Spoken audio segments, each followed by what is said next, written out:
Lviv, with ancient architecture and magnificent atmosphere, a European city with Ukrainian soul, where everyone drinks coffee, savors chocolate, and plays chess. Chess capital of Ukraine, the city of Lviv hosts the FIDE Women's World Chess Championship match this spring from 1st till 18th of March. Mariya Muzychuk from Ukraine and Yifan from China will come together in a duel for the title of Women's World Chess Champion. 18 days, 10 games, impressive chess battles and uncompromising fight. Witness the birth of the next chess queen in the city of Lviv.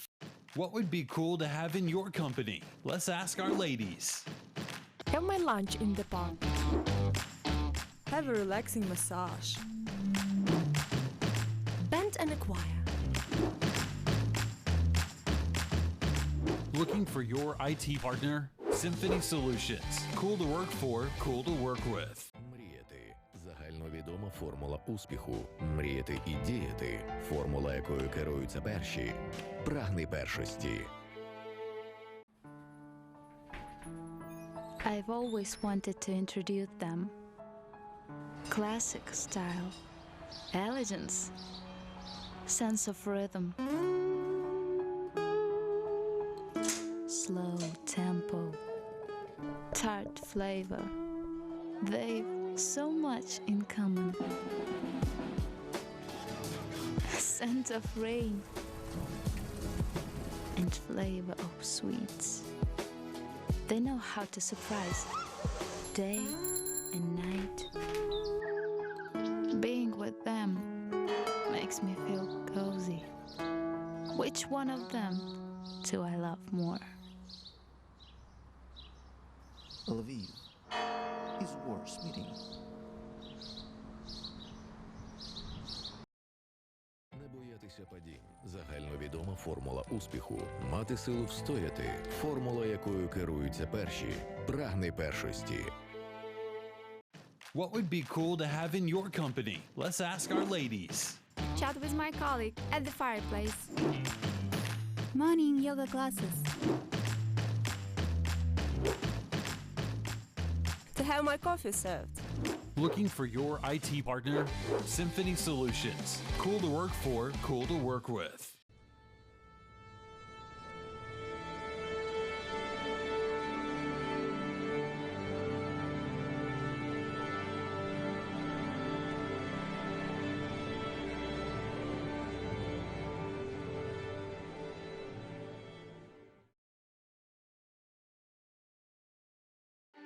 У світовому спорті є чимало прикладів успішних сімейних дуетів. Сестри Вільямс у великому тенісі, брати Бьо у біатлоні або видатні українські боксери Віталій та Володимир Клички. Приємно, що серед найуспішніших у світі спортивних сімейств є і наші сестри Музичук. Сестри Музичук – це є, звичайно, феномен світовий. Це є, вони чимось нагадують сестер в Росії, були такі знамениті сестри Косінцеві, які зараз залишили шах і багаторазові олімпійські чемпіонки, але сестри Музичук вийшли, звичайно, на більш високий рівень. Уродженки невеликого міста Стри, що на Львівщині, Анна та Марія стабільно входять до десятки найкращих шахісток світу. А молодша з них, Марія, стала справжньою сенсацією у 2015-му. Більше 10 років тому велике шахове майбутнє пророчили старшій сестер Анні. Молодша ж в той час лише вчилася. Але примхлива спортивна доля та кропітка робота над собою призвели до того, що саме Марія першою досягла вершини. На світовій першості у Сочі Марія Музичук завоювала чемпіонський титул, упевнено перемігши у фіналі росіянку Наталію Погоніну. Після сочинського тріумфу Марія отримала свою заслужену порцію слави та визнання. І що найважливіше, шахістка привезла до Львова поєдинок за звання чемпіона. Тож у ці дні місто Лева по праву стало шаховою столицею. Після перемоги у Сочі новоспечена шахова королева довго не спочивала на лаврах, оскільки розпочала планову підготовку до захисту титулу. Тим паче, що суперниця їй дісталась більш ніж достойна. Триразова чемпіонка світу і впевнений перший номер світового рейтингу китаянка Хоу Йифань. Хоу Йифань справді дуже сильна шахістка. Але, звичайно, як і в кожного будь-якого шахіста, навіть самого найсильнішого, є в грі свої недоліки. Просто мені під час підготовки варто їх знайти. Можна і не сумніватися, що у підготовці до матчу Марії активно допомагатиме старша сестра Анна. В дуелі із Йифан нашій співвітчизниці буде надзвичайно складно, але очевидно, Марія зробить усе можливе, аби залишити титул у Львові. Тим паче, що у боротьбі з китаянкою їй без сумніву допомагатимуть і рідні стіни.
Hello, our dear chess fans. Hello, welcome, everybody. welcome to round 9 of World Women Chess Championship from Lviv. And here in the studio for you working my colleague Vita Kryvoruchko, Women International Grandmaster. And Grandmaster Mykhaylo Oleksiyenko. So, the round 9 is about to start.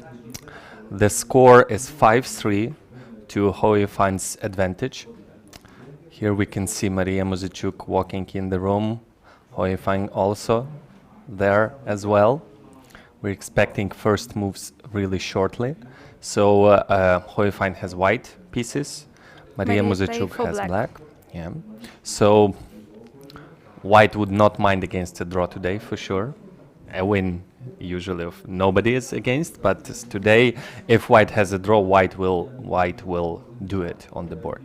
So it's really tough opening choice for Mariya, I think. It's really hard to play in modern chess with black for win if your opponent Doesn't want to win. Doesn't want to win and is really okay with the draw. Usually it's a problem when your opponent is lower rated in some open tournament. Even then it's hard. I can speak from experience. So if your opponent is lower rated and only wants a draw, it's really hard to find opening without too much risk. And if you play very solid, the draw is very likely. If you play too aggressively, well, you are black. You can get into trouble. So we'll see how Mariya will deal with this tough choice. And here we have some guests to do the first move. I'm not sure who that boy is, but on the left it's a Lviv, a book writer, Lviv author. I think he lives in Lviv. I read his book. I really liked it, and we're expecting the first move from Yifan. Statistically speaking, I expect e2, e4. Yes, she played only once c4 and didn't get anything and could have been in small trouble. So what do you think Mariya will answer today? On e4, if e4, well, there are some openings that usually black plays for a win, and it's Sicilian, it's Caro-Kann and Pirc, but it's quite dangerous to play Pirc. Sometimes people play Caro-Kann for win. Even French is fine. I'm gonna check. Okay, we're gonna wait. We're gonna just wait for the first moves, and we'll see who will surprise whom first. And I'm sure Yifan realizes that Mariya realizes that she wants a draw, so she will try to. So these some mind games, you know, which opening should I choose? Yeah, usually after e4, black can get open positions, which would Mariya prefer, I think. Okay, so what is the first move? What is the first move? Nope. That would not be a good move for white. E2, e3. c5. I can see the finger on the c5 square. Yeah. Yes. So c6 wouldn't be as bad as e3 on move number one, right? But that was close. I hope but actually there are sometimes these problems on live transmission. If you do the incorrect move, then if you do an incorrect move, hold on 1 second. White to move. Yes. So e4, c5, knight f3, knight c6, and d4. It is actually considered that bishop b5 is more solid. If I were white, I would consider it is considered that e4, c5, c3 favorite opening of solid players. It's really solid, but okay, they play really fast. I'm not in time to talk about my preferences here. So everybody asks Mariya why she doesn't play Sicilian defense. Yeah. Well, the answer is the score. I would say the score in the match is the problem, because on a really top level it's quite well. Usually with black they go for a draw in matches for a solid position, unless you are really behind in score like today. And in previous black game for Mariya, she didn't go. She didn't risk too much because she still had 2 white games at her disposal. So she expected to win the next white game. Well, she had some chances, but not more than that. And now that's it. Now it's time for sharp openings. Sicilian defense. Yeah. So Mariya Muzychuk had this position twice in her life. Last time 14 years ago. So at least according to my database. And it's surprise for Yifan, of course. Yeah. Okay. So I would predict Sicilian, but not this line. Yep. Not this one. Oh, okay. Speaking about how she did play,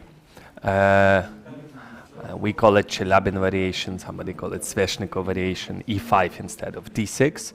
But there are lines where white can can more or less hopefully achieve a draw here. So she goes for Rouser variation. I think that's a good choice. First of all, that's a surprise. That's number one. And secondly, it's very often you'll get different castles. White can castle long, black can castle kingside, and we have really double-edged position. I'm not too much expert of this line, at least of bishop to g5, but from the top of my head, I cannot think of like forcing draws here. Unlike in Sveshnikov variation, white has some opportunities to have really solid position with really tiny chance to lose. So Rouser is a good choice. The problem is that Mariya doesn't have a lot of experience here, but I believe that now not experience matters, but the fighting spirit and the desire to win. So. But if she played this move, so she started, of course. It actually, now that I'm thinking, when you prepare for a match like this, often you have to choose for black openings, really solid openings like Mariya did, but you have to have plan B in case you're back in score and you have to play for win with black like today. You also study some opening like this. So my assumption is she had this line prepared. I might be wrong, but that would make sense to me, that she had this line prepared in case exactly the case that we have today, where she has to play for a win no matter what. Yes, and she didn't use this line because she still had white colors at her disposal. Now no white colors. Well, the last one is white color, but she needs 2 wins to not lose this match. Yeah. So that's why a secret weapon developed by Mariya and her team, the Rouser variation. There are many, I'm not gonna even, there's bishop g5 move, which is the main one. There's less favorable bishop e2, really solid, but it's considered not dangerous at all for black. There's f3 moves that I myself prefer here, trying to go to English attack with bishop e3. The thing is, the thing is that here, if I play bishop e3 here, knight g4 is really unpleasant. And knight g4, it's a typical idea. Really, so the theory is with knight on b8 and pawn on a6, which is in white's favor. And now there's a problem with immediately bishop moves, queen b6, attacking b2, d4, and f2. So usually they don't go bishop e3 here. So but f3 preparing this line. So to stop knight g4 first of all? Yeah, exactly. And then to play g4 in the future. There's also g3, I believe, very solid line. So let me check the database. Ho had this position 11 times in her life. Most recently, it was 3 years ago. And what did she play? G3? Against Kostyanyuk, she played bishop c4, but that was rapid. Not sure. Oh, she already played bishop e2, that she never played in her life. Bishop e2. I would say another surprise and practically speaking wise decision, because after bishop e2 there are no forcing lines. Black can go for dragon now with g6, or black can go for Scheveningen system with e6, and but in both cases white has really solid possibilities. In both lines, you don't need to know specific lines. You just play bishop e2, you castle, and then you finish your development. And like bishop e3, f4. Bishop e3, f4, a4. In case of Scheveningen, in case of dragon, there are solid lines with knight going to b3 or just developing pieces. Normally, it is considered that this is an excellent dragon for black here. It is considered that after g6, it is dragon variation where black has no problems. White has no advantage. But I'm afraid Yifan is not seeking advantage today. She's seeking solid risk-free position just to achieve a draw. And another thing is that even there are many times, especially in World Cup, where, for example, in the first match, so typical situation like here, in the first match you lose, in second you have to win.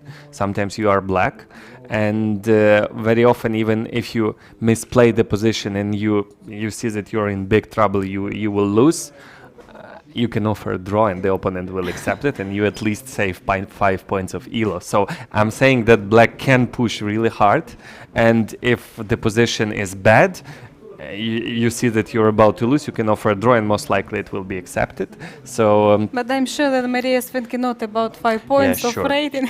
She is Probably, thinking yeah, you're right. in general about this match, so Yeah. she wants to win, of course, and she will try. From my best. experience, it is considered that g6 here transposes to good dragon variation. I think she used to play dragon. I already closed my database. If she plays dragon, she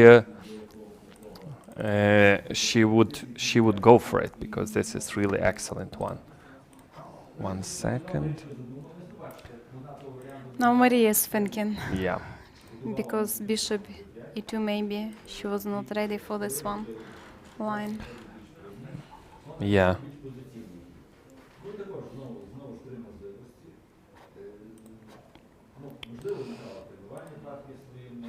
I'm gonna check again the database. So it's not easy, for example, to prepare some opening before match and don't play some games in the tournament, right? Well, if you want to keep it a secret, you have yes, to do you it. should, of course, but as usual, you should check and understand better the typical ideas in the middle of the game after different lines. Yeah, Mariya never played dragon as well. If she didn't play dragon, it makes sense to go for e5 here, right here, e5, and the knight f3 is the main move. Though knight b3 is also possible, and well, I think neither of players would appreciate this position with knight on f3 and bishop on e2. On the other hand, the knight on c6, okay, e5 is played. Knight on c6 in those positions is usually misplaced. Najdorf type of positions. Knight, yeah, she didn't take. She played knight b3. So knight on c6 for black is misplaced. It usually has to be on d7. So because it doesn't close the c file, and it's better placed on d7. It has more prospects. And now knight f3 really quickly. Knight b3. Knight b3, yes.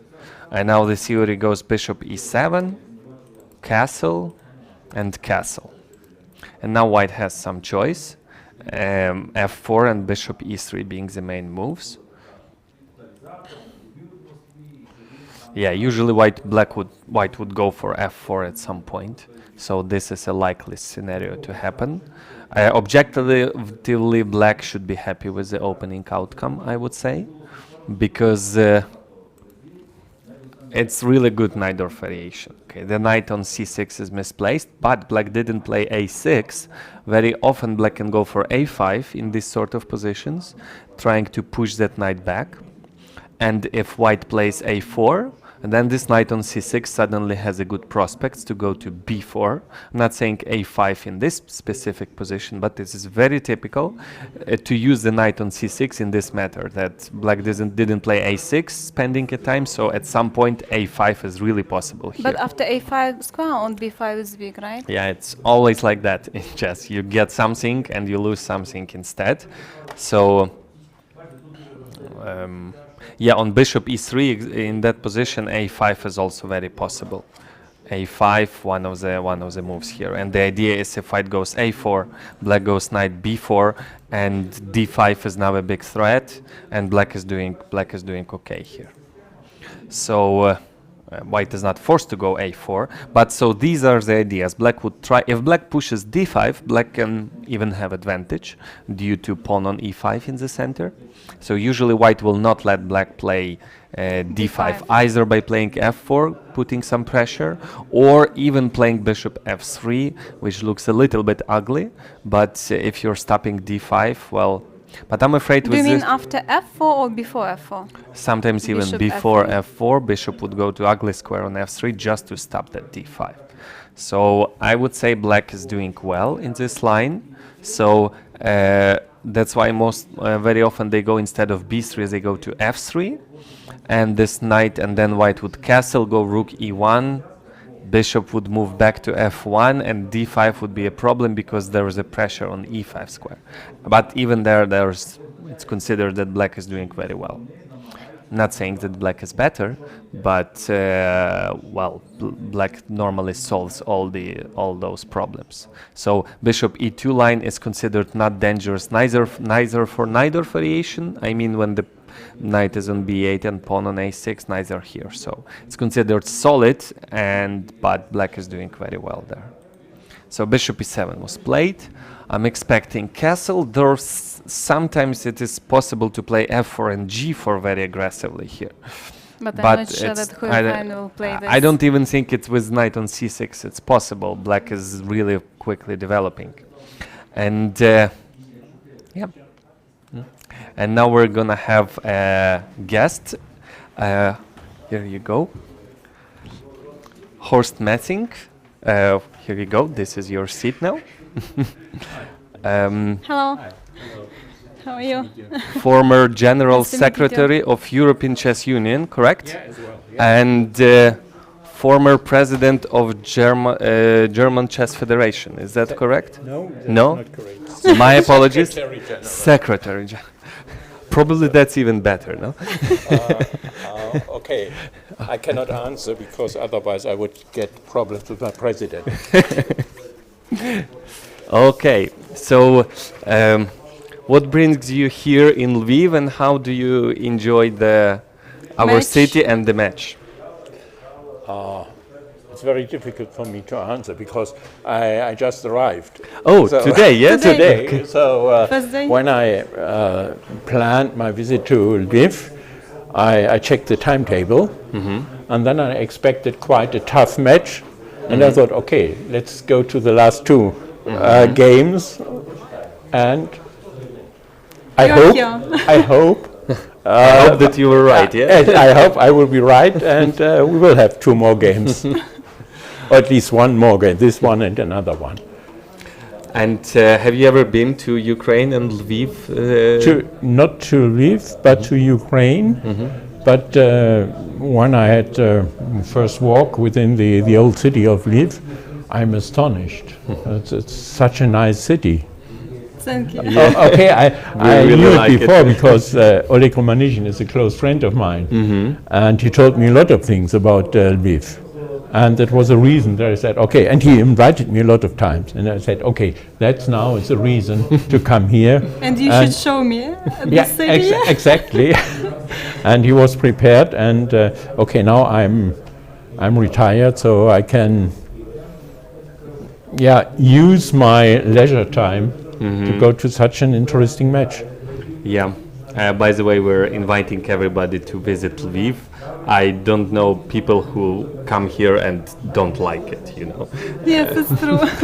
Just the architecture, the food, the coffee, the chocolate, the people, and all the concert and events. Usually people really enjoy it here. Okay, I will stay for 3 days, so hopefully I will have some time, some more leisure time to enjoy it here.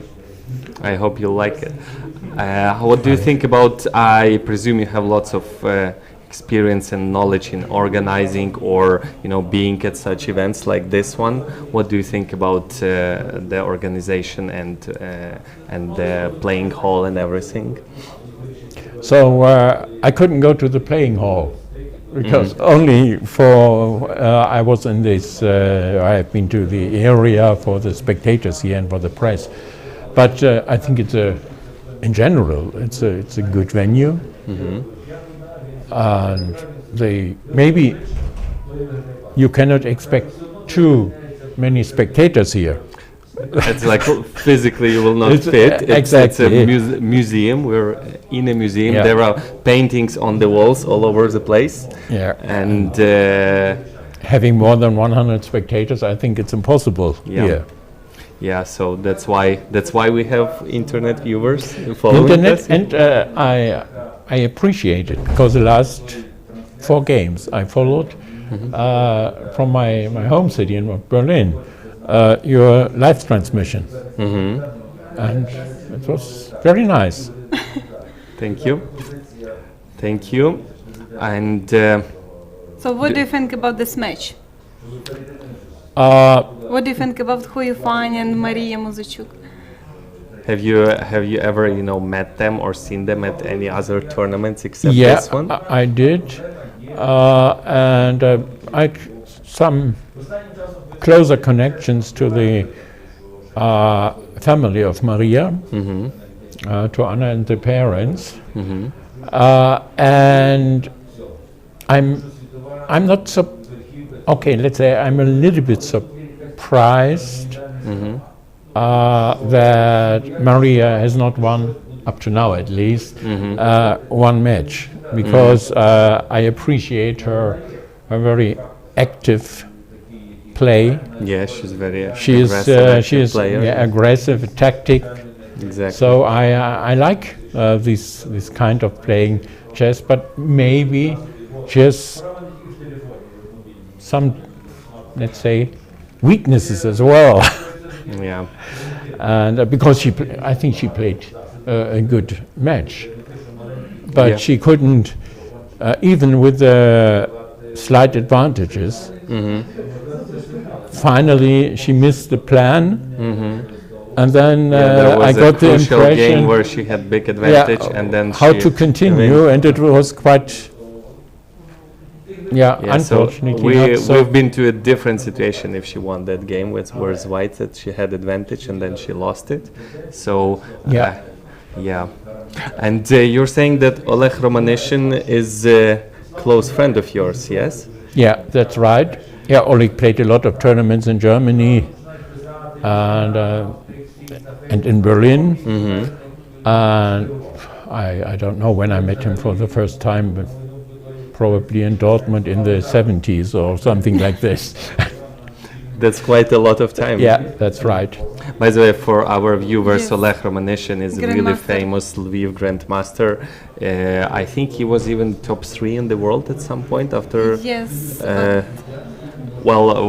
Back in the day, he was for sure in top 10. For sure. Yeah. Probably more. I will have to check. So, and we have lots of really strong grandmasters, old school, not too old school like Ivanchuk, and modern grandmasters, young players. So we have really good chess history here in Lviv, and that's probably because of just two coaches, maybe Emanuel Kart and Vladimir Grabinsky. So but somehow the city helps you in chess. When you're a chess player, you can actually live wherever you want, right? You don't have a specific job to go to. You can travel. You can choose another city, another country to live. But many grandmasters choose to live here in Lviv.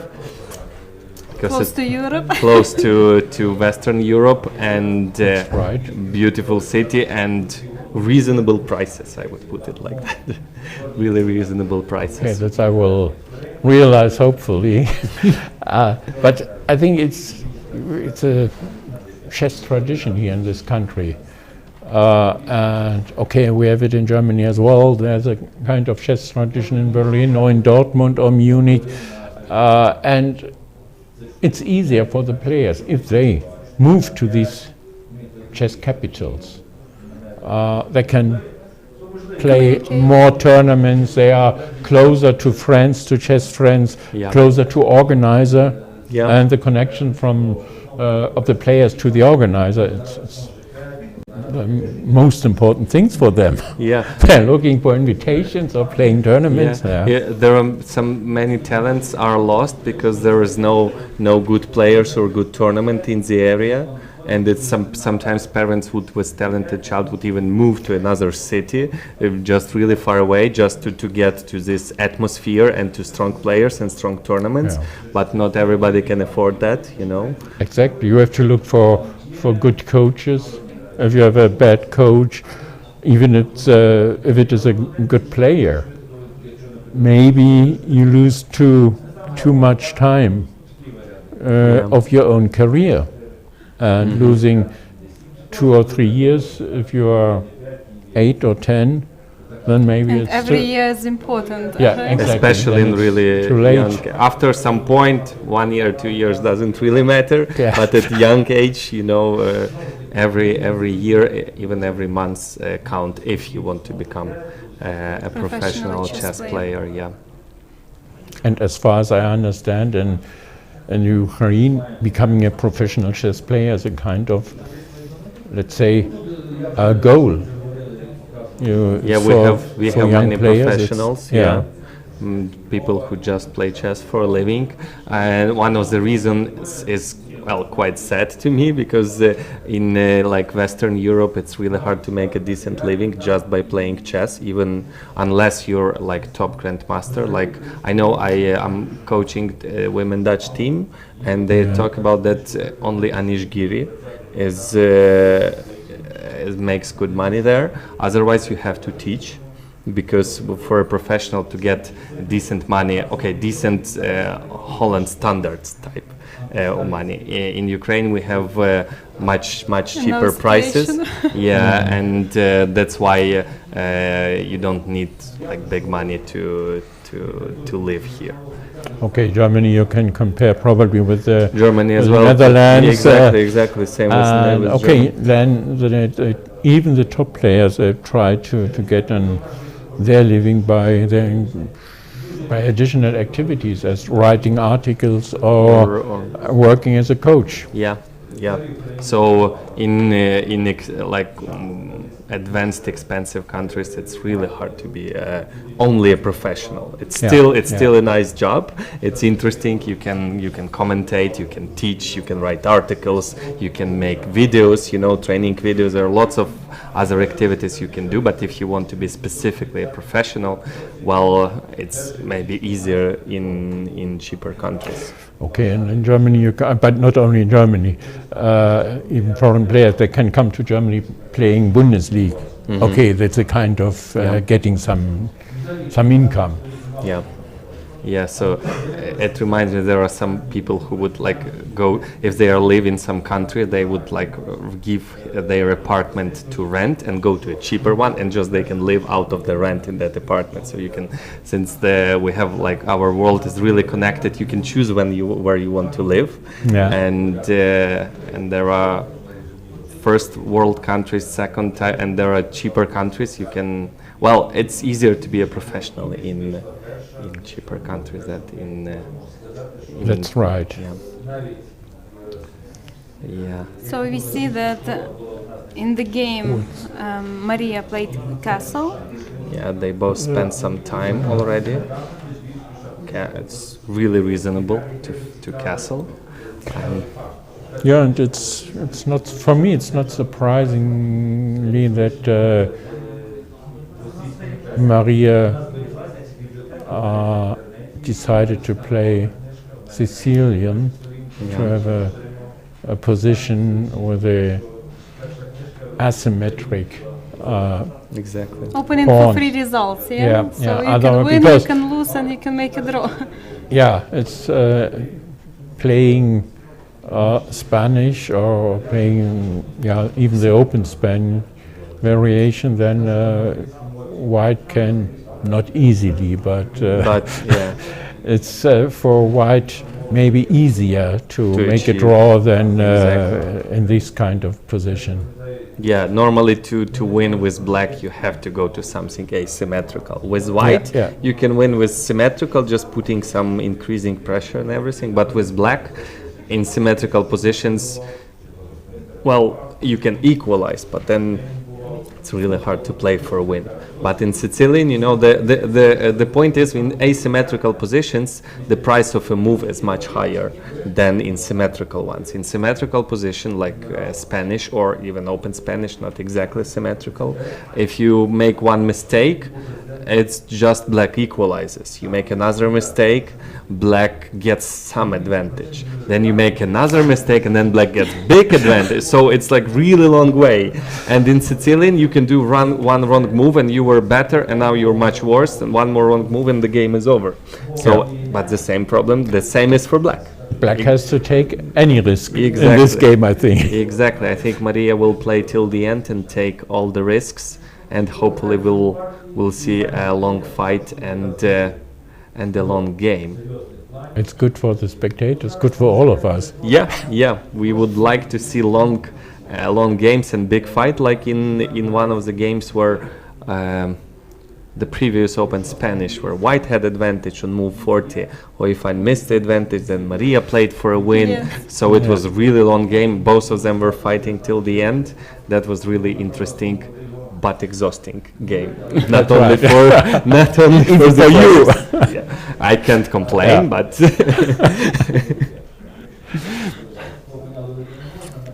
Yeah, so we have some time advantage for Mariya Muzychuk, 8 minutes. 8 moves are behind us. I would like to remind that the time control is 90 minutes for 40 moves, and of course 30-second increment. So probably she will lose this advantage within the next moves, as usual. Yeah, probably. So Yifan is. She never played this bishop e2 line, so she's trying to understand what is her plan here, what is her setup. So if it was a blitz game, like bishop e3 or f4, you would just play anything. It just doesn't matter. You would play it quickly and see what happens then. But she cannot afford that, see what happens next. She has to see what happens next, and then she should make a move.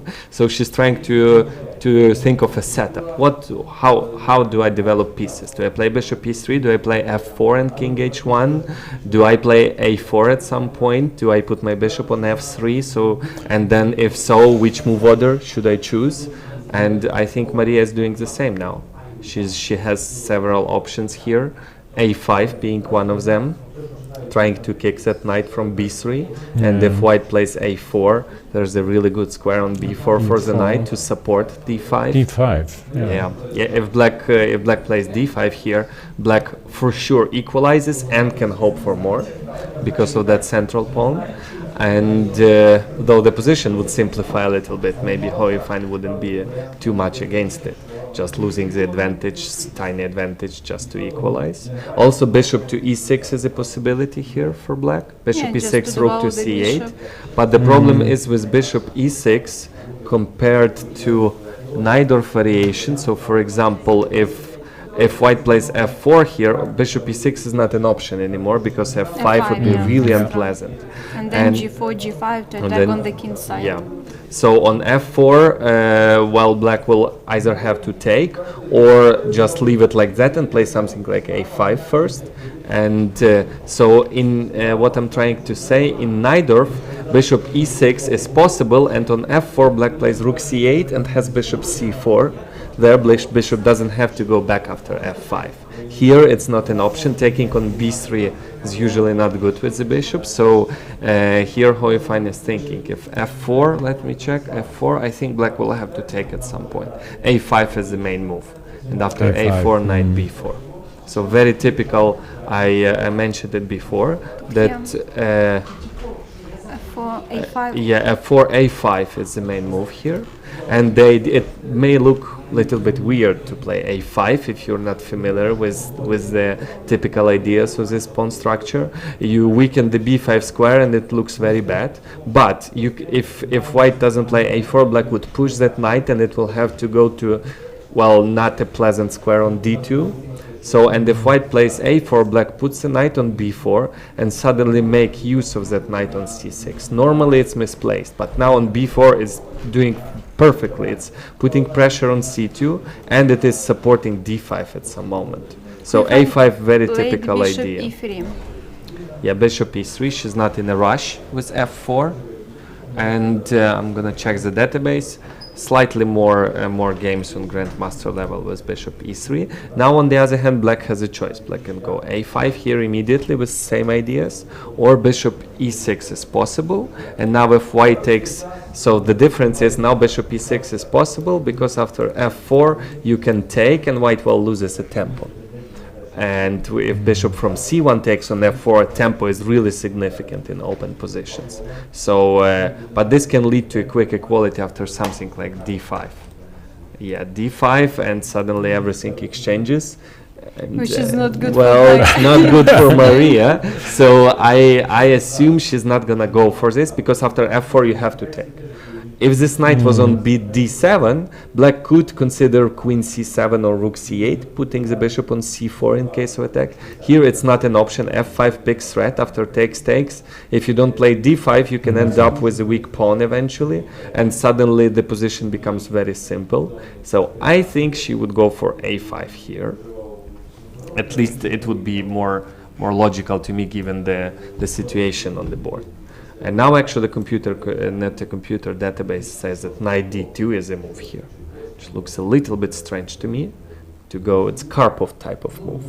Knight a4 is not even on the board yet, knight already escapes. I presume the reason is if you do some other move, I don't know, king h1. Then a4, knight d2, a3 is really unpleasant. If you take, you ruin your pawn structure, and if you go b3, well, that pawn can become really powerful. The knight gets a b4 square, and then that pawn, you will never win it. It is supported by a rook, and then the bishop. Knight on c3 will need protection. That's why the main move is knight d2, and I assume after a4, a3. Just keep this b4 square protected. So I presume a5 leads. It's more logical given the tournament situation. Can white play bishop b5, something like this, after a5, with the idea to stop a4? That is a very good question. There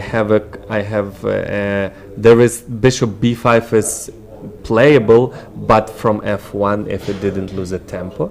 I can illustrate it. Maybe I mentioned earlier that on Rouser I play this f3 line, and if the main line is to go for this one anyway. So we are getting some sort of transposition, and here white doesn't develop a bishop. White plays queen d2, and if black plays a5, bishop white does not lose the tempo and goes to b5 immediately. And and here there's lots of play here. But with bishop on e2 losing that tempo, and the problem is the knight g4 could be quite unpleasant, first of all, and secondly bishop e6, I'm surprised. Yeah. Bishop b5 is playable, but black can go knight a7, pushing that bishop. It has to go back somewhere. Can we play bishop a4? Maybe, but on e4 is weak. Yeah, maybe no, b5 is not possible here, but maybe I think maybe you're right. Maybe this one is possible. That looks interesting. If bishop takes a7, I take here again, two pieces hanging. It's really unclear complications. Yeah, so but this bishop a4 looks a little bit artificial to me. If you can stop b5 with this, then maybe, but I'm not sure it's gonna be the case. But anywho, the position, Mariya played bishop e6. I'm a little bit surprised. What does she want to play on f4? If I were Yifan, I would play f4 here. F4. I would go f4, f3. And she played f3, so you're not Yifan. I'm not her, yes, for sure. f3, this position has never been played before, and actually it's a little bit psychologically hard to play only for a draw with white. Sometimes you would start doing passive moves because, you know, I don't want to win, I want just a draw. I'm gonna keep it solid, like f3. I don't like this move. I don't like f3. Black can go d5, and even though the position simplifies a little bit, but there are still lots of pieces on the board.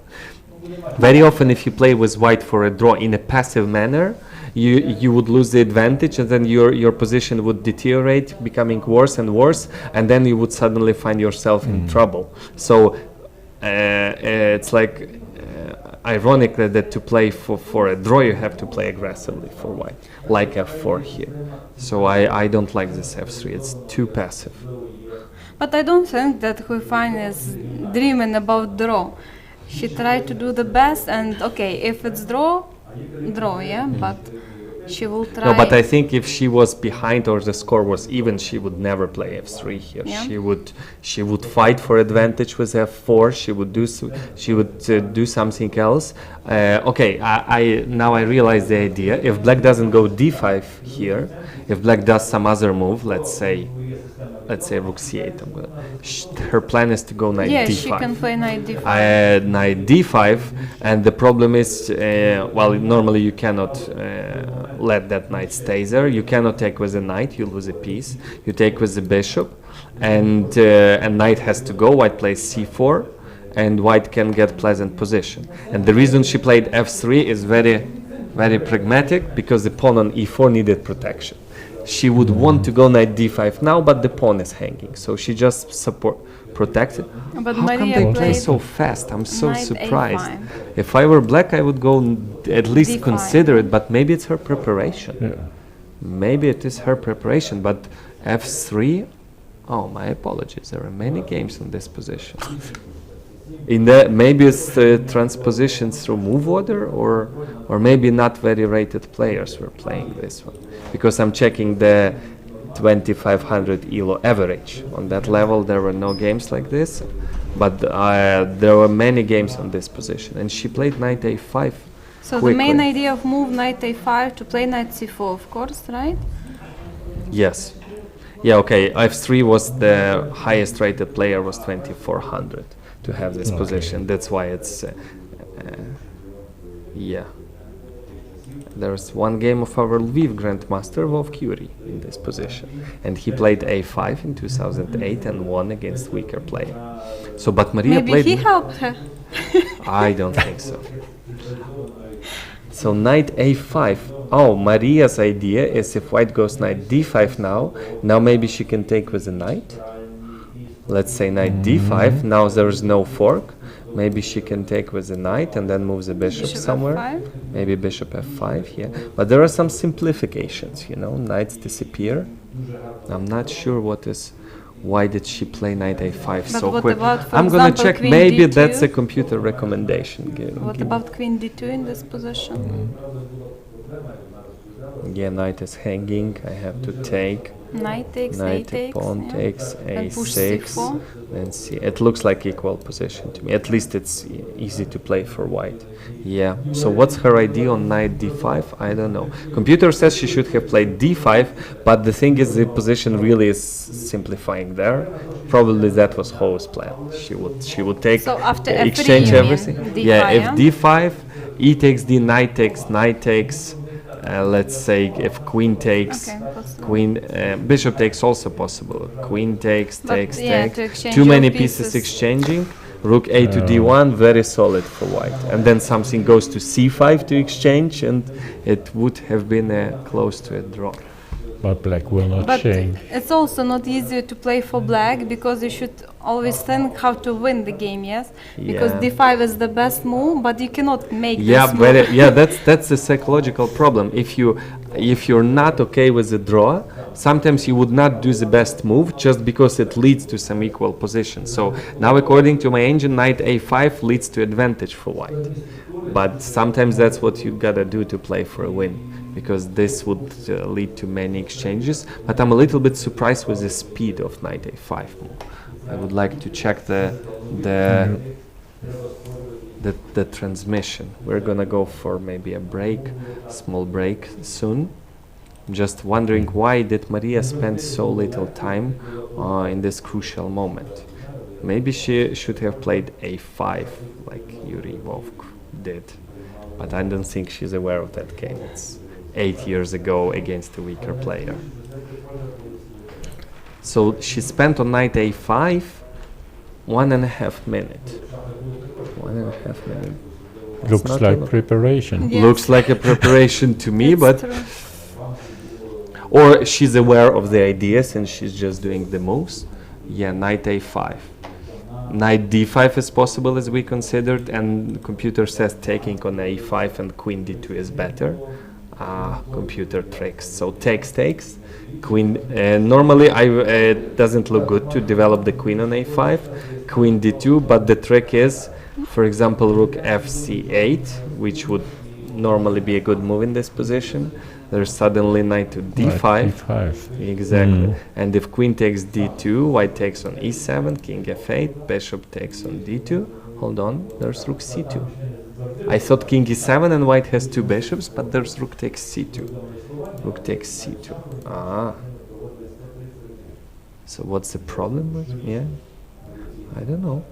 Knight is, there are too many hanging pieces. Black would win something back. Okay, computer chess. He says takes on a5 and queen d2 and says white is better. Well, I don't know. I think Yifan would try to go knight d5 to exchange some pieces. No, she played knight takes d5. Takes. Well, queen d2 is very, I don't see any other Natural. human move in this position. Yes. Yeah, she played very really fast. quickly. Interesting. Okay, maybe we'll wait for. They would think now. It's really critical position. Rook fc8 requires calculation. There's also other moves for black. I think we're gonna go for a short break now. Our guest was Horst Metzing. So can you give me again so that I don't mispronounce it? You were Secretary of European Chess Union, right? That's right. And Secretary of German Chess Federation. That's right as well. Okay. Nice. For more than 35 years in the German Chess Federation, but only for 2 periods, let's say 8 years only in European Chess Union.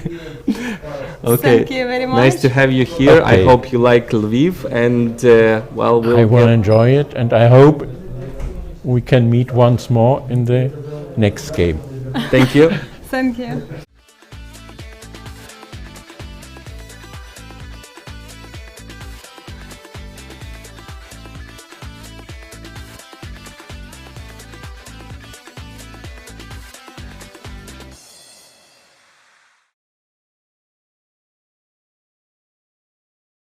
Lviv, with ancient architecture and magnificent atmosphere, a European city with Ukrainian soul, where everyone drinks coffee, savors chocolate, and plays chess. Chess capital of Ukraine, the city of Lviv, hosts the FIDE Women's World Chess Championship match this spring from 1st till 18th of March. Mariya Muzychuk from Ukraine and Yifan from China will come together in a duel for the title of Women's World Chess Champion. 18 days, 10 games, impressive chess battles, and uncompromising fight. Witness the birth of the next chess queen in the city of Lviv. What would be cool to have in your company? Let's ask our ladies. Have my lunch in the park. Have a relaxing massage. Band and acquire. Looking for your IT partner? Symphony Solutions. Cool to work for, cool to work with. Мріяти – загальновідома формула успіху. Мріяти і діяти – формула, якою керуються перші. Прагни першості. I've always wanted to introduce them. Classic style, elegance, sense of rhythm, slow tempo, tart flavor. They've so much in common. Scent of rain and flavor of sweets. They know how to surprise day and night. Being with them makes me feel cozy. Which one of them do I love more? Lviv is worth meeting. Не боятися падінь. Загальновідома формула успіху. Мати силу встояти. Формула, якою керуються перші. Прагни першості. What would be cool to have in your company? Let's ask our ladies. Chat with my colleague at the fireplace. Morning yoga classes. To have my coffee served. Looking for your IT partner? Symphony Solutions. Cool to work for, cool to work with.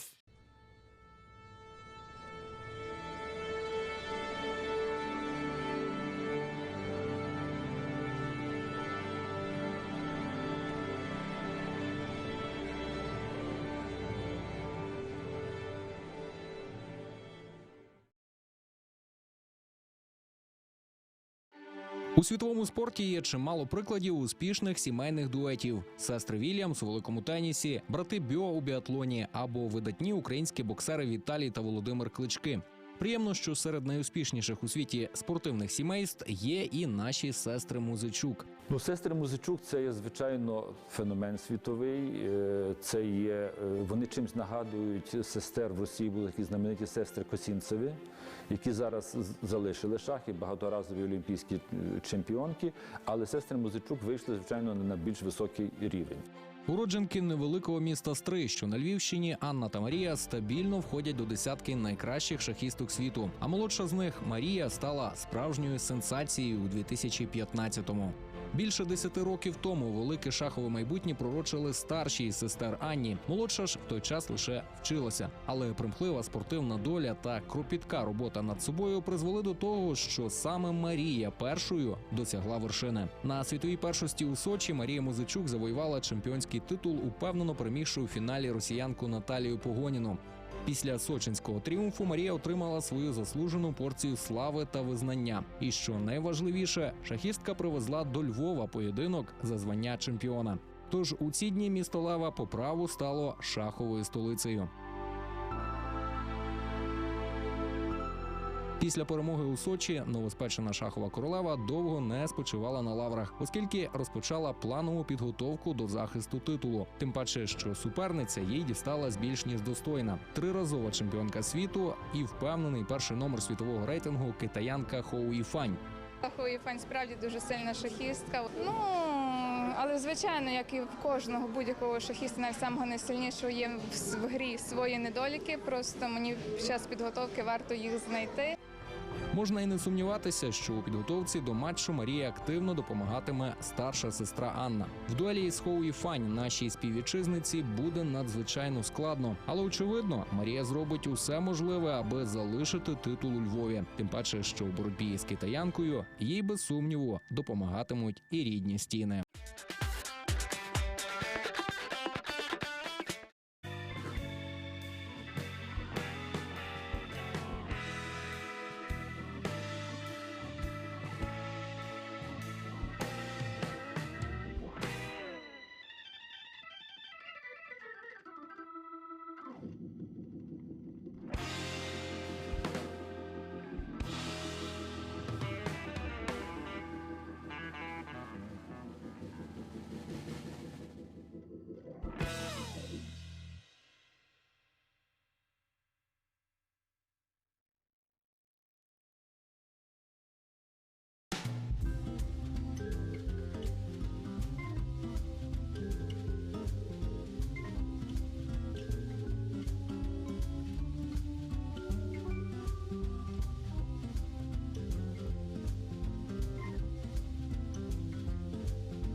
Hello everybody again. We came back from our short break and we are here Grandmaster Mykhaylo Oleksiyenko. And my colleague women Grandmaster Vita Kryvoruchko.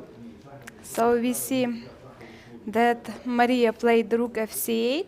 Yeah, so we did calculate properly the lines at knight d5. It seemed like a threat, but after knight d5, queen d2, knight e7, king f8, bishop takes d2, rook takes c2, excellent move, and it seems that white would be already in trouble.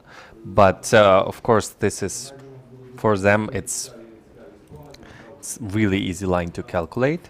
So Yifan spent 20 seconds, according to live transmission, to play rook ft1, which is very logical. She continuing the development, and now actually knight d5 is a big threat. Yes, because after queen d2 we can exactly. take with Let's show us. Let's say if black plays h6, just some move, a6, or a6. Let's say example, yes. Knight d5. Knight d5, and in the same line, queen takes d2, knight takes e7, king f8, rook takes d2, and white gets two bishops and advantage. Not even equality, but two bishop advantage. That's maybe not much. Maybe black can hold, but that's not what Mariya is looking for here. So pawn on d6 is weak, yes. So even if black plays d5, the position will open for the bishops. So white will play with a draw in the pocket. So after rook f to d1, very typical in those positions is sacrifice and exchange on c3. But there's only one problem with it. You can sacrifice on c3. Let's say queen takes. It's not going to be on the board, but I'm trying to illustrate. So typical exchange sacrifice, in my opinion, it works in two cases. In first case, if black takes the e4 pawn, if the pawn was on f2 and black could take the pawn on e4, that would lead to a full compensation. Yes, after that. Well, so black needs an extra pawn, or this is possible in case of if white is long castled and the queens still are on the board. And king is weak. The king would be weak. In this case, neither of that is true. The king is on the king side, the pawn is protected, so it's not going to be on the board. And Mariya played king to f8. Yeah, it's so with idea to stop knight d5. Well, to be fair, she's not stopping knight d5. She's just not gonna be in trouble after that. The thing is, why do you think she moved the king to f8 instead of to h8? Why does she move the king closer to the center? Normally, that's not what you're supposed to do in the middle game. Because after knight d5, black maybe will exchange the queens, and that's why? Yeah, I think so too, that Mariya is anticipating that the knight will go to d5 and the queens will be traded, and then the king belongs closer to the center. So that's why she chooses king f8. The only problem that I see with this is that we didn't exchange queens yet. And for example, I would consider, okay, knight d5 is playable here, and I think it is would be in Ho's favor, given the tournament situation. It's not the way to fight for advantage, maybe, but exchanging queens and another couple of pieces would be not a bad idea at all. I'm a little bit worried about bishop g5 move, and the difference is that I'm threatening to take on f6, you take with the bishop, and queen d6 comes with a check. If it was not a check, that wouldn't be a problem. But I can see here that the dark squares, my dark squares are weakened. Queen b6 is not too dangerous, maybe I can take the... Oh, queen b6, queen b2, knight is hanging. Yeah, here bishop g5 is not queen b6 check. Queen b6 check, and if king moves, queen b2, normally white has rook b1 here, but the knight is hanging, so it's not the best idea here.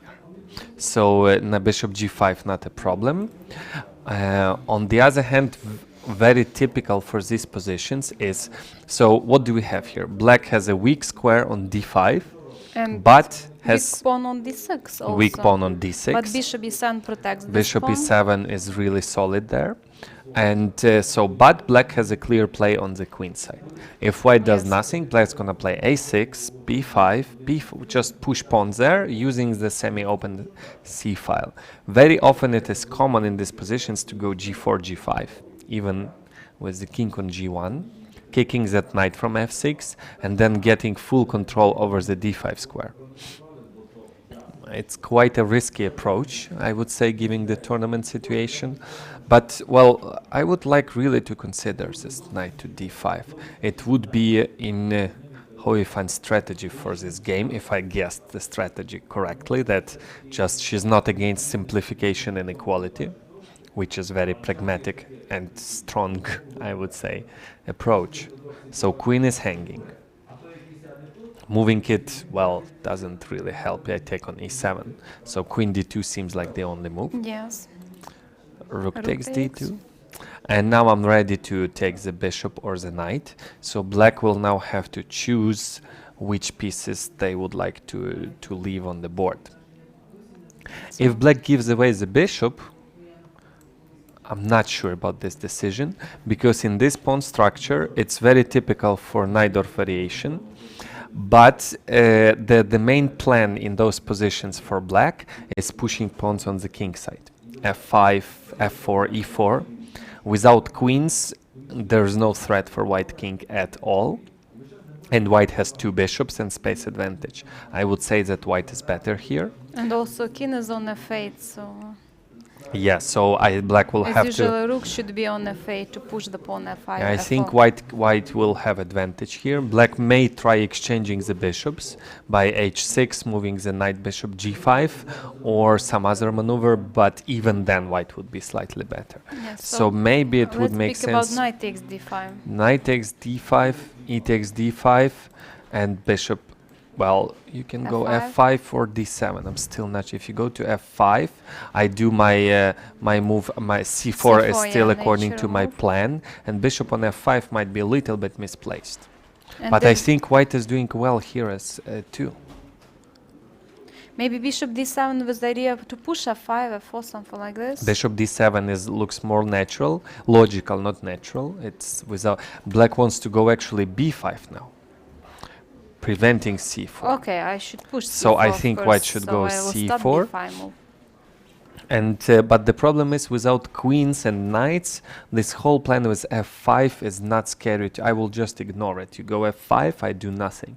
You go f4, I just move the bishop. If you go g5, I don't care. You go h5, I'm just... Okay, I want to push f5. Yeah, f5. And my plan is to push c5 at some point. I would like to prepare it. I cannot go b4 now because you're gonna go a5. I can try preparing it with rook c1, let's say. And maybe you should play a5 here, because I'm already, well, prepared to go b. I'm not saying that black is in trouble here. If a3, a4, we can push. Yes, if a5, a3 would not be a good positional, not a good move because of a4. So maybe this is fine. Let's say I maybe double rooks. And I keep in mind that white is really okay with the draw here. Yeah. So that's why maybe rook d to c2 with the idea to push c5 and exchange whatever is there. Yeah, and I'm gonna go c5 on next move if you don't do anything about it. So it feels like to me that given her strategy that she's okay with the draw, that would make sense to go knight d5. Though, for example, white can wait. Black's next move is a6 here. I don't see any other next move. There's no b5. Maybe rook a to b8 with idea b5, but the pawn on a7 would need protection in some variations. So I'm pretty sure the next move for black is a6, and if white doing nothing is b5. So maybe white can prepare a little bit for this knight d5. It's not going away anywhere. Maybe... No, rook a to c1 looks artificial to me. a3 or a4. I think she's considering knight d5 here. I'm gonna consult the engine here. Because it's a typical idea in this opening to Yeah. play knight d5. I really Knight like to f3 make was fun of engines. I don't think anyone would guess what is the best move according to Stockfish, at least on not a very big. No, it's still the best move. The best move according to Stockfish on my laptop. Too late. I was talking It was too slow. h3. It was h3, Which is right? not good for white, of course. It just and then king h2. My God. h3 was idea king h2? Apparently. h3 was idea king h2. That's compute. And well, white is better. 1/10 of a pawn. Yeah. Now g3 is the best move as idea king g2. Slight improvement. So objectively, black is doing well here, but let's say knight d5. Knight d5, queen takes d2, only good move. Rook takes d2, and now actually computer says you can take with either pieces, and he thinks that it is thinking that black is doing fine in both cases. But given the fact that white is really okay with the draw, I would go just knight d5. a3 is also possible move here, just to protect some squares. Keep in mind the b4 move, and maybe prepare rook c1 so that the pawn a4. Interesting. She played a4. Yeah, she's trying to prevent, well, more or less the only active plan left, a6, b5. She's anticipating a6 and b5. The problem with this move is that now, if at some point white decides to go knight d5, this a4 could really backfire. I would like to illustrate this one. So I'm gonna do some null move, just nothing. The point is, if white goes knight d5 now, at some point, queen takes d2, rook takes d2, let's say bishop takes, pawn takes, black can go maybe a5, and or maybe no, maybe I would like to keep the bishop. Let's say I take, yeah, because bishop f5 is a tempo, and now bishop f5 is pawn on a2. We considered c4, but now c4 could lead to a major long-term problems here. White is not gonna push c5 unless to sacrifice. This is, by the way, a possible line to go.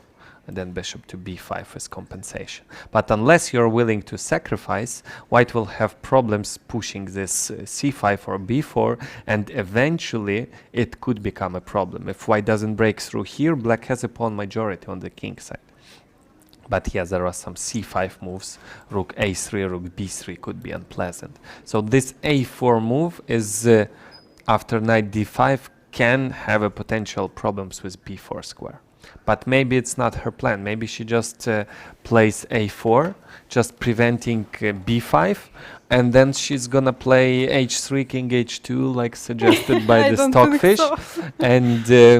And she would ask, "What is your plan now?" You know, I don't want anything. I'm just standing here. I have nice pieces. But so okay, after h3, king h2, what will you do? King h1, I suppose. I don't know. Okay, there is some logic in h3 move. If you continue with f4, then you take under control the g4 square. But that's not, apparently that's not computer's idea. Yes, because white could play f4 without move f3, and white doesn't need to. So Mariya plays a6 reasonably quickly. On the other hand, this a4 move can become very good. I would like to illustrate again. So it can go either way. So for example, now I would seriously consider this move. And the point is, if let's say knight takes rook, and you don't go to f5, let's say we considered bishop to d7. Now after a5, white has enormous positional advantage. Yes. Because the queen side is now frozen. White is, if you go f5, I go c4. You go, I'm not even sure what you can do. This, it feels like already strategically winning position for white. Here I push b4. You can do something there. Can we try rook a3, rook b3 instead b4? Yeah, but I think this is like c5. You cannot stop c5 anymore. And then I'm gonna push c6, and then I'm gonna. So these pawns are unstoppable, and there's no attack on the king side. So in case something like this happens on the queen side, black would be in trouble. But black has bishop f5 move, which can transpose to the positions that we just seen. The pawn is hanging, and black's next move is a5. Or black can take with the bishop, and now try to use the dark squares with the a5 move. And if hypothetically black manages to exchange dark squared bishops, if these guys disappear, knight would be much, much stronger than that bishop. There would be an outpost on c5, potentially square on b4, pawn majority on the king side, black would be better.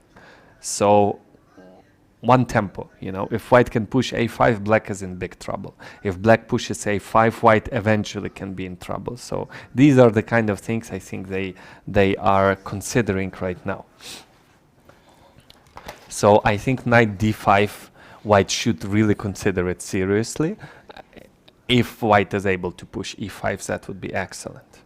If no, then maybe white should continue with some preparation. But it's hard to find some useful moves for white. Except knight d5. Yeah. On the other hand, there's very typical maneuver. I just remembered. This queen on d2 might be a little bit misplaced. It's very well placed on f2 in these positions because it puts pressure on b6 square. And so, for example, this would be a typical maneuver. Bishop f1, and the next move, if you don't do anything, I may go queen f2, and the queen on a5 might feel uncomfortable there. There's queen b4 possible, but so there are some useful moves for white. Bishop f1, if white doesn't want to go knight d5. But I think white can go knight d5, so but after try to exchange bishop the bishop. f1, what black should play here? That's because a good if question. knight d7, you will have after queen f2 knight d5. Yeah, that's the point. After bishop takes d5, you can take with the rook. Exactly, rook exactly. D5. So queen f2 move would not force, but ask black to move the knight from f6, and the second that knight moves, we can penetrate to d5, and without moving our pawn from e4 to d5. So what to do on bishop f1? I would consider queen b4. Just attacking a pawn. So what can white do about it? How can white protect this one? I'm not sure what was the why not queen b4 immediately. Very often this queen b4 move is very risky because if I play a5, your queen might be trapped. Yes, I'm thinking about a5, but queen takes b2, and this knight on Knight is c3 hanging, and I cannot and catch if your knight queen. a4, we can take the pawn on c2. It reminds me of some of Kuzubov game against Georgian grandmaster, who was then Nigalidze, who then was convicted in cheating. They had some similar position where black took some 2 pawns for a piece but lost a piece, and then Kuzubov lost it. So maybe a5 is not possible, but maybe I can prepare a5 with dubious looking move rook d to b1. Let's put it on the board. Rook d to b1. I'm threatening a5 and catch your queen, but I believe the d5 move is possible here. It looks a little bit dubious. Rook d to b1. Yeah.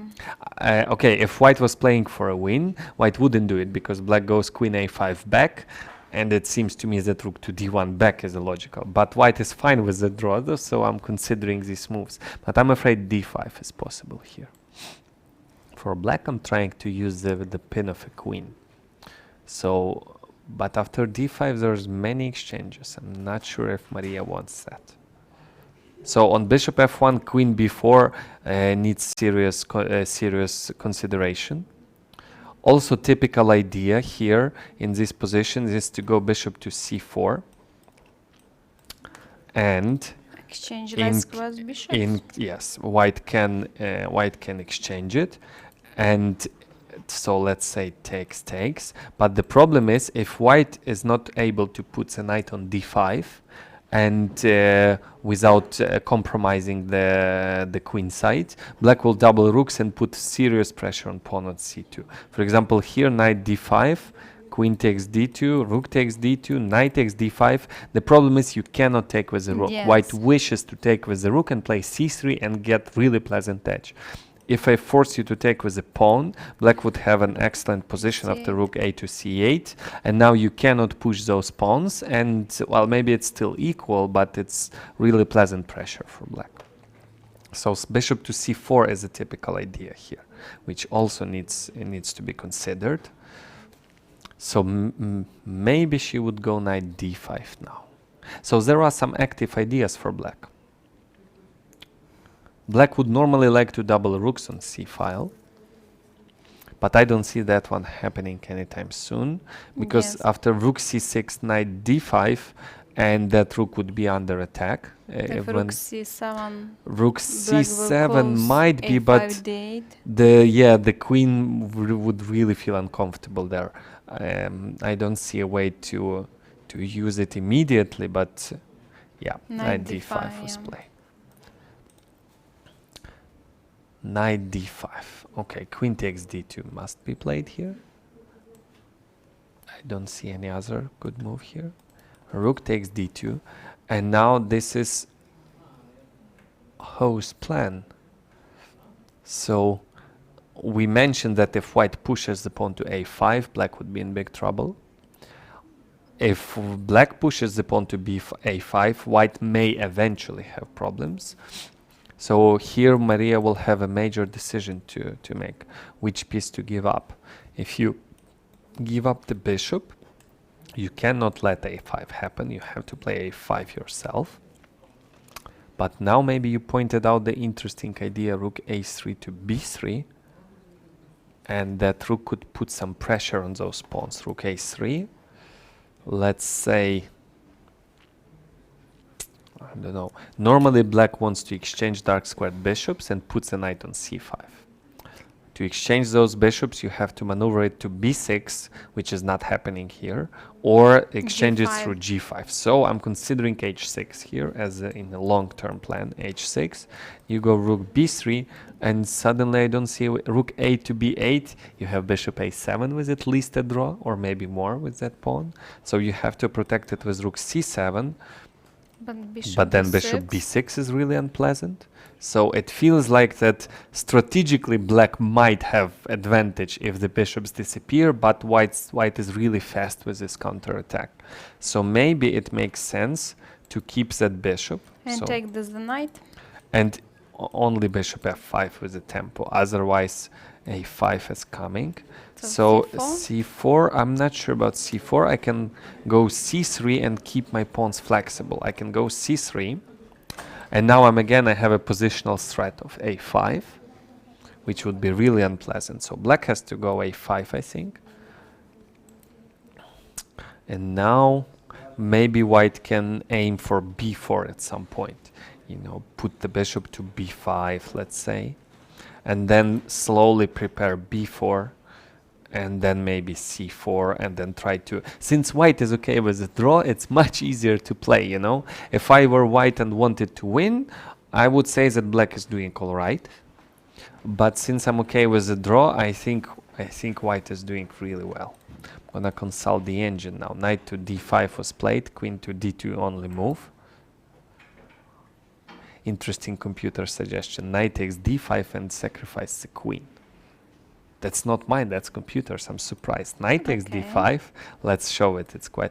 Okay, white can take with the pawn and it would lead a transpose. So there is no point of playing it over the board. If queen takes a5. Knight takes e3. Knight takes e3. And I'm a little bit surprised that apparently white should give away an exchange. Why? So computer gives queen d2 back. Knight d1, rook d1. And actually I think black can hold that position, but cannot play this for a win. Computer gives only one pawn for white. Yeah, queen d2 only move. So yeah, interesting thought. So if rook d2 here, I don't understand. Rook d2. What happened? Already black is better. Knight takes c2. Ooh, that's beautiful. And if you move the rook, I trap your queen with bishop d8 now. Nice. Yeah, it's and bishop d8, and white is losing a pawn. So, but if you don't go to d2, let's say to c1, what was computer's plan? Knight c2 again. And if I move my rook, oh, you trap my rook. If I move it to b1, you can bishop a2, you can trap it if you need. So if rook a to b1, you can trap it with bishop a2, or bishop g5 is even stronger. Suddenly black has initiative. But okay, this is really off topic, I would say. Oh, So Mariya queen let takes white play a5. I don't like it. D2, Queen rook d2, takes rook D2, d2, knight takes D5, knight takes, e e takes. D5, and It bishop seemed to me that D7. bishop f5 was necessary. She played bishop d7. I'm expecting a5 here. Aha. There's a bishop to b5. B5, move. yeah, I'm thinking about this. That's really strange. I'm really surprised why computer, if not bishop b5, doesn't give any advantage at all. He's not afraid of those pawns b4, c4. I would be really scared about that. That's her idea, bishop to b5. Preventing c4. That's like the bottom idea. Preventing, but I'm afraid it would lead to equal ending at some point. Yes, it's Too true. many pieces exchanging, no weaknesses. Yeah, I think this is after a5, bishop b5, this is just my favorite evaluation, dynamically equal position. And if black doesn't play bishop b5, white is better. We're talking about a5 move here. I think that is Ho's next move for sure. Because that's why she played a4. She could have played knight d5 first.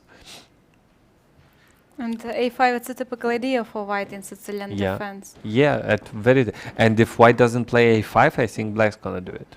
I think black's gonna play a5 if white is not. And bishop on d7 would be quite well placed. It's perfect if white has the knight, of course, on c3 and can move knight a4, knight b6, something like this.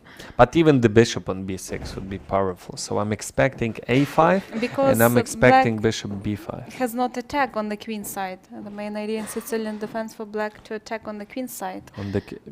On the king side Queen or on side. queen side? Yeah, Yeah. with the c file, yeah. And suddenly And push the pawns, I mean, b5. yeah, and now something suddenly like this. white is controlling the queen side where black is usually better, you're right. And now black is supposedly better on the king side, but I cannot see that one be a problem without queens, without knights. So I'm expecting a5, bishop b5. Yeah, a5. Well, if Mariya doesn't play bishop b5, Ho's gonna play c4. For example, then if f5, f5 makes another logical continuation here. I would go c4 here. c4. And I'm not sure what black can do on the king side. Maybe you can try just pushing pawns, you know, play king f7 at some point, and then g5, h5, g4, but even then I don't see a problem, you know. I just ignore whatever you're doing there. It takes too much time, and c5, c6 is a big threat. It looks to me that white is better here. and the white can play rook c1, b4, c5, and yeah, it can white be can really just dangerous. b4, c5, maybe putting the bishop on b6 first, then c6. The problem is computer is not scared of far advanced pawns. But well, okay, both engines give some edge for white. If black doesn't go bishop to b5, but I was expecting like really big advantage for white. And it gives little more than equality. I'm really surprised. Let's say f5, c4, king f7, let's say b4, g5, let's say rook to c1. These are more or less moves that computer approve of. Rook to c1, h5, and let's say, oh, rook d to c2, there's f4, bishop to c5. D to c2, I don't like f4. Bishop b6 and bishop f5. Not sure what's going on here. Peter gives everything. Bishop b5. Bishop she played b5. this So move. from human point of view, to let white have b4, c4 pawn and always be considering the c5, c6, Yes. Despite what, okay, now computer prefers white a little bit, but no, it's bishop b5 is a very human move. It's objectively a good move. On the other hand, it can simplify the position more and more. If the bishop, this pair of bishops will disappear soon. If another pair of bishops disappears, it's a rook ending, and we all know they are all drawn. So what is Ho's plan here? I would aim for c4 anyway.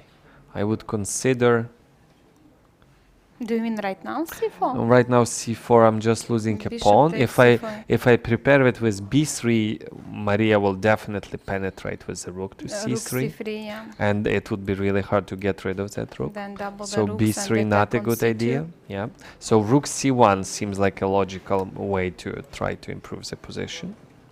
Rook to c1. Well, threatening might be too strong word, but I want to Can go we c4. try something like bishop d8 or bishop takes e2 first of Yeah, all? okay, takes. Uh-huh. And then you want to attack my Yes, pawn. I then. want to attack your pawn, but then you can protect it. With? Yeah, it's not. It's. With bishop, I think, yeah? I think that's a good idea. Takes, bishop d8. And now I cannot go b4. That's an awful move because Yeah. black plays rook c4. If I go bishop b6, I might lose that pawn in the rook ending. Yeah, So bishop takes b6, takes. a6, and maybe rook c5.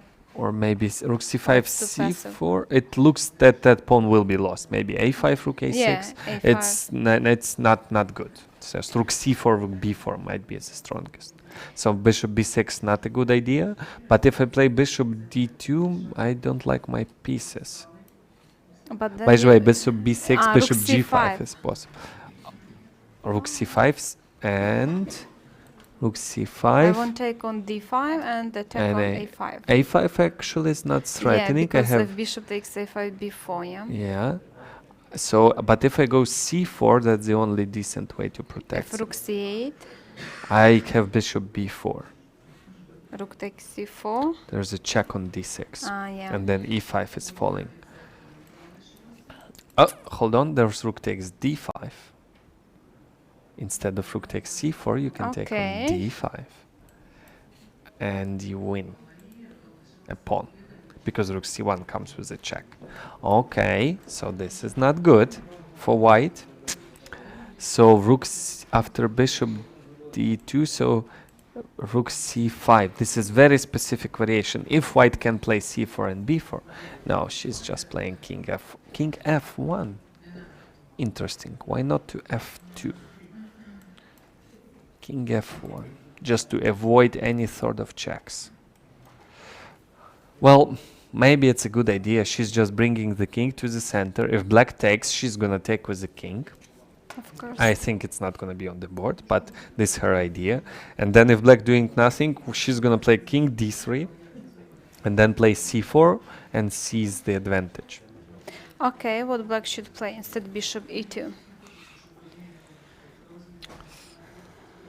Okay, I don't see how black can double rooks on c file.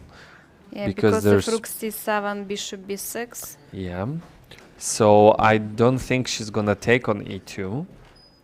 Maybe So bishop d8, something like this. maybe bishop d8, putting some pressure on Yeah. that pawn, but I still don't see next move for black. Okay. So maybe I would aim for moving the pawns on the king side. f5. f5, g5, But h5, just after bishop d8 we can push. bishop d8. Yeah. Mhm. I want to stop rook c1, something like this. Oh, stopping rook c1, good idea. And in case of exchanging on b5, you already put pressure on my pawn. Yes. So your bishop is ready. Okay, so bishop Because d8. I don't see after f5 what to do. Yeah, it's long, really long, and maybe not successful plan. So bishop d8 seems like a very reasonable way to go.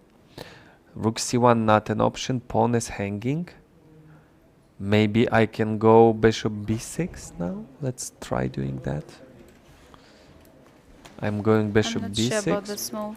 What if take? Okay, again? king takes. Take. Pawn takes.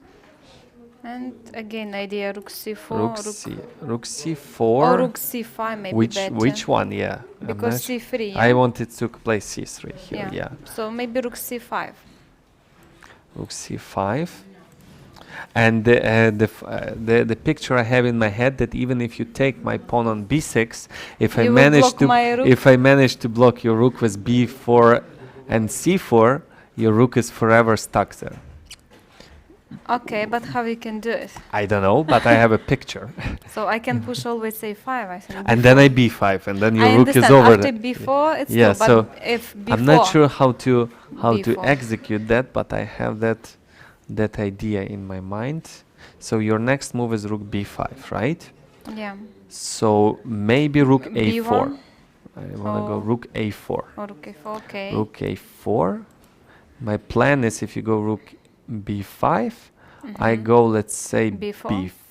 b4, maybe you have rook c8, and I don't have c4. Also maybe a5 I have move. Yeah. Yeah. Yeah. Yeah, black is doing very well here. So if you really want to draw, you might consider variations like this. This is definitely not a way to play for a win. And the problem is if you try to simplify, sometimes your position can become worse. So yeah, bishop d8 seems like a very good idea to move the bishop there. Can I go f4 here? Let's just, we're analyzing, we can do whatever we want. I want to try to attack your d6 pawn.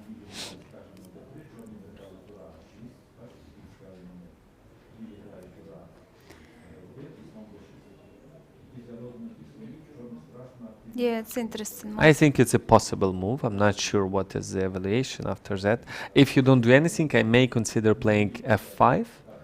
And if I can get the space on the king side as well, black will be in trouble.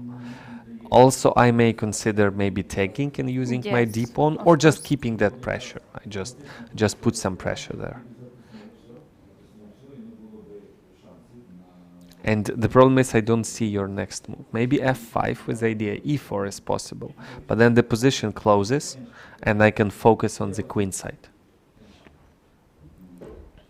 So I think white still has a tiny edge. So black is really close to equalizing. The position is still full of life, I would say, because of asymmetry of the position.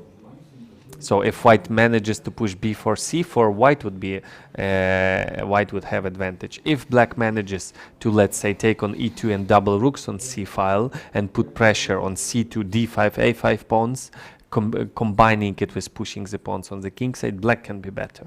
So it can still go either way. Let's consider a direct play. Bishop takes e2. I really want to try doubling my rooks. No, she played f5. Yeah. She pushed f5. She's just saying, I grab some space. I have lots of useful moves on the king side. And maybe the main idea after f4 to push e4 here. Maybe. Or bishop f6 also or bishop possible. f6, yeah. We don't need to lose the stamp of bishop d8. Yeah. Yeah, normally you're not supposed to push pawns where you are weaker, in this case king side, but sometimes it is worth considering. I don't think Ho is going to play f4, but I'm not sure what to do next. So black is basically saying, I'm going to go f5 if you do nothing. If you don't do anything, I go king f7, and then I go h5, then I go g5. Then I just push pawns and hope eventually to do something on the king side. So white has to try to push c4, or maybe rook a3 with the idea rook b3, you know, forcing your bishop out and putting some pressure. Nope, didn't C3. guess. c3. She plays really fast.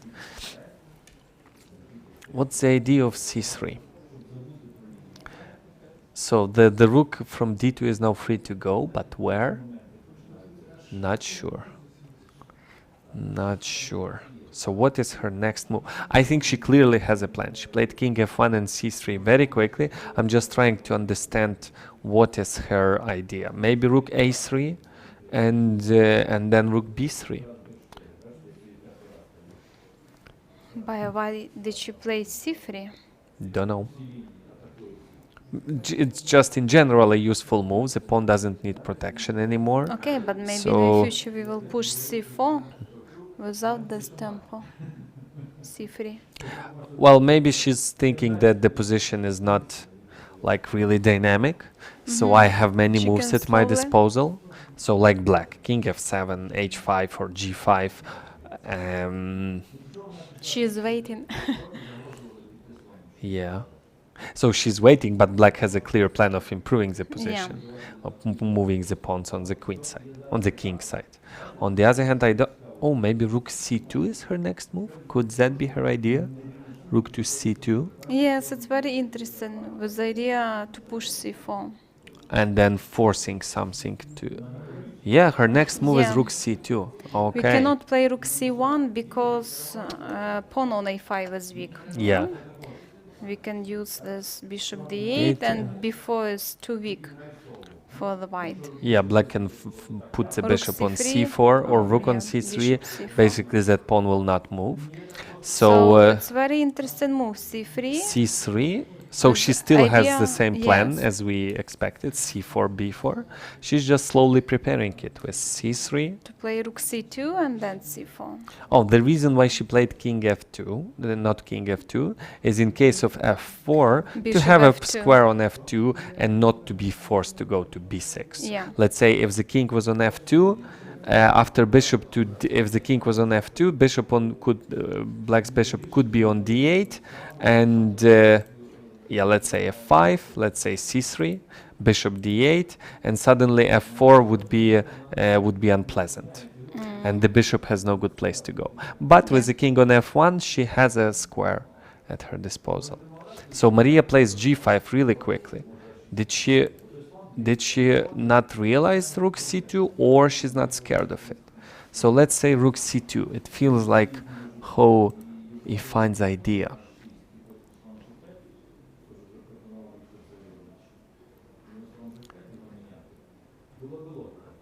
So I don't think black can stop c4 anymore. Yes, so bishop takes c2, I think we should play. Yeah, we can takes king, d2. and I thought rook c4 might be enough, b3. and rook h4. It's just let's consider it. Rook h4 h3. and h3, some g4 move. I don't know. I'm just trying to create something there. But on instead of h3, you may have bishop g1. Maybe this one also. Yeah. Oh, hold on. You just win a pawn.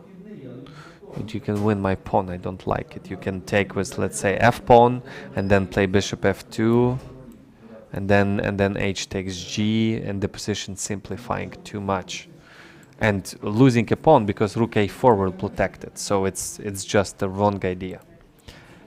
Yeah, it's just the wrong idea. So I'm expecting rook c2 here. So what could be Mariya's idea here? Maybe the thing is that c4, after c4, the rook on c2 is unprotected, and there's still no threat. So maybe black has some time. You can use it. So rook c2, black has, so c4, I'm just standing there. What do you do? If you move the rook from a1, I go bishop a4 maybe, disturbing you. So you go c4, I just ignore you. How do you continue? Then rook moves to c3. b3, for example. b3 still no threat. Rook c1 then. So rook c1 or rook c3, and now my bishop is under attack. So Yeah. black has like two tempos here. I don't think black can do something in two tempos here. Maybe she overlooked rook c2. Do you think that possible?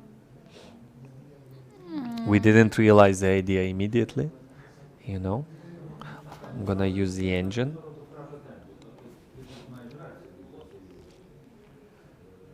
Computer is not scared of the pawns on the queen side.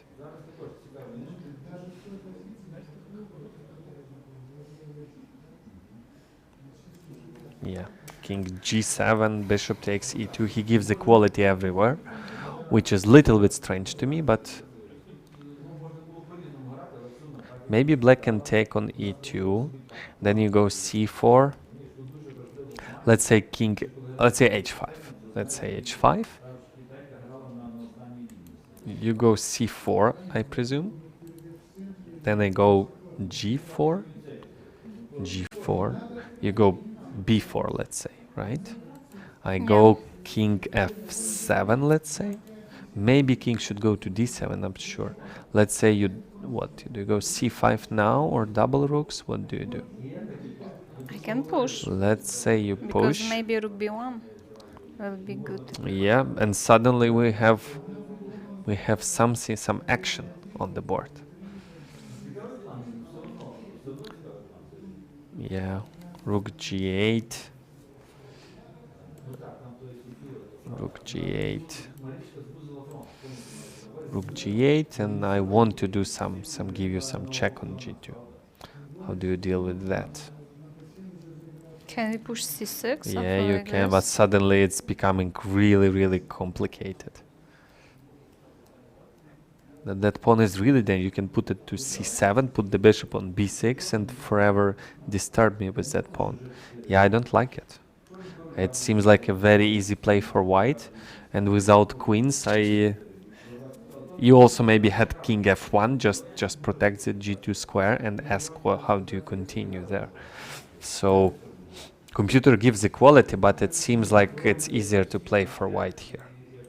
But since we have play on both sides, you know, anything can happen, I would say. Now Mariya has to choose. Does she exchange the bishops? Maybe in order to keep more chances, you should keep all the pieces on the board. So for example, with that bishop alive, white squared bishop, c6 would be much harder for white to push. You know, I move the bishop, let's say, back to d7. It's psychologically hard to do, I would say.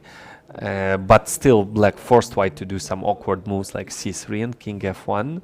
So maybe keeping those bishops. Okay, so which move? h5, king f7? Let's say h5. h5, okay. h5, c4, that's the threat. Let's say king f7, let's say. b3, for example. Well, maybe you don't need b3. You just move the rook someplace, and I have to,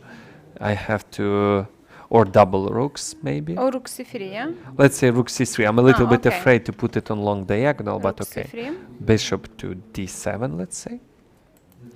And b4. b4, yeah. Bishop f6. Bishop f6 maybe. Rook a to c1, and then f4 and e4. And I have something's going on already for black.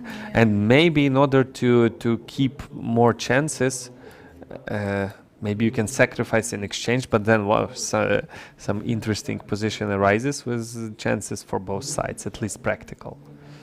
Maybe e4 first to not give this chance. Okay, can we prepare? Maybe rook on c3, maybe some other way after king f7 instead of rook c3. If you will play, for example, rook c1 right now. Okay. And bishop f6, right? And then I don't like rook b3. Maybe I just play, you know, g4. Because the reason I want to keep those bishops, first of all, c6 is much harder to push, and secondly, I can use maybe the h3 square for checks to the king. You know, some g takes f, f4, bishop h3. Right now? I'm not sure. Rook g8 I want to play, or f4, or g takes. I'm not sure what's going on here. But the position is very double-edged. I have a feeling that white should be better with the right play, but anything can happen here. For me, it's unclear position. Very unclear position. Yeah. So, but this is what Yifan and Mariya Muzychuk are considering right now. Why? Okay. What else? We assumed that rook c2 was the idea. Maybe we were wrong. Or maybe Yifan is considering g4 here. You know, the white squared bishops might disappear. Maybe I can fight for white squares. Maybe she's considering this move. It is very typical to fight for white squares if the pawn is on g7, g4 is not scary because there's g6. So the second pawn moves, g4 needs to be considered. So yeah, I think she's considering g4 here.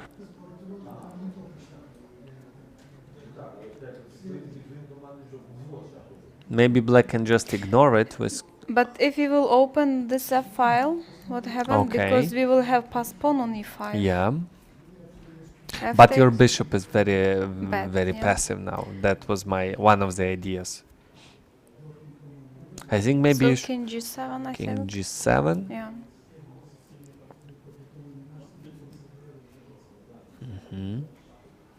Let's say king g2 maybe.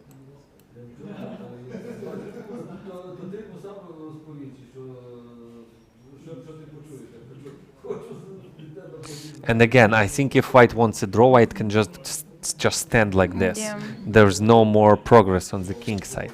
So I assume on g4 maybe there's point to keep that tension, and if white takes, black will win that pawn back. So for example, king g7. Right now, yeah. Let's say king g7. And if white takes, on f5, black can maybe go rook f8. Maybe rook c4. c4, yes. Bishop d7. Maybe taking on e2 and then rook f8. So that pawn will be lost. Rook takes c2, I think. Probably king. Still king? I'm not sure 100%. And now rook f8. Maybe because we the pawn will on f3 will need protection and my king would be there. So rook f8. But no, it's just one weakness. I can easily hold it. And the b7 pawn Rook needs g1. protection. g1, rook f5. And well, some move, just h4 or rook g3 or even h3, and no, that's not good. That's not good. I mean, speaking for black to play for a win. For white, it's perfectly playable position. Maybe white still has some edge. So I'm gonna consult with the engine here about g4. It looks like she's considering it, because it would make maybe a little bit more sense for black to start with h5.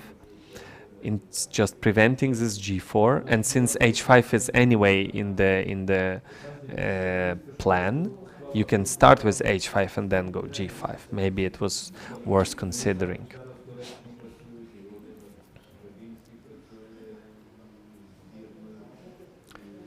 Yeah, after g4 still gives equality, but computer prepares f4 and then use the h file. f4, king f7, h5, and try to use the h file, but I'm not too optimistic about it. I can put my king on g2 maybe. And bishop on e7 will be bad yeah. after f4. So rook c2 she played. So g4 was worth considering, Yes. but maybe that's, you know, too provocative or too aggressive. I feel these moves like f3 and slow moves, she's in the mood of keep it solid and quiet with normal moves like rook c2. Rook c2. So I think that was her idea, original idea, and now she just looked at is g4 possible, and then she didn't like something. Maybe f4, maybe king g7 we discussed. Maybe bishop d7 back immediately could also be an option.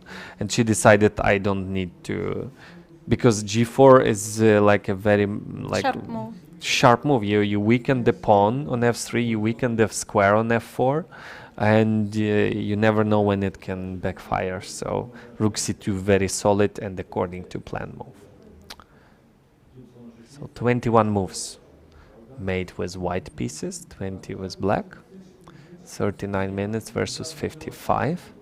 This is at least for now, it is a quiet position. So unless, well, it can become very sharp in the future. c4, b4, c5, c6 can happen on the queen side, while g4, f4, e4 just can happen on the king side.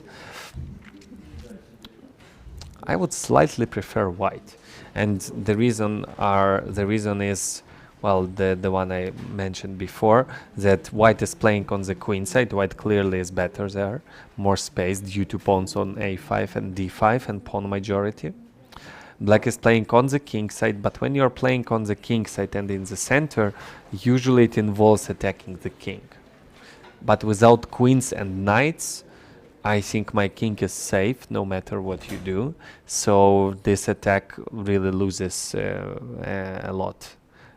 So I think black would prefer to have queens here. If the queens were on board, this f4, g4 would be really scary for the king. The queens are gone, white can easily ignore it for a really long time on the king side. And the attack on the queen side does not lose the value with the exchange of queens. So we calculated bishop takes e2 for black, yeah. Bishop takes e2. Yeah. And King takes e2 and h5. And h5. But then I mentioned that maybe it makes sense if black wants to keep it like double-edged. Maybe there's a point of keeping those bishops. So just waiting for c4. So first of all, c4 is not coming with the threat. So white will need one more extra so move. h5, I think, yeah, h5, c4, and then let's say king f7, yeah. And white will need another move to attack that bishop, and then white will need b4, c5, and still c6 would not be an option. So black has some time to do something on the king side, like g4, f4, bishop f5 maybe. By the way, yeah, with the bishop on d7, f4, bishop f5 would come with the tempo. Black will have some initiative there. But again, without queens, not sure. So she has a major decision to make now. Mariya, keeping the bishops or exchanging? If keeping, it's easy, just push the pawns on the king side. If you are exchanging it, what do you do next? Okay, it's not easy because you should think about your bishop also. Yeah. And by the way, when the white squared bishops are gone, g4 would be back on the table for white. Without those bishops, yeah, she keep h5. the bishops and push h5 immediately. I think that's a practical decision. So it doesn't seem that Yifan's plan here is to exchange on b5, because after exchange on b5, c4 is not an option in the nearest future anymore, and that pawn on b5 can hardly be attacked. So her plan is clearly to go c4 now. Yeah. So c4 I'm expect to be on the board. So the bishop's not hanging, so I wouldn't move it immediately. I would make a useful move like king f7 or g4. Not sure which one. I think king f7 is needed anyway. Okay, we will let's need the calculate g5. g4 because let's say g4. Okay. Didn't look it. So I need to protect the rook on c2. If I double rooks, I don't like bishop to a4 unless I have b3 there. Oh, let's take a look. Rook a to c1. I like now rook a to c1. The bishop is hanging. If you go to a4, I have b3. Bishop takes b3, rook b2. Yeah, only move bishop to a4. Yeah, rook takes b7. And I take on b7, and you will not get rid of my rook. Yeah. And c5 would be always on the table. And it seems like black is in big trouble here. Yeah. So taking on b3 is not an option, probably. So bishop to d7, and I go b4 now. So, or I also have c5 immediately. I also have c5 immediately to consider. But To maybe you exchange the take, pieces? yeah, but maybe you can take everything, and then play king e7. Rook c7. And rook b8. Do you like this position? I like it for black. Because my king will come to d6, I will kick your rook out. Your pawn on d5 would become weak, and I think black would be better here. So c5, I would say too soon. Before I should play, yeah. Let's say I attack. d6, yeah. And then you put your rook on c5. I can play rook c8 maybe, and you will lose the pawn on d5 at some point, and black is definitely better here. So c5 without a pawn with the king very close, probably not a good idea. So I would go b4 here.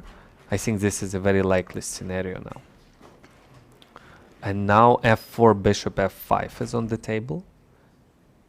f4, bishop, let's say, to b6 maybe. Bishop to f5. Rook c3 maybe. Maybe bishop to f6, maybe e4. The position becomes very interesting. And really lots of calculations will be needed here. Let me consult the engine. So c4. Computer does not like g4 here, at least for the time being. g4, rook a to c1, bishop to d7, b4, f4, bishop b6, bishop f5, rook.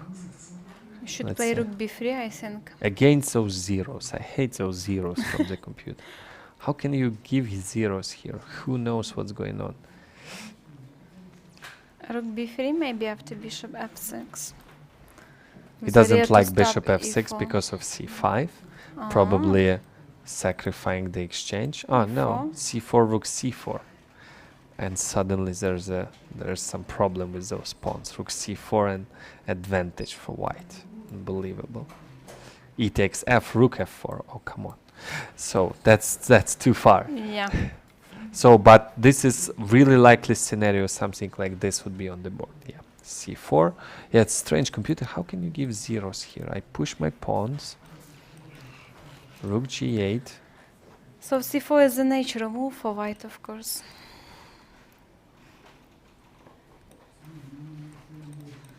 Wow, some variations. So it can become really interesting here. So the main idea for black here is to move, once white threatens the bishop, move it to d7, then go f4, g4, bishop goes to f5 as a tempo, then king goes to f7, maybe bishop f6, maybe king f7, and then trying to use the g file. After g takes f, there could be problem with the king, finally, for black. And the position becomes really sharp and double-edged with the evaluation of 0.00.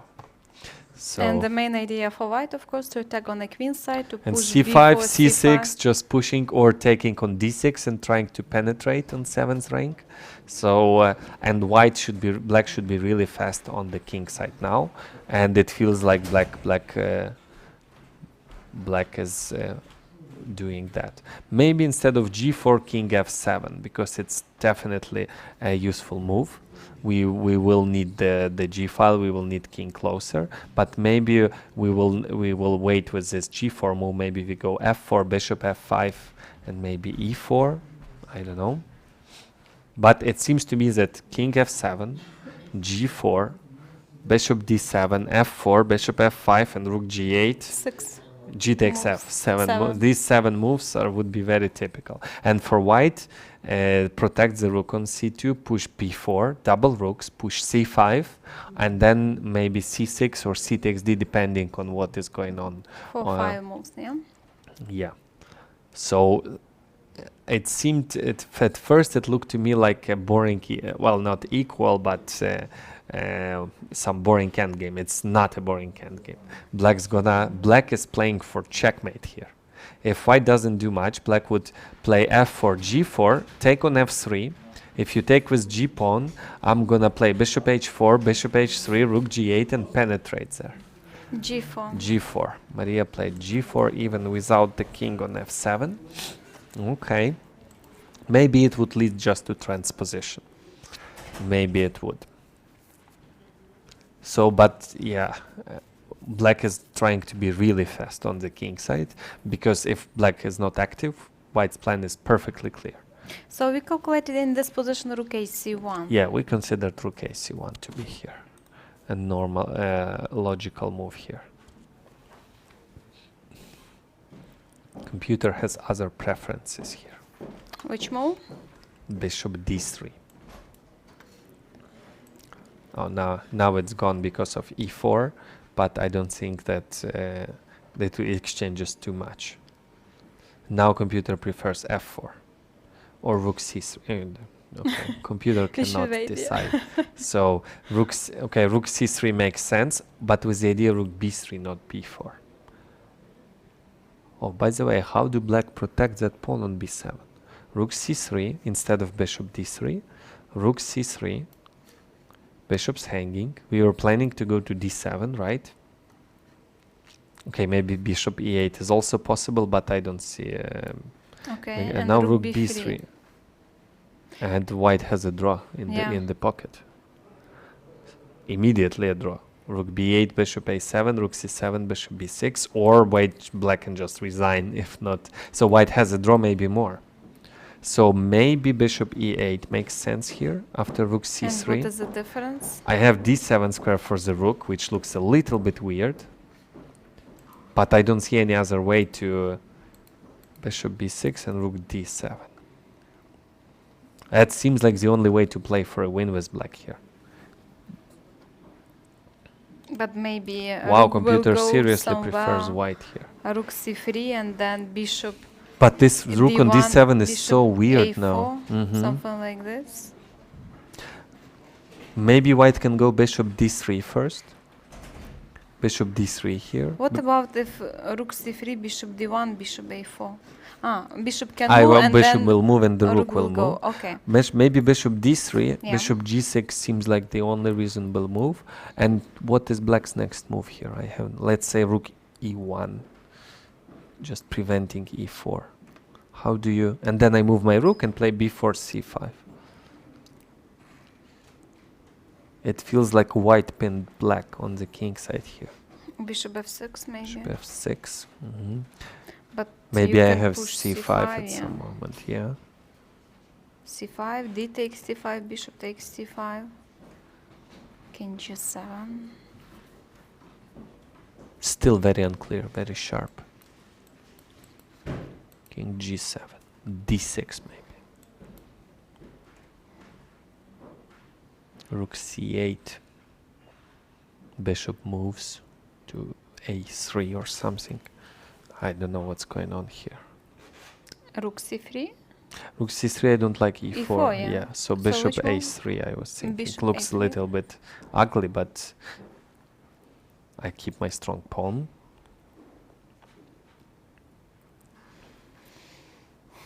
I think Ho is considering rook c3 because after bishop d7 she just can force a draw immediately. Yes. Let me check. Rook c3, and it's a logical human move that she didn't do it too late. So b4 she played immediately. Rook c3 would be unpleasant for black, I would say. Yeah. Because black doesn't want a draw. Maybe if black was fine with a draw, this idea wouldn't be too scary. But Ho played b4. So what's her plan here? So what do you think? She didn't calculate this move, rook c3? I think she has just another plan in mind, and I think maybe To her push next the move, pawns before maybe her next c5. move is c5. Maybe she would just ignore that bishop. She would play c5 and then take on b5. Then those Yeah. double pawns wouldn't make much sense. So I'm assuming her next move is c5 here. Or doubling rooks, but her plan is c5 here. And then exchanging the bishops. So what So can black do f4, here? I think black should push. Let's say f4, bishop, not sure. f2 or b6, tough choice. Let's say Maybe b6. b6, yeah. Let's say more aggressive.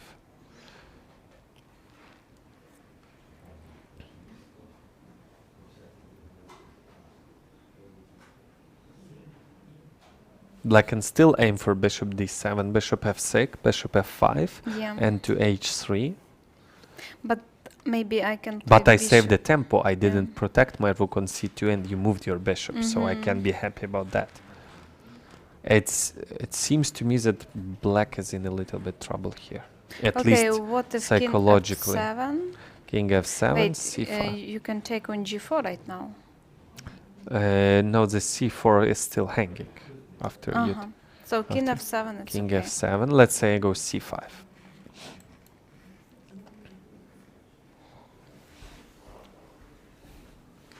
My next move is taking your bishop and doubling your pawns. I'm not sure if that's so scary, but if you take on e2, I take with my Yes, king. Then you can push c6, so And a6, then c6 you and will have c7. one pass pawn. Yeah, really strong pawn. The problem after c6 without the bishops, black can take on c6 and then play king e6 and maybe d5 and have some strong center, and white will have some strong passed pawn. Again, the position would be really double-edged. But with the pawn on c7, white cannot lose, I'm afraid. So the fact that she played b4 seems to me that her plan is c5. Otherwise, she would consider protecting the rook or kicking that bishop out. Maybe she just... Yeah, computer prefers white now. She spent a lot of time in the middle of the game, you see, after the opening. So she has only 30 minutes for 15 moves. But I think she had all of this planned when she, at least that picture was painted in her head, what she's gonna do on the queen side, more or less when she played something like king f1. Yes. Okay, computer prefers white. And I'm afraid Mariya's gonna struggle in this game. It looks to me that, well, black is really behind in the attack on the king side. The king is still on f8. There's no rook on g8. The bishops are far away from my king, and white is already on the queen side. White is already there. Actually, this is what happens when you play for a win with black. If you're not okay with a draw, you avoid objectively good moves like d5 in the opening. After f3, you just play d5. It's just objectively a good move because you had a weakness, and then you exchange it to central pawn. You exchange some pieces, and you equalize. So that was objectively a good move, but we know the tournament situation. After that, too many pieces disappear, and there's really tiny chance to play for a win. And that is what very often happens, especially when you play. Okay, if you're not okay with a draw with black, you don't go for a drawing lines, even though the position is demanding that. It's just screaming at you. Come on, you are a little bit worse. You should be fine with a draw, but you say, no, I have to play for a win. You don't understand. I have so many points in the tournament. I need this win. And sometimes you would lose it because you push too hard in a position, and you want more from the position where when the position does not allow you, the position cannot always give you what you want. So this looks to me that if black was okay with the draw, black would trade those bishops, but in order to play for a win, you want to keep more pieces. But then apparently there was no point of going to b5 in the first place. Well, funny thing, the next white's move is bishop d3 according to engine, not c5. Bishop d3 protecting the rook, attacking the pawn on f5, which is also very reasonable, I would say. Maybe with the idea after f4, bishop b6, black has not this move, bishop f5. Maybe. So let's say king f7. Let's say king f7 is according to a plan. King f7 right here, king f7. The computer says bishop d3, but I have a feeling she's gonna go c5. She's gonna go c5, and well, wow, best move for black, bishop e8 here according to H. Why no, then e8, at least king g7. Why not bishop d7? Because of bishop d3. That's according to Stockfish, but no, I don't like it in order to play for a win. Yeah, I think at least for now, Yifan's strategy for the game worked out. To keep it solid with first in the opening, the bishop e2 move. Rare move that is considered to not give any advantage, but given the tournament situation, it is a good choice. And then f3 move. If you play for a win with white, you will never play f3 because d5 equalizes immediately. So you would go for some other move. And she plays f3 because she knows that Mariya will not play d5 because too many pieces disappear. And then white has some tiny edge. And white still has that advantage now. Okay, there's some interesting lines suggested by the engine here. To go bishop d7 and then go f4, g takes f, bishop h3 check, but still computer prefers white here. For those who are worrying for the evaluation after king f7 c5, it is 0.1. So it's it's just equal according to engine, but according to tournament situation, I think Mariya would push, and maybe she may push too hard at some point. Well, and nobody would blame her for that, right? That's what she's supposed to do in this game. She's supposed to keep it unbalanced with counter chances. But you know, maybe after b4 she tried to win this game, to push c5. You mean Yifan? Yes. Well, I think if she realizes that she has no risks and she can push for free, she would do it. Even though it is really not common for top level, but I remember one game where Carlsen had a win in his in a tournament in his pocket, and he was offered a draw. So even if he loses, he would be the first one. Normally people just say draw, I'm a champion, I'm good. He said no, and he just continued playing and won that game. I'm not sure who was he playing, but that's a modern approach. Usually people are, okay, draw, I find the match is over, I'm the champion, I'm gonna go for a draw. Why should I play more? But there are some players who would go, no, I'm better. Let's continue, no matter what is. So it depends on the personality. So, but Mariya's now in maybe objectively not in trouble, but in the match and given the situation, it's not what she was looking for when she played Sicilian. Yes, it's true. Yeah, the point is that when you play with black for a win, especially against a stronger player, it's really hard. If your opponent wants a draw, it is really, even in Sicilian, you know, she just plays bishop e2, and what you gonna do? Maybe dragon was a better choice, but even then, white is just still has teeny tiny edge, very solid position, and if you play accurately, you still are making a draw. Especially if you are objectively not a weaker player than your opponent, then it's really hard. It's hard to play against much weaker player for a win with black. If, let's say, 2300 against 2500, 200 points elo difference, that's a big one. Even then, it's really hard. If your opponent only wants a draw, it's really hard. You have to push too hard at some point, and it can really backfire.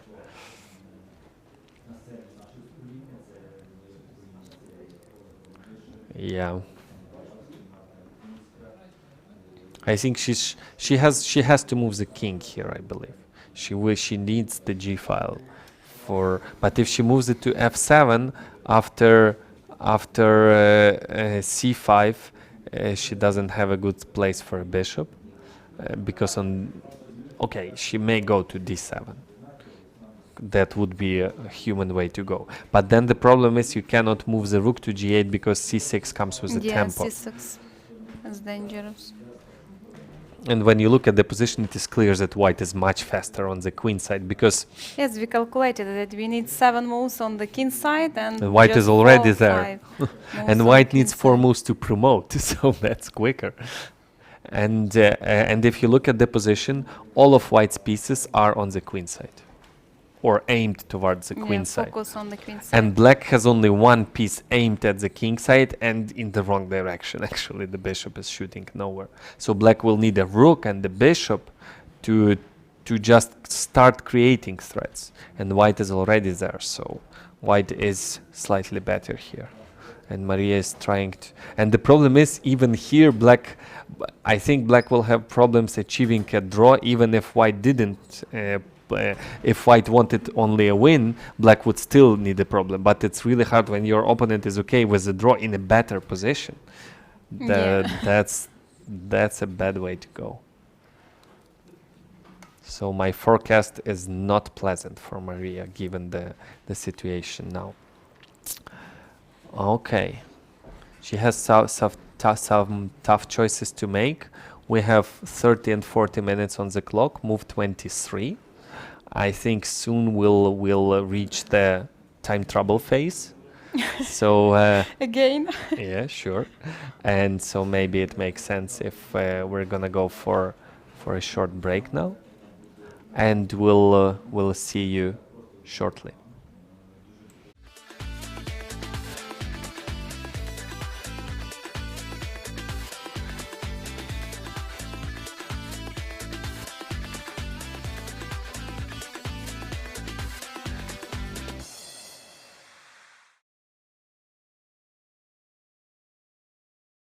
Lviv, with ancient architecture and magnificent atmosphere, a European city with Ukrainian soul, where everyone drinks coffee, savors chocolate, and plays chess. Chess capital of Ukraine, the city of Lviv hosts the FIDE Women's World Chess Championship match this spring from 1st till 18th of March. Mariya Muzychuk from Ukraine and Yifan from China will come together in a duel for the title of Women's World Chess Champion. 18 days, 10 games, impressive chess battles and uncompromising fight. Witness the birth of the next chess queen in the city of Lviv.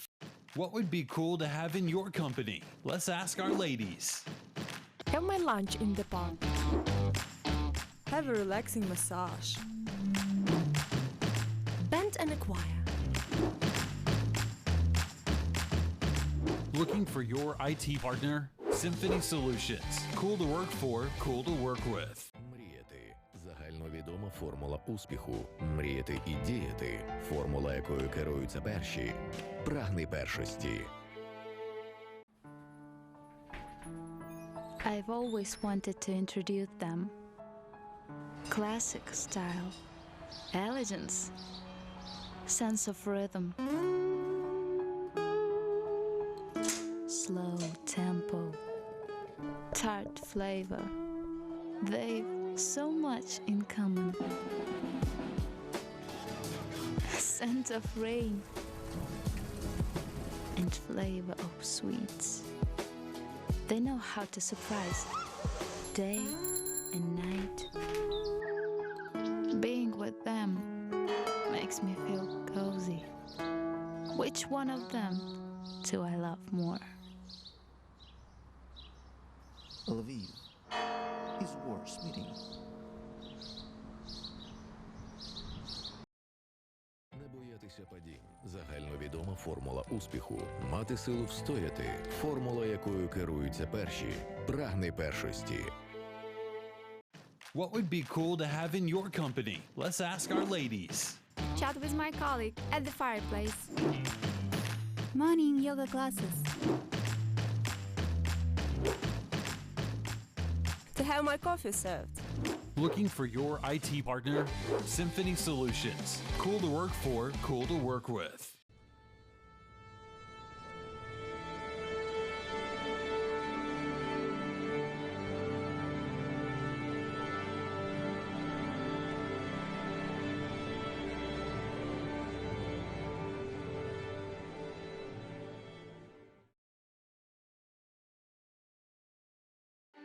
У світовому спорті є чимало прикладів успішних сімейних дуетів: сестри Вільямс у великому тенісі, брати Бьо у біатлоні або видатні українські боксери Віталій та Володимир Клички.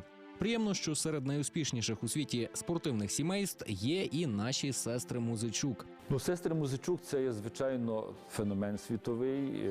Це є, вони чимось нагадують сестер в Росії, були такі знамениті сестри Косінцеві, які зараз залишили шахи, багаторазові олімпійські чемпіонки, але сестри Музичук вийшли, звичайно, на більш високий рівень.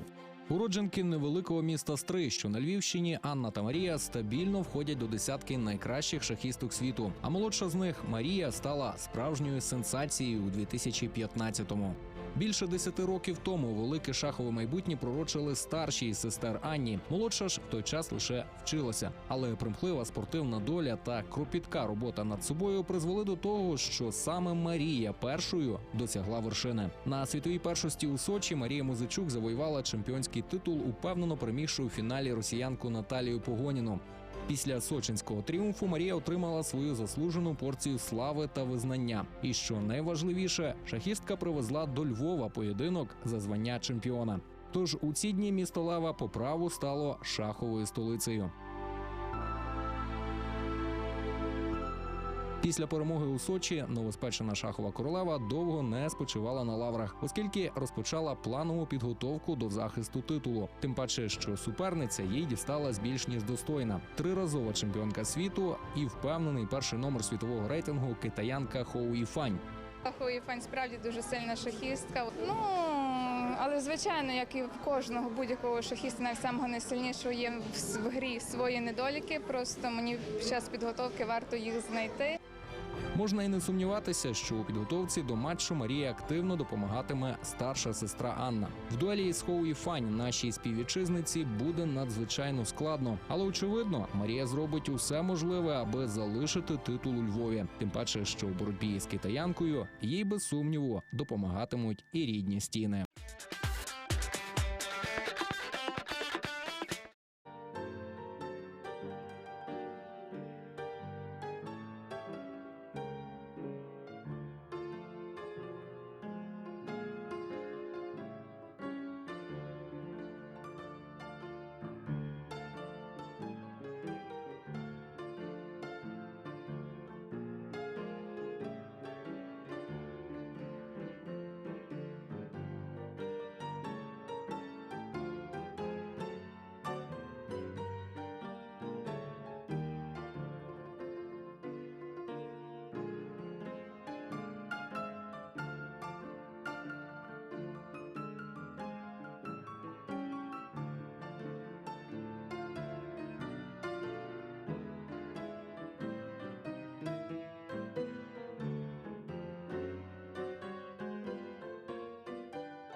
Hello everybody, we came back from our short break and we are here Grandmaster Mykhaylo Oleksiyenko and my colleague women Grandmaster Vita Kryvoruchko. So today Yifan play for white, Mariya play for black. And after 15-16 minutes of thinking, Mariya chooses to go f4 here. That's a tough call, I would say, but if you want to play the computer suggestion king f7 followed by bishop to e8 is not a way to play for a win. And for those who just joined us, Mariya needs only a win today because the score is 5-3 to Yifan's advantage, and no wins so far. In not once Yifan has lost a single game in all of her championship matches. That's the third match, right? So no losses so far, and Mariya needs a win today because 2 more games left and she's 2 points behind. So that's why she's playing quite aggressively here. And f4 is played, and well, white has to choose where to move the bishop. We discussed bishop b6 in this position. Well, and bishop f2 is also possible, and maybe it is a safer way, because with bishop on b6, I can see at some point black putting the bishop on h4, and then taking g takes f, and if you take with the pawn, bishop h3 check, and suddenly the king is in trouble. So maybe bishop f2 could be a safer way to go. We may go to b6 if the rook appear on c7, right? We can then attack it. But bishop to f2 might be a very solid way to go. I assume Mariya wants to move the bishop to f5 or h3, depending what white is doing.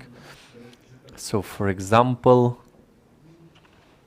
What do black do? King f7 maybe. We still need the Yeah, g king file. We f7. cannot play for a win without the g file. King f7. We assume that c5 was the plan. Yeah. We assume that white can go c5 here. And if white squared bishop disappear, the attack on the king side loses its value. So But what about g takes f3, for example, okay, let's say I take with a pawn. and Well, bishop d7? yeah, I think that one should be played. And now bishop goes either to f5 or to h3. H3, yeah. I would consider bishop d3 here for white. And I'm ready to put my king on e2. And maybe black should aim on pinning that bishop with, let's say, rook g8. This is really forcing line. But if c6? It looks too dangerous. Just next move is if you go rook g8, I go maybe c6, you B give takes. check, I go king. No, b takes not good because bishop c4, yeah? And this diagonal a2, g8 is weak. Or we can play bishop e6 to protect our Maybe, king. but then with pawn on c7, I'm not sure. I was Okay, thinking about bishop h3 and rook g2, but even then there's no threat. c6, bishop h3, king hides on e2, and even rook g2 has no threat, because even you play rook g2, I ignore you. Oh no, you do have some threat. You play rook g2, bishop h4, and Rook f1, and rook takes rook h2. takes h2. Yeah, that could be considered as a threat. So we are now in the phase of tempos. One tempo here, one tempo there is really significant. By the way, so maybe b takes c here instead of bishop h3 check. B takes c, d takes c, now check, and now rook g2. Is that possible? I want to go bishop h4, and when you go rook f1, I want to go rook takes h2. Even then I'm not winning, because you take my rook on f1, I take with the king, and my pawn is still protected. So I'm inclined to consider c7. Yeah, I'm thinking about c7. c7, bishop h4, rook f1, and if you go Sacrifice rook our rook. h2, I take on a6. Oh, sorry, the bishop on h3 is still alive. Yes, so we can, but rook takes f2 and exchange the rooks. No, now, But still, no, it looks like... we will have compensation, I think. No, but the problem is now bishop f1 and King takes f1. and rook takes f2. If Rook takes bishop f2, takes and king takes f2. and then rook c8, I take the crucial just, pawn. Yeah, yeah. So it feels like black is in time here, because bishop takes a6 is not a threat anymore, because c8 is controlled by our bishop from h3. Maybe that's her idea. Maybe that's what she plans to But do. okay, if bishop takes a6, what will you do? I was thinking rook takes a6, and now C8 promoting, yes, takes, and I have no idea who's better here. White's pawns are not moving, but my rook is out of play. The maybe d5, d4, d3, maybe that's what I should do. I don't see how you can move your pawns quickly.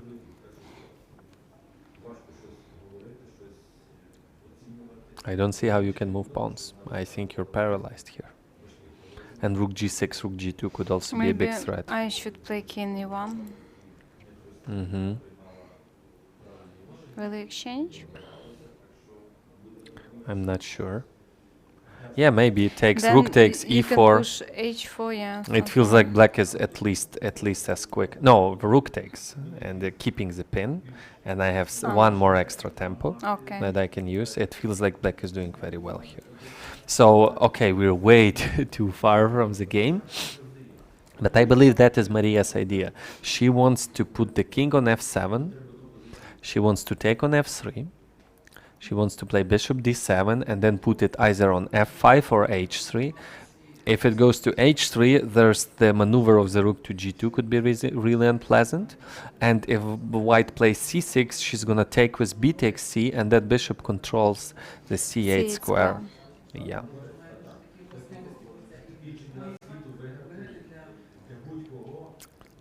Yeah. Yeah, maybe that's her idea. That's why Yifan is now thinking, because she understands Black's idea and she tries to realize what she can do about it.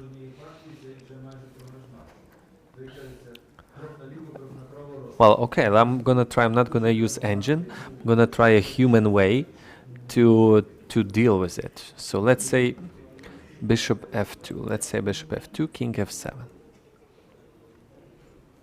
But c5 is a natural move for white. I have bishop d3 here, winning a tempo. No, I don't win a tempo. You go bishop to d7 anyway. It's just a transposition. So let's say c5, g takes f. Hold on. Maybe I can take on b5, sacrifice a pawn. Might be too optimistic. Yeah, might be too optimistic. Yeah. So g takes f, bishop to d7.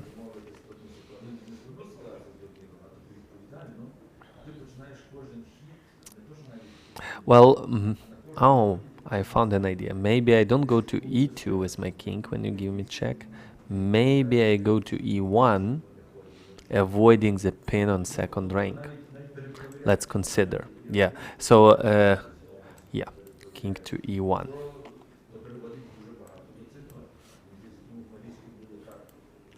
Bishop f2, Yifan played. She played bishop to f2. Maybe king to e1, but the position is really sharp here. So if you still rook g2, first of all I have bishop to c1, bishop to f1 that needs to be considered. Rook takes h2. 2 takes h3, then Rook maybe takes c7. Ah, there's back rank check. And then I was thinking c7 and then b5, you know. Let's put it on the board. It is worth considering here. Takes on h3, takes, but there's a really strong, no, rook h1 is a huge threat here. King e2. And don't see what I can do about it here.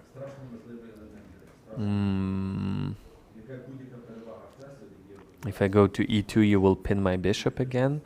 Maybe rook a2 c1.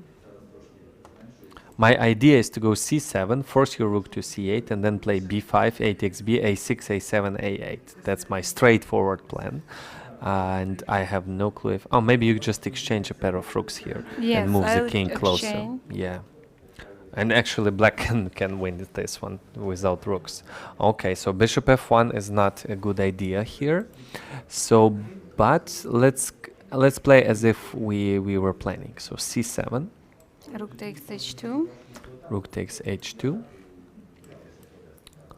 And now let's say... Can rook c1 again? Yeah, let's say I double rooks. Okay, I will exchange. You exchange king e2. You also have rook h2, but okay. And now I have no threat for white. And black is one extra pawn.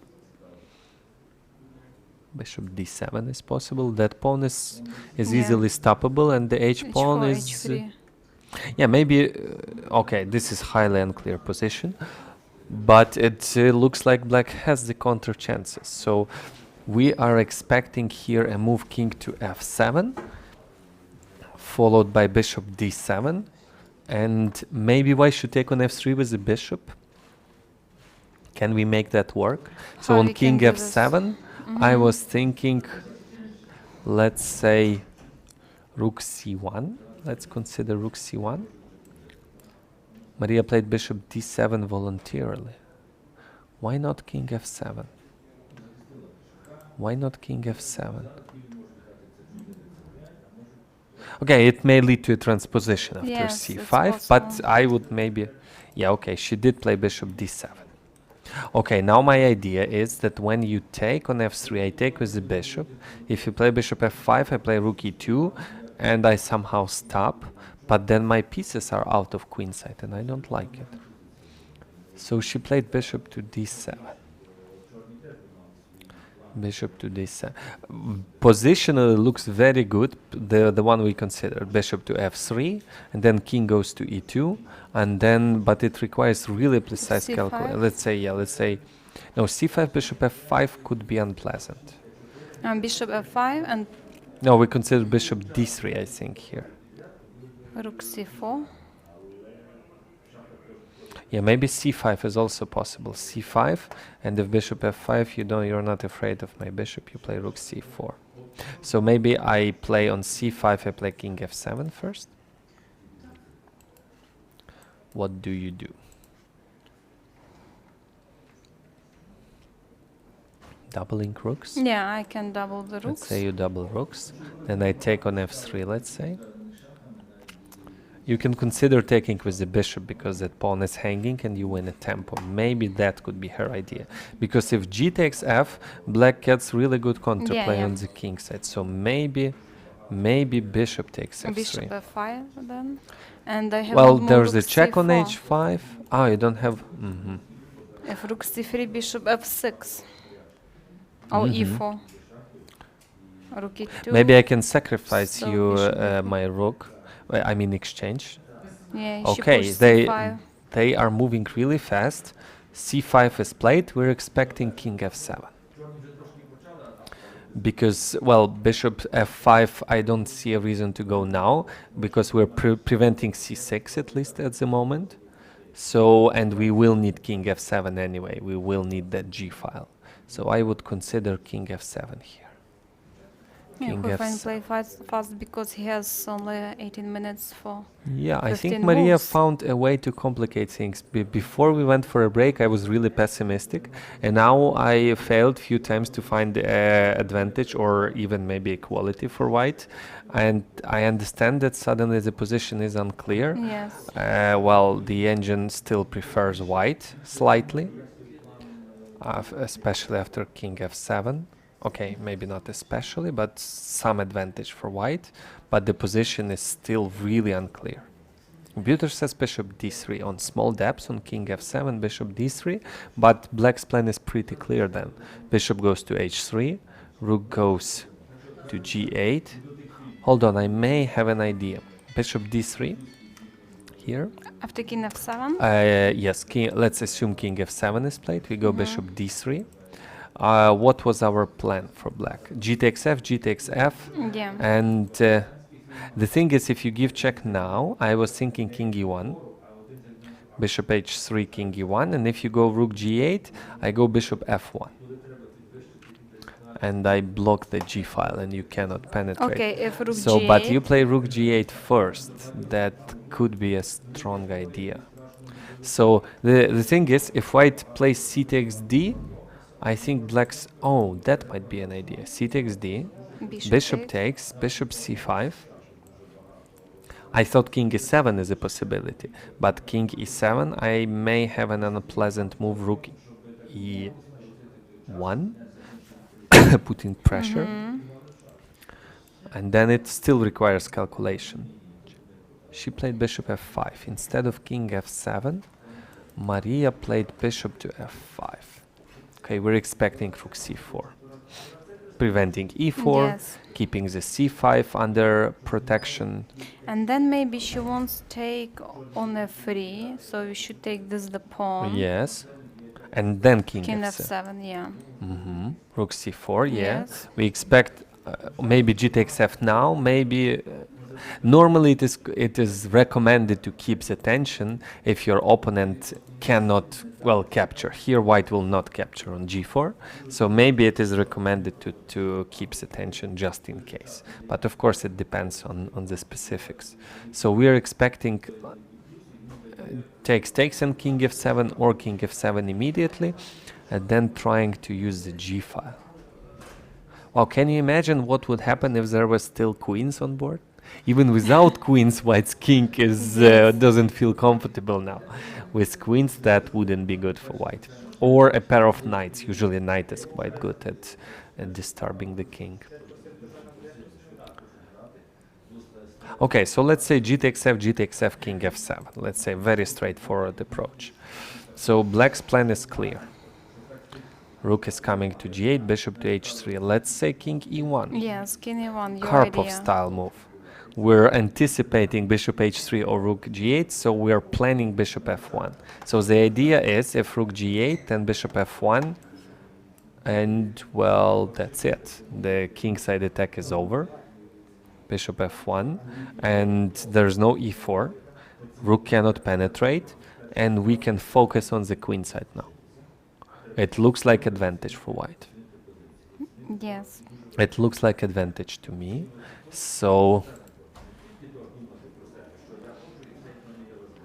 yeah, king e1 might be a strong idea here. King e1. Rook g8, bishop f1. Yeah. Bishops on f2 and f1 have two really important jobs: controlling the g file and attacking the queen side. It looks like a good way to go, but if we keep the tension on the g file, black can consider playing g3 at some point. So let's say instead of g takes f, king f7, and with the same idea. And if now king e1 looks a little bit weird to me. With the g file still not open, it looks weird because of this some g3 possibility. Well, not right now maybe.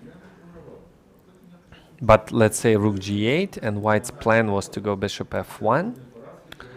But now h4 with idea h3 could be unpleasant.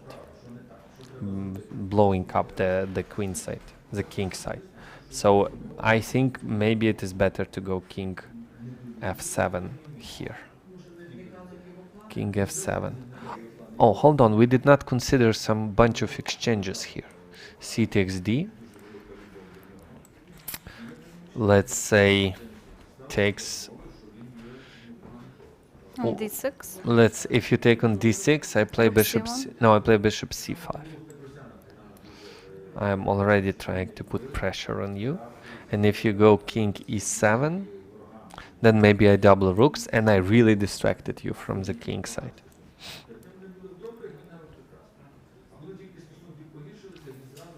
Yeah, that could be an idea for white. Since this c6 plan may take too long, maybe white can take c takes d, distract the bishop and the pieces, keeps a balance. King f7, exactly. Yes. Black keeps this g4, g2 pawns just to have extra options. g3 might be an option, h4, h3 an option at some point. h4, g3 could be an option. And white cannot take on g4 because that pawn majority could be overwhelming at some point. Yeah, and pawn on h2 will be weak. Yeah, so f takes g is not gonna be played anytime soon. So c takes d6 is interesting. C takes d6 might be an interesting possibility. King e1 looks good when the g file is already open because we can be sure that there's nothing going on the king side. With the pawn on g4 still alive, king e1 looks a little bit artificial to me. So since white is okay with a draw, I would consider c takes d, but it might be, maybe it's not working specifically. Rook takes c4, bishop takes, bishop d6. The pawn is hanging. Bishop maybe c5. If you go bishop c5, I was thinking takes and rook c8. At least it definitely requires calculation. Rook c8. You don't have rook b1 because my bishop is controlling. And I may be winning some pawns. You have d6. There's c6 also discovered check. D6, king f6, and I win your pawn. If you go you wanna go bishop d5 maybe. I take on c5, you take on b7, and I have some bishop d3 check, and black is doing very well here. So maybe instead of d6, there's c6 move. There's c6, that's a good move. But only because there's a discovered check. But okay, still, b takes c, d takes c check, bishop e6. Bishop takes a6, rook takes c6, and white is better because of the a pawn. Okay, so taking on c5 due to this discovered check might not be working. Maybe I go king e7 then. If king e7, rook e1 is dangerous. Q1, king d7. And then I want to go rook c8, force you to do something. Unless white can do something immediately, black could be even better here. Yeah, king is controlling everything. It's interesting to play bishop b3, bishop a4, but there is bishop d3 check and can put Yeah. bishop b5, something like this. Yeah. So c takes d might not be a good idea here. But what else? Okay, from human point of view, I already don't like white's position. I changed my opinion. Before the break, I was really pessimistic about black's position, maybe under influence of those damn engines, you know. But once you look with the human eye, unless she finds something really specific, black could be rook to d1. We did not consider this move. Yeah, it's interesting. We did not consider. I think the main idea of this move after g takes f3, bishop takes f3, and she has not the spin on d3. Probably you are right. So let's show it to our audience. So the idea of rook d1, well, weird looking move, but the idea might be that if g takes f, which is in black's land, and there's no bishop d3 check, and the e4 square is under control. On the other hand, it moves away. Yeah, maybe it is. I'm not sure how to make progress now for white. Yeah. But that might be the idea. If g takes f, bishop takes, because she really didn't like taking with the g pawn. Otherwise, I don't see any other idea of this move. Maybe that's the one. White can push c6, for example, in the future. Maybe, and then hope for that bishop, hypothetical bishop from f3 to become very powerful. Yeah, rook d1, rook g8. Rook g8. Why did she play it so fast? She has 27 minutes on the clock. What's the idea? So g takes f, white still intends to take with the bishop. Why do you need the rook on g8 there? g3. Oh my god, we did not consider this. Oh, maybe she's just keeping the tension. If white plays c6 here, black will take it. If c6, black can take it, and if you take with the pawn, well, the position is what black is looking for. Highly dynamic, more time on the clock. It's not clear who's even better here. And if you take with the rook, your pawn on b4. Bishop e6, d5, something like this. Yeah, anything can happen here. So she's not afraid of c6. I think maybe in general she wants to have really a highly tactical position now. And now g3, she played g3 very quickly. That was her idea when she played rook d1. So g takes f4 is a big threat. White wants to exchange some pawns and use the fourth rank for the rook. Okay, what can black do here?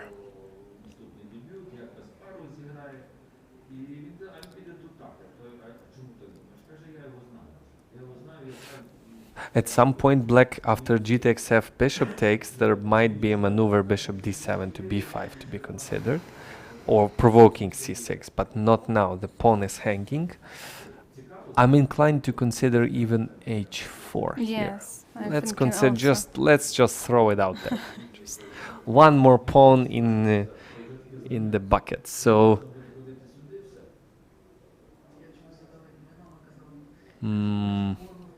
so the idea, g takes f4 wins the pawn, but our idea was to go g3 maybe here.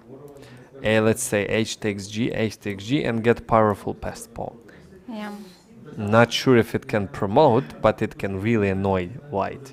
Some bishop g1. The king has to... No, it looks quite... better for black. I'm not sure who's better, but anything can happen here. Dangerous. So h4, human moves that looks logical. What else can black do? Let's consider straightforward. F takes g. F takes g.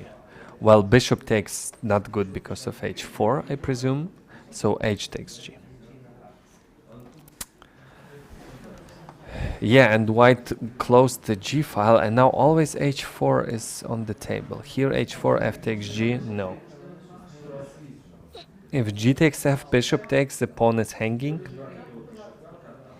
white simplifies the position, and that's what white needs. So how can black keep this tension? Bishop to g5 looks very weird. I mean, instead of f takes g, it loses the pawn on d6 and has no threat. So I think very interesting idea from Yifan. Interesting. Very not typical. Yes, Normally yes. when you're under pressure, you try to not move their pawns there, but here white says, I have two bishops there, I have a rook on c4, and well, let's do this. Black's rook on a8 has no job, and Yeah. And potentially it has to stay there to protect the a6 pawn instead of in the After case of c6. c6, yeah. Yeah. Very interesting. What is the human move to continue? h4 is a human way to consider. It looks very human-y. h4. What else? What else? F takes g, h takes g. And maybe then some move, just improving the position. Rook a to c8, let's say. Let's say here, look, rook a to c8, just bringing the last piece. Okay, but if c6? c6. B takes c6. Hold on, your rook on c4 is unprotected in case if I take on c3. But what if rook takes c6? Can I try this? Rook takes c6. You will take on f3. Yeah, I wanted to take on f3, but now you can consider taking on a6, and who knows what's going on there. So maybe I take on f3 first. Instead of b takes c, I take on... instead of b takes c6, I take on f3 first. You take with the bishop. And now your rook is unprotected. Maybe I can use it. So c takes b not a threat, but c7 might be really unpleasant. So let's say now b takes c. But bishop takes h5 check. Oh, I forgot about that. No, it seems like white is doing very well here. Okay. Okay, so that's definitely worth considering. F takes g, h takes g, and rook c8. I don't like this move, rook a8. No. Well, I want to use my rook, you know, I cannot play without a piece, but I'm not sure. Maybe it's better to play rook a to f8, something like this. But then I will need to play king e8, and Yeah. then the pawn will promote some pawn. So In this position, we need our king on h8. Maybe on h5, I mean.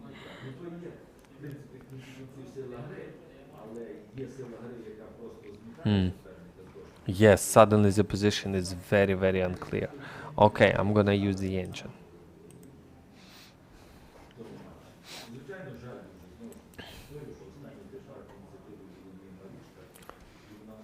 Yeah, computer prefers white. He says you should take everything and play rook h8. It's not gonna be on the board. And what? And g takes f, and white is much better. That's his evaluation. Yeah, because pawn on h5 is weak, and we want to push c6. Yeah, I was surprised with this rook g8 and the fact that Mariya played it so fast. We considered g takes f, but then bishop takes was clearly the idea. And yeah, still white is better, according to engine. That's a really powerful idea from Yifan. According to engine, black is in trouble here. Black is in trouble because there is no more attack on the king side. The g file is now blocked. Okay, the human way h4. Let's go h4, and given the tournament situation, she might consider this. Let's find a human way to deal with this h4.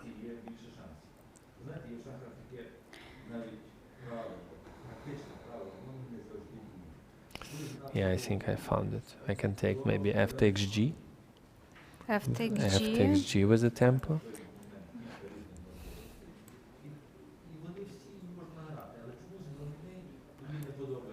Yeah, if you take with the bishop on g4, I can just take on f4. and Yeah. there's no g3 anymore. So you play h takes g, let's say, instead of bishop takes g4, h takes g3, and then I can consider g takes f, but okay, I take h takes g as well, and you have no g pawn. So and it looks like I'm just winning a pawn. So h4 doesn't work. Otherwise, how do you keep that tension? Oh, it seems like black is indeed in trouble here. You exchange your mates again? Yeah, and again under influence of the engine. Yeah. Yeah, but I also didn't succeed in finding a good position for black after g3. I think it's a very good idea by Yifan, at least practically speaking. Rook d1 followed by g3. She was planning g3, but it was not possible because g takes f, bishop d3 check. Also on g takes f, so this rook d1 is a really powerful move. It brings the rook into the game, and it has two more ideas. On g takes f, taking with the bishop on f3, and on any other move, playing g3 and trying to ruin that pawn majority on the king side. It's usual if you open an attack on the king side, for example, it's good for you. Don't push the pawns. Yeah. Yeah. So there's a rule: don't push the pawns where you are weaker. But in this case, apparently white is not weaker because white has two bishops and the rook, and black also has two bishops and the rook, but the bishop on e7 is not attacking anything. It's completely busy with the pawn on d6. And black didn't evolve the rook on a8 also. Yeah, and there's no rook, and king on f7 is exposed to checks from h5, to checks from the f file. It seems that Yifan is about to even maybe win this game. So now they have... Yeah, how much time did she spend on this? Yifan has 16 minutes and Mariya Muzychuk has 17 You know what minutes. I think? On rook d1 she spent less than 3 minutes. On g3 she didn't spend any time. On rook c4 she didn't spend any time. And c5 was a very logical move. She spent 12 minutes on bishop f2. I think she might have come up with, because black's play was really well obvious, I would say. King goes to f7, bishop goes to d7, pawn goes to f4. How do I deal with it? I think she might have thought, at least she had this idea with but rook Mariya d1. didn't need to play bishop d7. Yeah, bishop without d7 might have been an inaccuracy, yeah. Because with bishop on but she could play king f7. King f7, but yeah. we were playing c5 anyway. Yeah. So it just led to, maybe she shouldn't have played bishop but f5. we calculated g takes f3. Do you remember? And white should take with the pawn. Yeah. Maybe she missed this idea with taking on with the bishop. This idea, but yeah. She was happy that Mariya played bishop d7 and rook g8 immediately. So. Yeah. So okay, let's to go back and explain what we refer to. We were a little bit surprised with bishop d7 24 move for black, because it seemed that white's next move is c5 anyway. So we were thinking about going king f7 instead of bishop d7, and in case of c5, which is very logical, we go g takes f first, and there's no bishop takes f3, and after g takes f we go bishop f7, and this bishop whole d7. Bishop d7, and but now we consider king e1 to be a good move, remember? In this position, king e1 with bishop f1 idea. Yeah, okay. That was our idea. So it is always double-edged, but well, maybe white is better in any case in this position. Let me consult with. I wonder if you are right in our analysis. If bishop f5, rook c4, rook g8 will be the same position. She has not this idea g3 because we exchange the pawns. Yeah. Strangely, computer gives zeros after bishop f5, rook c4, rook g8, bishop f1.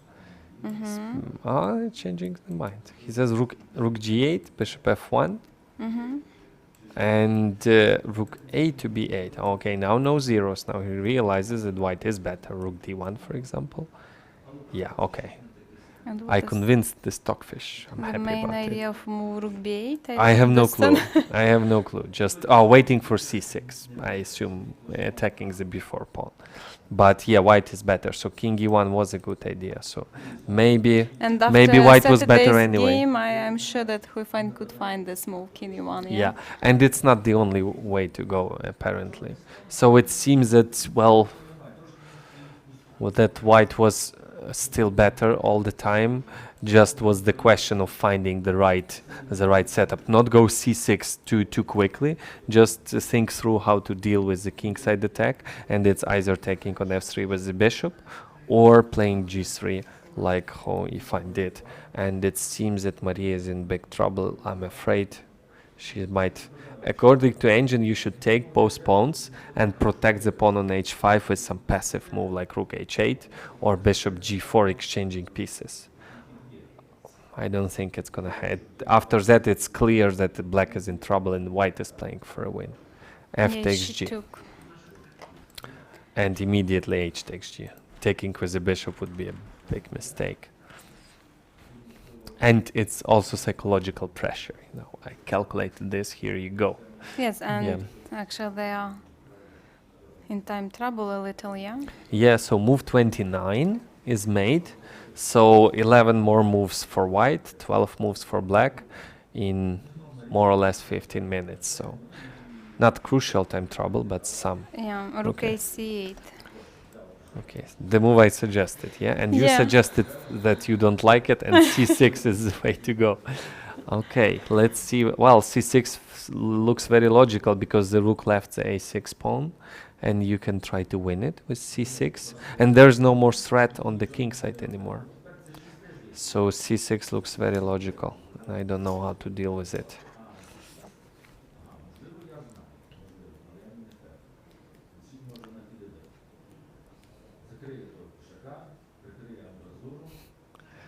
And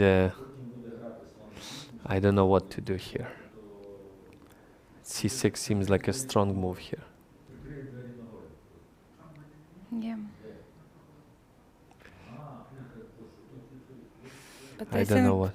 G takes f3, maybe black should play this move because pawn on a6 will be very weak. Maybe g takes f, bishop takes, but the pawn, poor pawn is hanging. How do we lose it? Do we protect it? And Push h4. Well, if you just look at the position, white is just has a really powerful pawn. Yeah. There's no attack on the king side, much more active pieces, and bunch of weaknesses. Now it seems the only way I can think of fooling white is to push h4 and then getting the g pawn. But everywhere on h4 there's f takes g, and there's nothing. It seems like white has a big advantage here. We're expecting c6, but maybe I think if she finds at some point a forcing line to a dead equality, she would just do it. Even though the position might be much better, she might go for some major exchanges if she's sure that it would guarantee her a draw. But okay, if she can win, why not to win? Yeah, depending if she's risking, you know. If she's playing risk-free, no weaknesses, then she might go for it.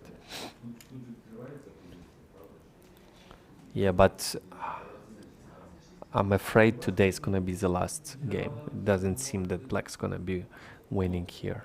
Unless something really bad happens in the time trouble, but it's not a time trouble. It's 14 minutes for how many moves? For 11 moves, Yeah, so for 11 moves. it's not a major time trouble. Even if you have a couple of minutes, you still have 30 seconds to not blunder anything, right? So. But we saw during this match many times that they are thinking too much, both. Yeah, I remember Yifan making a mistake on move 40, having lots of time on her clock. And you can call it a blunder. She probably overlooked that bishop takes d4 move in some open Spanish, having really big advantage by making other moves. So anything can happen, of course, but f takes g. We did not consider this move, but that's a way to simplify things. If black wants to play for a win, black would take with a pawn, just keeping more pieces.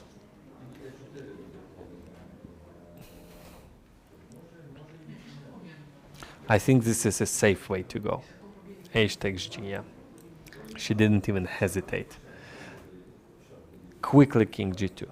How Yifan is thinking couple of moves. I remember suggesting this this way of dealing when your opponent is okay. They are in time. It's specifically when your opponent is in time trouble. Sometimes you can think two moves. If your opponent's response is more or less clear, you can make one move and then immediately second one, putting some psychological pressure. But do you think this move f take g4 was better than c6? As for me, it's better to leave this weak pawn on h5. Probably, I'm not sure, but given this situation in the match, White is doing very well now. White's gonna play some bishop d3 or bishop to e3, rook to f1, but just the weakness just moved from h5 to g4. And there's still, White is just keeping that queenside majority and always annoying Black with c6, c takes d, and Black cannot do anything about it. And you know, it's funny, but king on f7 is weak now. Yeah. No, because Black is in big trouble We now. cannot play king g7, bishop takes g4. Yeah. If we will go to e8, okay, we will close our 8th rank. Well, I'm afraid that this is what happens when you play for a win, a position that you're not supposed to play for a win. So if Mariya was okay with a draw, she would not make those decisions that she made during the game. Here she would exchange the bishops and the rooks because take a look. If she takes with the bishop, I assume Ho's idea was to take, right? Yeah. And then you take with the rook, and then rooks disappear. And compare this position to the one that is on the board. Rook on c4 is much more active than rook on g8. Bishop on e2 is much more active than bishop on f5. True. So objectively, you're supposed to be wanting to exchange them. Yeah. But since you're playing for a win, you're trying to keep more pieces, and then you lose. And I'm afraid that's what's going to happen today. And here Black might be doing all right in terms of making a draw. Rook c1 maybe. Rook c1 and several pieces left on the board. Maybe Black can hold it, but maybe put pressure. But still, rook c4, maybe rook g4. Yeah, but I want to put pressure on d5 pawn. Let's say rook d8. How you can do it?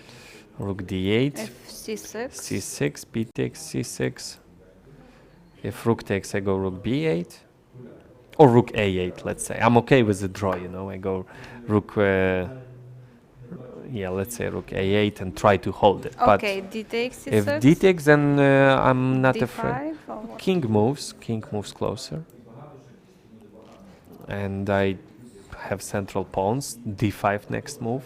I will hold this one probably, but I will not going to win this. I'm just trying to explain why Mariya took with the pawn. If you look at this position and that one, it's clear that Black has two passive pieces and White has two active pieces. You objectively have to exchange them, but this is what happens when you're not okay with the draw. And now I think, okay, I'm gonna check the engine again. No, it's now around one pawn for White. So maybe it's time for Mariya to suggest a draw, since I'm afraid she's having no chances here. In time trouble, anything can happen if there are, for example, if there are still knights on the board. Forks are always tricky, you never know. Or queens, of course. Or queens. Or, well, some really unclear complications. None of it is true for this position. Black is objectively in big trouble.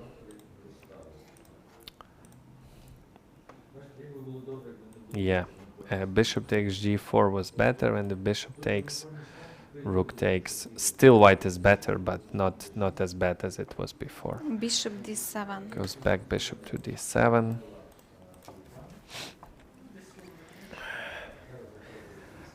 Bishop b5, is it a threat? I don't think so. I have rook to e4.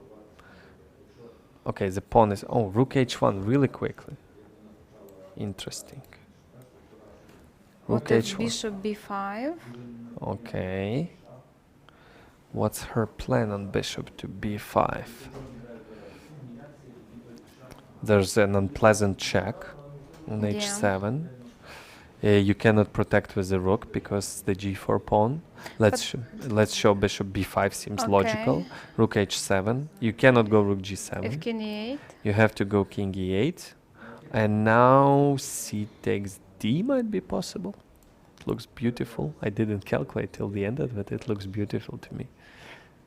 You have to take my rook on c4, maybe with the bishop. If you take with the rook, you don't win even material. Okay, bishop So takes if you take c4. with the bishop, I take with rook on e7. You cannot go to d8 because of bishop b6. You have to go to f8 and Bishop e3. and Bishop takes c4, rook takes c4, bishop e3. It looks like win to me. Bishop takes c4, rook takes c4, bishop c5, and it bishop looks c5. resignable to me. Okay, and d7 is a huge Yeah. threat. No, that's it. d7 next move. So that's her trick. There's no bishop b5 because rook h7 and c takes d if needed. And she plays fast and strong. Well, the position is more or less easy. There's just one. But you can actually see that rook h7, king moves back. You can even, if there's no combination, you can just move the rook and to e4, and there's nothing. So no, it's. So what black should play? I think black should Rook offer a g7. draw, and thanks for accepting because my position is so But I bad. think Mariya will not offer a draw. She Yeah, I will think she would fight lose, till the but end, not yeah. offer a draw. That's a fighting spirit. So rook g7, passive move, rook h6, I would go. No, it's just horrible. Just take a look at every single black's piece in this position. Yeah. And take a look at every single white's piece. Just every piece is better, and white has a better pawn structure on the far advanced pawns. White is If this close bishop to winning b5 here. again.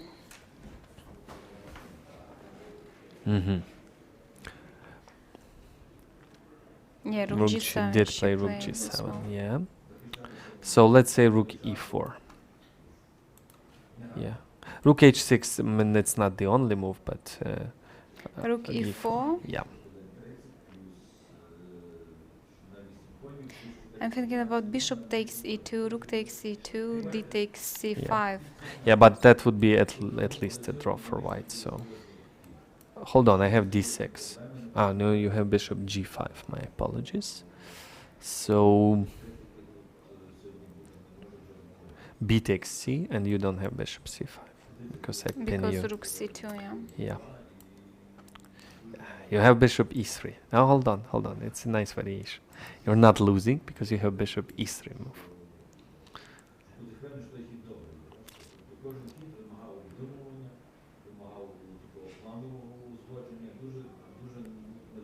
Yeah, okay. Well, black is not losing here for Yeah, sure. rook takes c8, bishop takes h6. Black has extra pawn, but white has really active pieces. Should be around to draw, I think.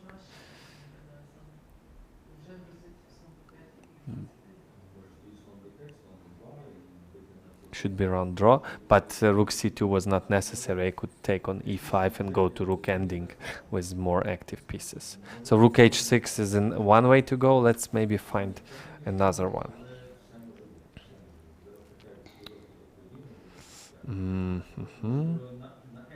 White can, if white wants a draw, white can simplify the position just by c, just exchange whatever there is. C takes d, yeah. let's say rook c4, let's say bishop c4, bishop d6, bishop to c5, and king e7, rook h6. Oh, simplify is a strong word. I'm still playing for a win. Takes, b takes, then d6 to follow. It seems like winning to me as well. At least huge advantage, huge activity. Yeah, yep, c takes d. That's safe, simple, and strong way to go. C takes d. Yeah, I think Yifan is gonna win today. I don't think she's gonna even want a draw. Yeah, I'm afraid this is very typical when you play with black, push too hard when the position does not let you do that. So one moment of maybe pushing too hard, was not playing d5 in the opening, or a5. A5 was also interesting way to go.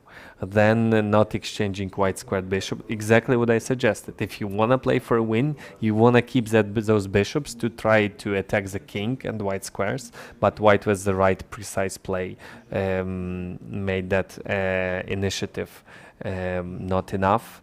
And then just taking on g4 with the pawn, there still were problems even without those passive pieces. But with them on the board, I think white is close to winning here. So unfortunately for Mariya, it's very typical what happens when you play for a win, when the position does not let you. And again, she has almost 7 minutes for 7 moves. 8 even moves. It's move 33 for white as made, so she still needs 8 more moves. And the position is really unpleasant. White's next move is exchanging rooks and putting the bishop on c5, and then another bishop to c4, rook to h6. Really easy play for white. Yeah. No, I'm going to turn off the engine. More than one pawn in white's favor, and on small depths. Usually it calculates further, finds more advantage and increases. So white is really close to winning here. If Yifan wins here, the match is for sure over. The score would be 6-3, and that would be another success by Yifan. We have few questions, interesting questions from our fans. They wrote in chat. One of question is, has anyone ever beaten Ho in any women's championship she played? Well, I can speak only for matches. She didn't lose a single game in 3 matches, that's including this one that she played. But that she lost in... So there are 2 types of women's chess championship. There's World Cup, which Mariya won last year and became a world champion. And there's the match between the Grand Prix and World Cup winners. So I think not in this one, Yifan did not participate, right? Yes, in previous. In previous one, where Anna Ushenina won the World Cup. Yes. 2 Ukrainians in a row, yeah, okay. And Yifan did play there, and she lost somewhere in the beginning. I'm not sure who did she lose to. I think it was Mariya Sochko. She's grandmaster from Monika Poland. Sochko, yeah. strong GM from Poland. But it was somewhere in the beginning, not first round, but maybe second round. She lost, and Ushenina became world champion. Yeah. Yeah. So, but in the matches, 0 losses. 0 losses. Bishop takes d6 was played, and I'm expecting, let's say, exchanging rooks and bishop c5 or bishop c5 immediately. Given her strategy, maybe she would exchange the rooks, putting the bishop to a passive position. Yep. Yeah, rook takes 8. Really, she plays really quickly, really confidently. That's Bishop takes 8. Bishop takes. Pawn is And hanging, so bishop bishop c5. very quickly and very strongly. That's probably she already feels she's a new old champion, and that the position is so good that I can play this, I can play that, and yeah, in fact, it's really easy to play with white. You just move pieces forward. That is all you do.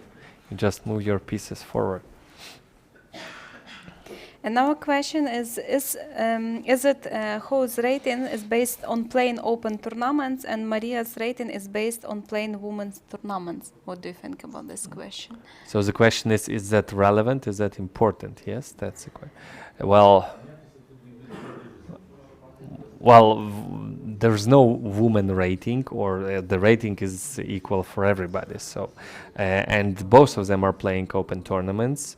And like Mariya played Gibraltar Open this year, and Yifan played men tournament in Vejkanzeje.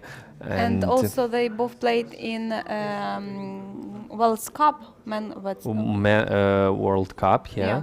And so they both are playing. Maybe Ho is playing more in open and men chess just because of being a few-time champion and #1 in the world. But I cannot say that Mariya doesn't. So Yeah, and since there's no like women's rating or anything, you know, just everybody sharing the same system, so it doesn't matter who you're playing with. And they both play against women. Grand Prix in Grand Prix, they both participate. Oh, Mariya does not maybe participate. And no, she does. She does. She did play in Grand Prix in last year in October in Monaco, I think, yes, where Yifan had a fantastic score. So they both play in all the tournaments. So bishop takes c5, pawn takes, bishop to f5, and again she plays really quickly king to f2. Okay, king f2 because bishop e4 was a huge threat, and king has to go to f2 at some point, and rook can choose. So very often it's sometimes you have to do two moves, you know, in the opening or in the middle game. Here you have one move and another one, and you have doubts with which one to start. Very typical. And usually the answer is sometimes very simple, because sometimes for one piece you have only this square. That's yes, it. You're not gonna put it anyplace else but this one. And for another one you may have other possibilities. Then the choice is pretty simple. Like here, the king has to go to f2 and then to e3, and to the center, to the passed pawn. And the rook can go yes, depending on what black is doing. If black plays bishop e4, then she's gonna put the rook on d1. Yeah, to protect the pawn. Protect the pawn, then would attack that bishop with king e3, push it back, and go on. And it feels like a technically winning position for white. Yeah, because pawn on g4 is weak. We have pass pawn on d5. Pawn b7 on d7 pawn also is weak. Black cannot attack a single white pawn. Okay, one move bishop e4, but that's it.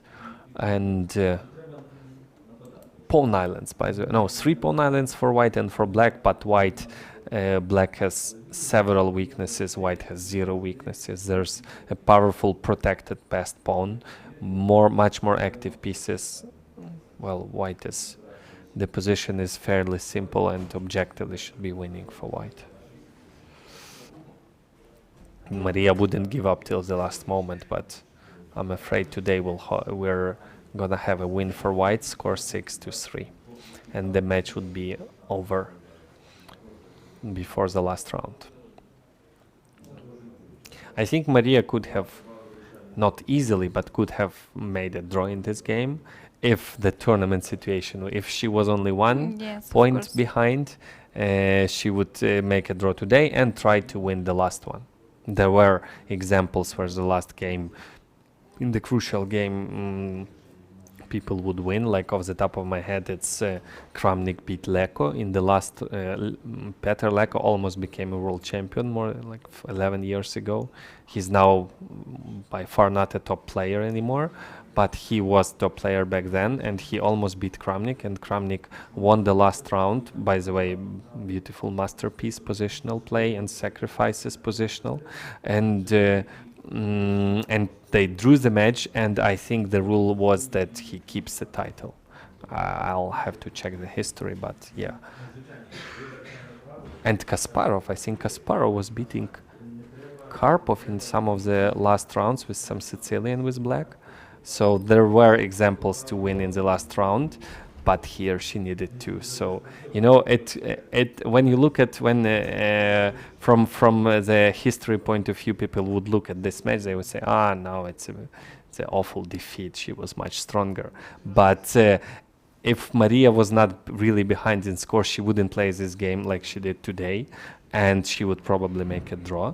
If she wouldn't lose that game if she won that game with big advantage, that would be a drawn result until now, and she could have all the chances to win. So very often the whole match is decided in one move, in one crucial game, and then the score could be much bigger than it supposedly should have been, given the level of play. So if she didn't lose that game, if the score but then the people, like in the history, the people would see the score, and maybe somebody would look at the games and say, hey, it could have been totally other, but these would be like lonely people. All the others the score is the one that remains. And but okay, she played more games than Anna Shenina and Konaru, so yeah, but in both matches I think in all the matches she won with 3 and more. Oh no, with Konero maybe 2 games was the advantage, but no losses, a lot of wins. So From the beginning. yeah, so Yifan is definitely by far number 1 now in the world, and she's proving it again and again. Rook G8 was played. Yes, Rook G8. Yeah, I'm positive that if Mariya offers a draw, Yifan would decline it, because there's absolutely no risk to lose this position. So what is the precise now? But finally, you know, it's funny. She can try. She has 2 minutes. Yeah. Yeah, Mariya has 2 minutes on the clock. Just bad king position and just check. just maybe. Yeah, I would offer a draw here because I would realize that okay, the match is over. I should at least save some points of rating, you know. But no, the position is so bad that she would decline it. So what is the way to play here for white? Rook's gonna go King maybe E3. Yeah. King E3. Yeah. She played and. So where would we move the? Do we move the rook to H6 and B6? Rook B6. Yeah, it's interesting. But the pawn on C5 needs protection at least at the moment. So maybe I would go rook C1 and rook C3, or rook C4, rook or rook C8, we should C4. play rook C1. Rook C8, rook C1, and then C6 would be a major threat, winning a pawn. White can even go to rook ending, actually, play rook C1, and then play bishop D3. And if black takes, the king will come to E4, the pawn will come to C6 or D6. The rook ending is winning, the bishop, well, no, it's the pawn ending is winning. The bishop, any ending is winning, so yeah, I'm afraid. And what about the rook ending? Even the rook ending is winning here. So no hope for black. I don't see any, unless offering a draw. But no, I don't think it's gonna happen here. 1 minute on the clock, move 38. Rook C8 looks logical, just yes. To attack the pawn. Hold on, we're not blundering. A rook C8, rook F1, there's king G6. Yes. And there's nothing going on the diagonal. Rook D8. Okay.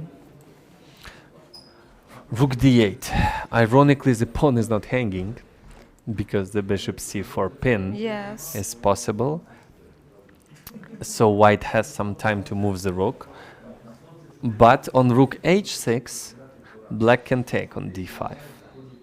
Oh, yeah, black can take because king G7. There's, but maybe white would move. Rook C1, for example, with area to push C6. Yeah, maybe white would go rook F1 first, force King the king G6. to a passive location on G6, and then maybe D6. The king is completely cut off, and then the bishop goes to okay, rook C8 may be possible, and then I go rook C1, and then king F6. Maybe she wouldn't play D6, but it looks like anything is winning here, just as long as you're not but you know, if losing you material. see that anything can win, as usually you make a mistake. So okay, rook D8 is on the board. What Yifan is going to do here? Yeah, rook F1, king G6, rook D1 is the way to go, one logical way to go. Black would go, let's say, king F6, I presume, just moving the king closer. And now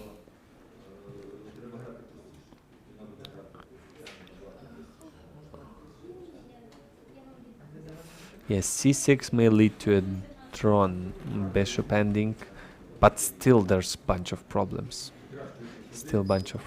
But yeah, normally what I do in these positions is I relax and I don't find the best moves. When I see that everything is winning, I say, okay, come on, I'm winning anyway.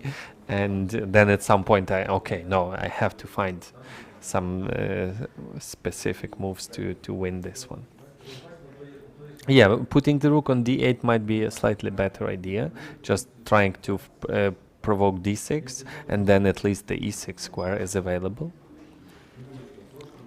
Do you mean after rook d8 or after rook f1, king g6, rook d1? In any case, white. I think white will have to.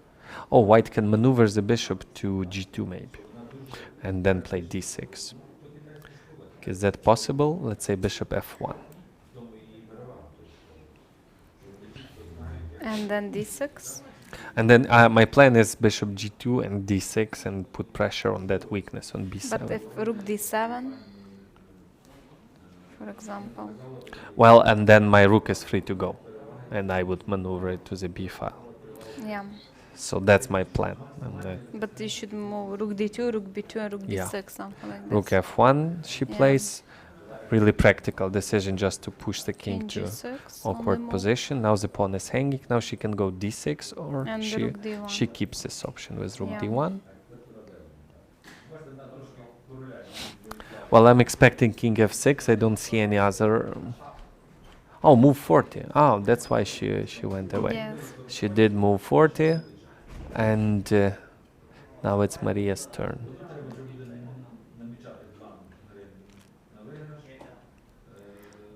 So yeah, king f6 looks logical. Rook c8 also looks logical. Rook c8, just to attack the pawn again, and if rook c1 to go back to d8, you know, just if make a draw. Yeah, I don't think Mariya is playing for a win. She's just trying to find best moves in the position now. So yeah, I'm expecting king f6 or rook c8. King so f6. If rook c8, for example, rook c8. Rook c1, we should play. I was thinking about d6. This is also possible. d6, rook c5, and d7. And there's d7. Maybe I can distract that bishop with bishop d3. No, I mean here bishop d3. d4? But there's no, bishop d3 might be an option. And if bishop takes, then d7 and I promote, and if e4 is the move I missed. Yeah, e4 is a good, and now rook e5. King g5. She played, this one is not good for me. So she played king g5, but you know what they say, in bad positions there are no good moves. Every move is not a good one. King g5, well, and I don't know where that king is going. To protect the pawn on g4, I think, yeah? Maybe, and then she's just gonna wait with the bishop on that diagonal. Yeah, king g5.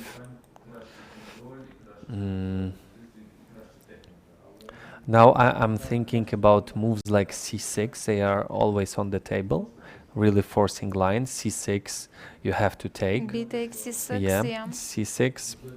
B takes c6, d takes c. Now you have two choices. You can, if you don't exchange rooks, I'm gonna play rook d6 and take on a6 maybe. So you have to consider taking on d1, takes, and now run with the king closer to that pawn. King f6, and bishop on c8 would control everything, and maybe king e4. King e4. King penetrates. That's all. The king. Okay. So maybe that's the win. Maybe I put the bishop on e2, and then my king goes to e4. So, and if b takes, d takes. So one more second on that bishop ending. Yeah, that's it. Bishop goes to e2. Maybe Which 2. one? That's why I wanted king f6 instead of king g5. In that bishop ending, king would be in time to go to d6. So, but here I'm afraid c6 might be winning. And if b take, and she has lots of time to calculate it. And if you keep the rooks, you have to attack the pawn, let's say rook c8. And then I move my rook, let's say, to d6. Yeah. Your pawn is A6 hanging. is weak. If you protect it, I push c7. And you go back, I protect my pawn with rook c6. No, that's it. The game is over. So it looks like c6 is winning. Let me check.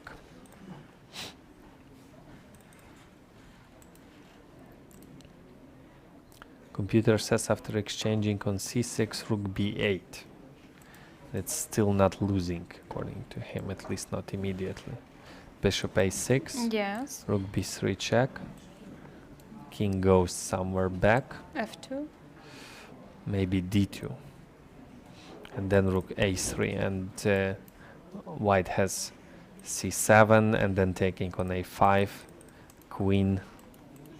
Bishop takes. Bishop takes. But it might be a fortress. You know, rook comes to a3.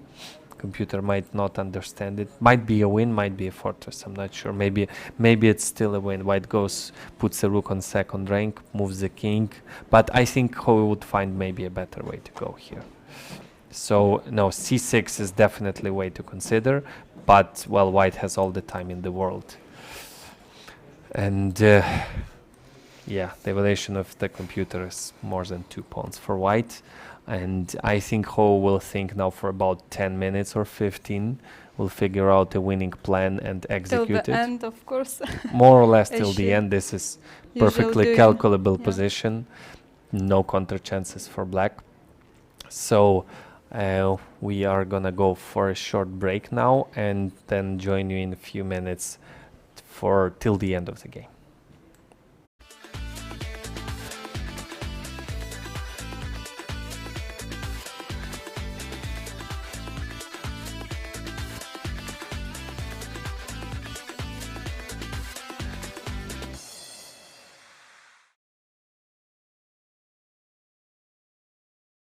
Lviv, with ancient architecture and magnificent atmosphere, a European city with Ukrainian soul, where everyone drinks coffee, savors chocolate, and plays chess. Chess capital of Ukraine, the city of Lviv, hosts the FIDE Women's World Chess Championship match this spring from 1st till 18th of March. Mariya Muzychuk from Ukraine and Yifan from China will come together in a duel for the title of Women's World Chess Champion. 18 days, 10 games, impressive chess battles and uncompromising fight. Witness the birth of the next chess queen in the city of Lviv. What would be cool to have in your company? Let's ask our ladies. Have my lunch in the park. Have a relaxing massage. Band and acquire. Looking for your IT partner? Symphony Solutions. Cool to work for, cool to work with. Загальновідома формула успіху. Мріяти і діяти. Формула, якою керуються перші. Прагни першості. I've always wanted to introduce them. Classic style, elegance, sense of rhythm, slow tempo, tart flavor. They've so much in common. A scent of rain and flavor of sweets. They know how to surprise day and night. Being with them makes me feel cozy. Which one of them do I love more? Lviv is worth meeting. Не боятися падінь. Загальновідома формула успіху. Мати силу встояти. Формула, якою керуються перші. Прагни першості. What would be cool to have in your company? Let's ask our ladies. Chat with my colleague at the fireplace. Morning yoga classes. To have my coffee served. Looking for your IT partner? Symphony Solutions. Cool to work for, cool to work with.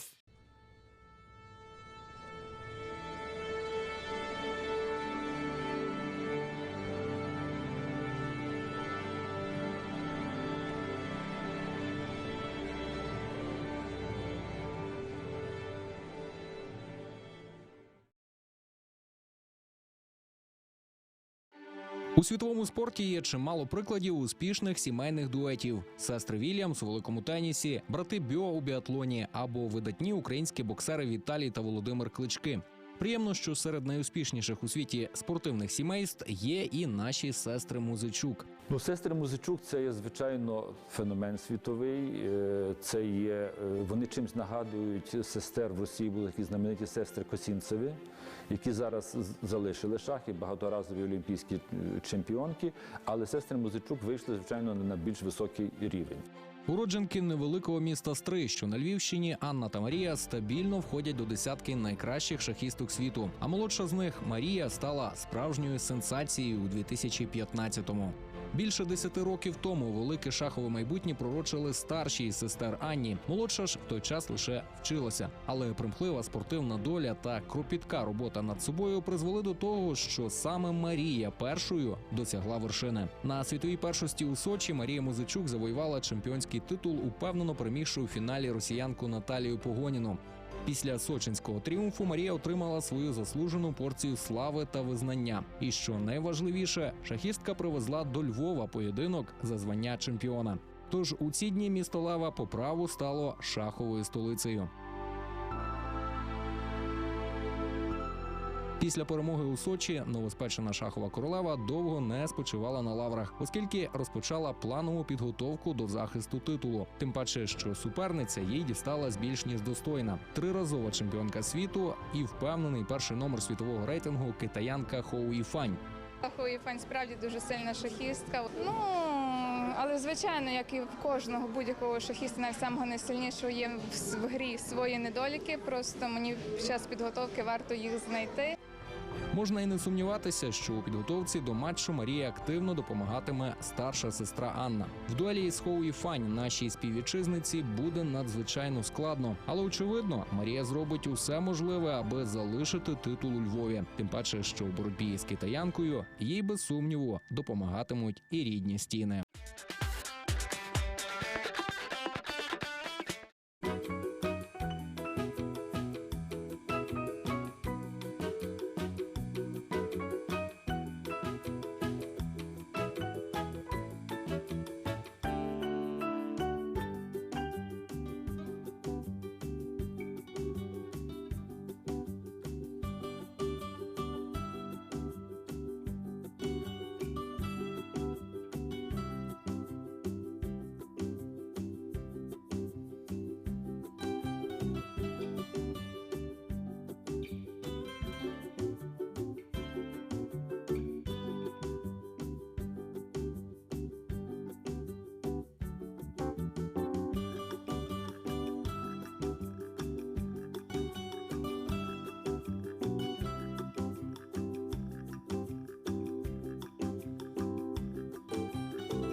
Welcome back, our dear chess fans. We're back live from Lviv, where the 9th game of Women World Chess Championship match is close to over.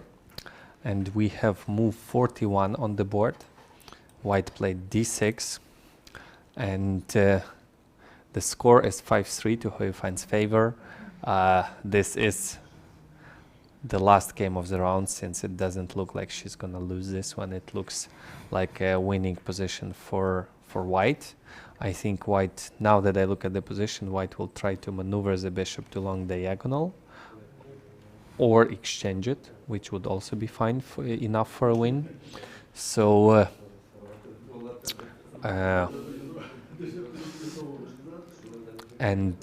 if nothing happens, today will be the last. If Yifan doesn't lose this position, today will be the end of the match, and would be another, at least score-wise, convincing win from Yifan. Though, for example, I think if today Mariya was okay with the draw, we would have seen totally different game and different result. So, but let's still focus on some chess. White played d6. So, what do you think is White's next move in this position? Because I'm not 100% sure. Maybe bishop d3 to exchange the bishops. If black will not exchange bishop e4, then something like this to attack the pawn on b7. So with the pawn on d5, bishop d3 was not possible due to rook takes d5, and suddenly White is losing. So and now everything is ready for bishop d3. The reason why White wants to exchange that bishop is because it's protecting the b1 square. The rook cannot go there. It's protecting the e4 square. White cannot move the king there. So, for example, let's say I go king f6. Your idea was bishop d3, and let's say I take. What do you do? Because normally speaking, White's bishop is better than Black's bishop because of all the pawns fixed on White squares. But sometimes it is okay to exchange an active piece to improve another one, like the king. I can take king takes. King takes, d3. And you're definitely going to e4. Yeah, but the idea if king f5, rook f1, I have moved. So let's say I go rook c8, and then you go king e4 anyway, I'm afraid. You go king e4. Yeah. If I go king e6, you go rook d5. I presume. And that's losing position. Or no, d7 is even stronger. What d7, about king e6, rook d5. Rook d8. Rook Still d8. Rook d5. Yeah. Rook d6, king e7, king takes e5, and the pawn ending. White should be. White is much faster with the promotion. You're very fast. So what do you calculate after rook d6? I had some problems with pawn ending and calculating who's promoting first, not once in my life. So here I will have my downs. Rook takes, king f5, king c6, king g4, king c5, king, let's say f5, b5. No, this is too slow. But b5 might be fast enough. No, pawn to b5, I mean. Pawn to b5? Yeah, because if you take my pawn. Okay. But then you take a takes b, and I thought you have a5 and you're in time, but king takes, and now I'm faster. Am I? No, I again miscalculated. How? It's not the first time I miscalculate. Simple. You go a5 and you're exactly in time. G5, you're just exactly in time. It's not. Once I had a terrible. Last year I played in Riga, open tournament. My opponent was 21 something 50. I was white. I have enormous advantage in the end game, winning end game. And then I calculate that I can exchange pieces, rooks, and I promote my pawn first, which means he cannot go to the pawn ending, and then I improve my position and win. And then she exchanges rooks, and I am the first one to promote, but he's right after me. And that was so silly because I had a winning position and multiple choices, and I sacrificed material to go for that, and I was 2 pawns down in the queen ending after that. And I fought well, and I managed to make a draw. but I and here it happened again. And I have now I have this when I will have a pawn ending in the So if somebody will play with Grandmaster Mykhaylo Oleksiyenko, just go to pawn endings. That's all you gotta do. So and this is a draw, and from the distance it seemed that I'm much ahead, and now but we're yes, exactly why we should play No, D7 I thought this if was we clearly can- winning, but I was wrong. We don't need to calculate so difficult Oh no, lines. I found a way to prove I was right. If you go king e7, I don't take the e5 pawn, I don't need it. I take the g pawn, I go king f5, and then you take on d7, and I take on g4, and that's my extra tempo. I didn't spend time taking the e pawn, and if you go to my pawn, I have a distant passed pawn to win. Wait, But if king c6, king f5, Five. king d5, g4. g4, King to d4, no. e4. Ah, you didn't even take my pawn, yeah? Yeah. Okay, now I'm lost. So, okay, let's move back. Let's come back to the game. That's because I'm literally lost here. You will give 2 checks and exchange queens. Ah, no, I'm checking with g8 check, and you take on c5, and I'm much worse. No. So okay, after I king will g5 avoid, from now on, I will avoid pawn endings, if possible, at all. So I almost Mariya- lost the completely winning position for white. So Mariya didn't play king f6. Yeah, she played rook h8. Maybe the reason she didn't like king f6 was not exchanging the bishops, but quietly maneuvering Bishop it. f1, bishop d2 f1, is bishop also g2, possible. yeah. So she played rook to h8. Rook to h8. But what if bishop d3 again? Yeah, the rook is No. not... Oh, d7 so quickly. So what's her... Oh, d7 and bishop takes a6. Ah, adjusted some tactics. d7, If rook rook d8, and suddenly it looks like the pawn is lost. But bishop takes Yeah. a6. If b takes a6, then c6, Wait, what if c6. I have idea after c7, rook Yeah, but I takes have d7, time. I have time. I will move my rook. c8 and rook d3. And then rook takes d3, and I'm Bishop takes exchange- c8, yeah. It's So winning, and but- if you take on d7 now, I can take maybe. Again, I will have the pawn ending, but this one I can calculate. So bishop takes d7. If c takes d7, king f6, King king f e4. No, king f5, king e6, and Yeah, then take on it's d7. better, yeah. Ah, no. If king f5, rook d6. Rook d6, so So we should king play king f6 f6, is yeah. needed. King e4, king e6. Still not sure. So what's... Hold on. Rook d8 is gonna be played. She played it so fast. She's so confident in her calculation. So rook d8 only move.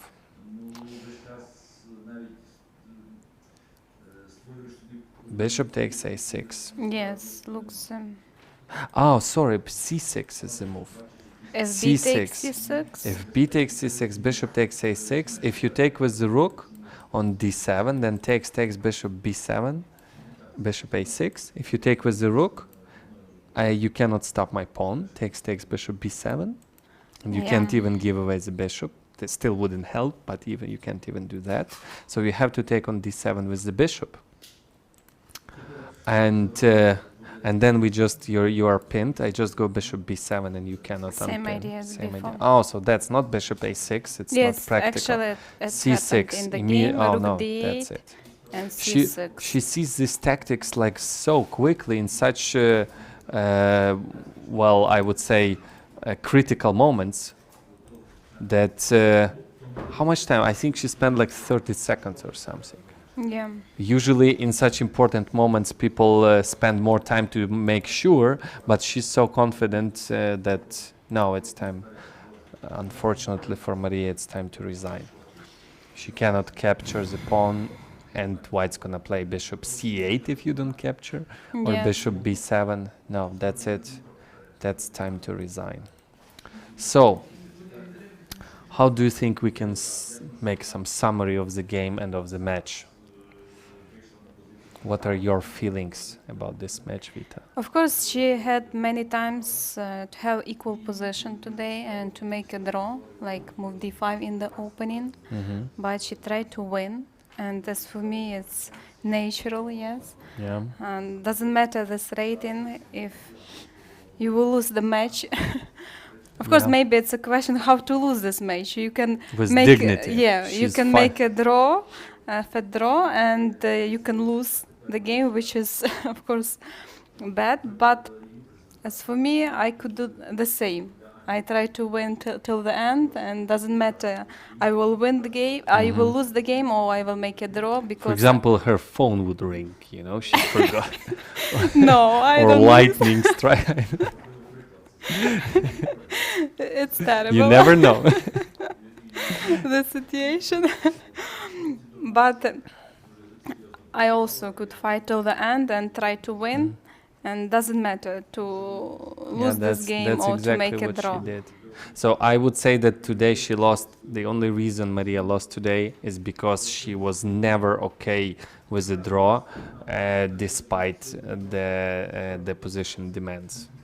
So like in the opening, d5 would equalize, or after that maybe keeping the bishops was the idea to play for a win. Maybe exchanging pieces would lead, and then dark squared bishops. She could have tried exchanging white square, dark square, but that's not the way to play for a win. She knows that Ho would do a draw there. So, and yeah, in general, I would summarize that the score does not entirely represent the difference in their level. Like 6-3, that's a lot. You know, that's a huge gap. But if not today's game, if not the tournament situation, it wouldn't be 6-3. It would be 5-3. And in that game, that crucial game, everything was in that moment where she could have played f6. In that game where she had big advantage, and then lost, and f6 many times yeah. And if she got that advantage, she would have big chances to win. She would definitely not lose it, and we will not be having the same score as we're having right now. So I wouldn't say that it represents the difference in their strengths, but still I think Yifan was stronger in yes, this match. Of course, but not as much as it may appear from the final. We're expecting resignation soon. Not as much as it may appear from the score on the table. So but they fight till the end in every game. They didn't make easy draws. Exactly. If there was a chance to play for a win, they would grab it. Yeah. And they changed this situation many times during the games. Mariya played for the win, then Yifan played for the win. Yeah, and there was that game, the longest one, where they both at some point had advantage and played for a win, and it ended in a draw. And that was really good fight, and that really represents their fighting spirit. So yeah, do you think is there anybody out there to beat Yifan in a match? Maybe in the future, why not? So hold on, what is the system? Now she wins this match, and next year... No, this year will be again like World Cup. But isn't it every 2 years? No, I think it should be in October. Yeah? In October, again. Women World Cup, so fast. Oh, because this match was supposed to be in autumn. Yes. And it postponed to March. Okay. So there would be a next World Cup. So not for long Yifan would stay champion unless she So she it's wins. interesting, will she play in this World Cup or no? Because she didn't play last time. But that was only because the dates were finalized too late, and she already had some contracts signed, right? The previous year. Yes, she said this. Yeah, so if I didn't check the calendar, but maybe the dates are already fixed. No.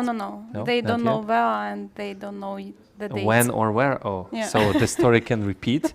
And she's leading in the Grand Prix series again. There was only one series in this autumn, and she scored 9 out of 11. So she's leading in Grand Prix. So if she doesn't play a World Cup, there's a big chance she's gonna win again the Grand Prix series, and she's gonna play a match again. And But it would be nicer to see her winning the World Cup as well. Did she win World Cup?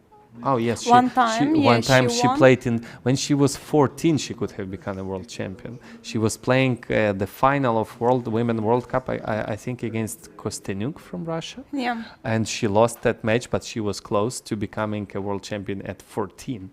And then she became only at 16, I think. Next time she won the championship. So this autumn we hope to see a new World Cup. So for sure for half a year Yifan would stay a world champion, and then we might have a new champion or old new champion. So yeah. And in that's interesting because in autumn there would be not only Women World Cup to find the champion, new or old champion, and there's also going to be in November the match between Magnus Carlsen, current world champion, against the winner of the matches in Moscow, currently in progress. So we'll have some new or old new champions in October and November. So, but for now, not sure what Mariya is calculating here. I think it's difficult to resign. No, but I can see, at least I have a feeling In that the I see eyes. that she's still calculating. If you realize that you're already lost and nothing to calculate, there would be some moments she would like sit, like. But I take a look. I think she's still calculating. Maybe I'm wrong. Maybe I'm not a good face reader, but it seems that No, she's she tried when to you find realize some that way, it is over, you stop calculating and you stop thinking about other things, and you can tell usually. I don't see a move. Rook takes d7, exchanging rooks, bishop Yeah. b7, c5. Okay, what about bishop? Bishop somewhere C8, for and a pawn example. moves, yeah. She wants to push that pawn to c4, c3, c2 and distract the rook. But white can stop that pawn with the king if needed. So for example, approximate variation, Okay. bishop b7. Bishop Yeah, b7. she's never afraid of taking on d7, c4, a6, c3. Okay, a7 is, even a7 is winning. Yeah, c2, rook c1, and well, white wins the rook and then the game. Yeah. So the game should end in a couple moves and we'll have a new champion.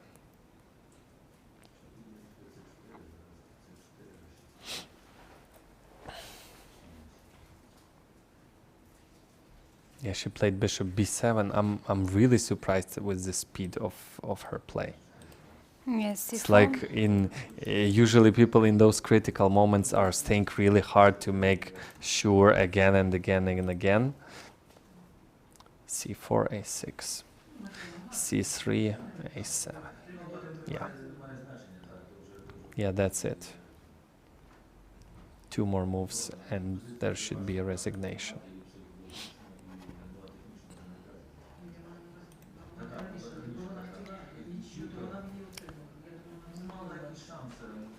Yeah, according to online transmission, she spent on d7 less than 3 minutes. Okay, I thought it was quicker. And then 0 seconds on every move. Just nothing. Just everything is perfectly calculable. And she already done her job. Yeah. And she feels positioned very well. Yeah, the only logical move here is c3. There would be a7. c2, rook moves anywhere on first rank, and white wins the rook and then collects everything that is left on the board. Yeah. Yeah, another great performance by okay, Yeah, she resignations. We have a new champion, Yifan from China. 3rd time world champion, correct? Or Fourth time. 4th time, 3 matches and 1 World Cup. So she won 3 matches against Humpikonero from India, Anna Oshenna from Ukraine, and now Mariya Muzychuk from Ukraine. And she won a World Cup once as well. So congratulations For to all fans of Yifan. for the strongest woman now. Maybe we hope that she would try to beat Polgar's records, like rating records, and beating the strongest, like Polgar beating Kasparov. I want Yifan to beat Carlsen to have, check. I did that in too. the future. Yeah. So we wish the players all the best, and thanks for watching us. Hope you enjoyed our broadcast. Vita Kryvoruchko, Women International Grandmaster. And Grandmaster Mykhaylo Oleksiyenko. Thanks for watching. Bye. And have a nice evening. Bye.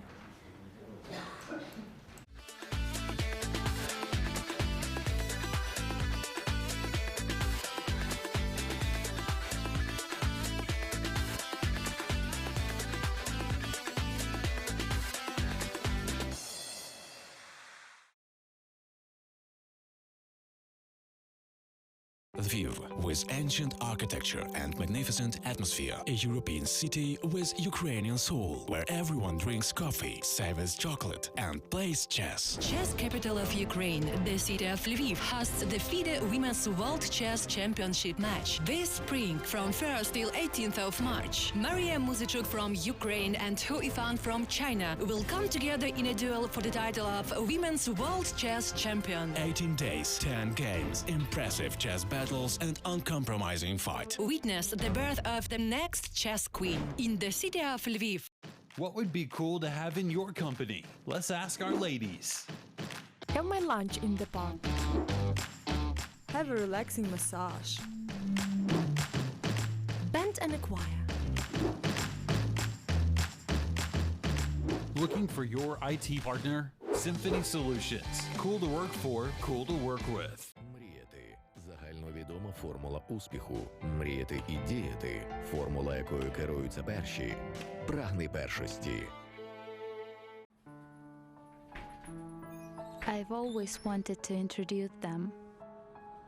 Classic style, elegance, sense of rhythm,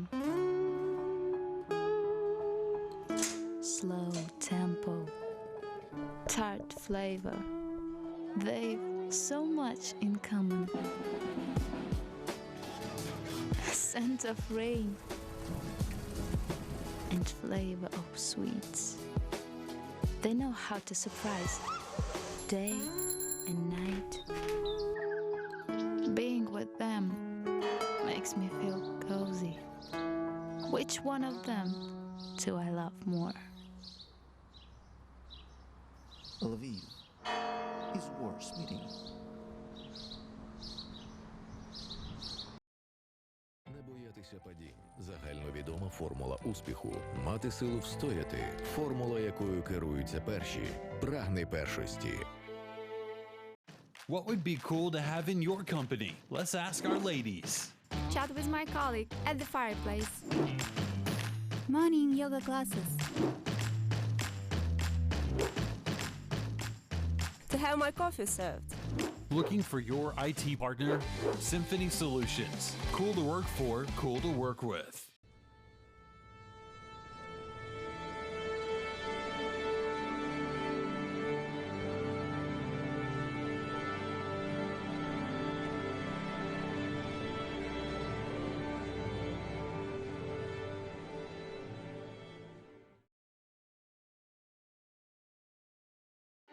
У світовому спорті є чимало прикладів успішних сімейних дуетів: сестри Вільямс у великому тенісі, брати Бьо у біатлоні або видатні українські боксери Віталій та Володимир Клички. Приємно, що серед найуспішніших у світі спортивних сімейств є і наші сестри Muzychuk. Сестри Muzychuk – це є, звичайно, феномен світовий. Це є, вони чимось нагадують сестер в Росії, були такі знамениті сестри Косінцеві, які зараз залишили шахи, багаторазові олімпійські чемпіонки, але сестри Muzychuk вийшли, звичайно, на більш високий рівень. Уродженки невеликого міста Стрий, що на Львівщині, Анна та Марія стабільно входять до десятки найкращих шахісток світу. А молодша з них, Марія, стала справжньою сенсацією у 2015-му. Більше 10 років тому велике шахове майбутнє пророчили старші із сестер Анні. Молодша ж в той час лише вчилася. Але примхлива спортивна доля та кропітка робота над собою призвели до того, що саме Марія першою досягла вершини. На світовій першості у Сочі Марія Muzychuk завоювала чемпіонський титул, упевнено перемігши у фіналі росіянку Наталію Погоніну. Після сочинського тріумфу Марія отримала свою заслужену порцію слави та визнання. І що найважливіше, шахістка привезла до Львова поєдинок за звання чемпіона. Тож у ці дні місто Лева по праву стало шаховою столицею. Після перемоги у Сочі новоспечена шахова королева довго не спочивала на лаврах, оскільки розпочала планову підготовку до захисту титулу. Тим паче, що суперниця їй дісталась більш ніж достойна. Триразова чемпіонка світу і впевнений перший номер світового рейтингу китаянка Йифан. Yifan справді дуже сильна шахістка. Але, звичайно, як і в кожного будь-якого шахіста, навіть самого найсильнішого, є в грі свої недоліки. Просто мені під час підготовки варто їх знайти. Можна і не сумніватися, що у підготовці до матчу Марії активно допомагатиме старша сестра Анна. В дуелі з Йифан нашій співвітчизниці буде надзвичайно складно. Але, очевидно, Марія зробить усе можливе, аби залишити титул у Львові. Тим паче, що у боротьбі з китаянкою їй без сумніву допомагатимуть і рідні стіни.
що Львів – шахова столиця України. І не лише столиця, але й колиска. Наприкінці 19 століття у кафе «Гранд» півсотні ентузіастів організували перший львівський шаховий клуб. Все почалось в середині 19 століття, почалися тоді перші шахові клуби. І в Європі була така традиція, що клуби організовувалися в кафе. Інтелектуальна гра стрімко розвивалася. Найкращі місцеві шахісти регулярно їздили в Європу на різноманітні турніри. Дві світові війни цей процес пригальмували, але не зупинили. Але справжній такий скачок, стрибок, я би сказав, відбувся після 45-го року, коли до Львова приїхав видатний тренер Олексій Сокольський, який тренував Леоніда Штейна і виховав головного батька львівських шахів Віктора Ниловича Карта. І з нього все почалося. Віктор Нилович Карт виховав першу плеяду львівських гросмейстерів Білявського, Романишина, Марту Лютинську та мене. І на основі цього пішов подальший розвиток. Я ще пригадую, що дуже популярним було місце шахів в парку Костюшко. Там кінотеатр був, під кінотеатром колись стояли. Там навіть приходили більш знані шахісти. Можна було під шахівницю покласти один карбованець і грати, хто вигравав. Можна було приходити і виграти кілька карбованців. Це була досить велика сума в 60-ті роки. Граючи завжди та повсюди, у Львові випликалась ціла школа шахів. Зараз у серці Галичини мешкає 22 міжнародні гросмейстери. Таким списком навряд зможе похизуватися ще бодай якесь місто у світі. А всього в моєму списку є тих людей, які носять звання гросмейстера і пов'язані якимось чином зі Львовом. Чи тут народилися, чи тут вчилися, чи якийсь час мешкали і виїхали. Їх є 43 особи.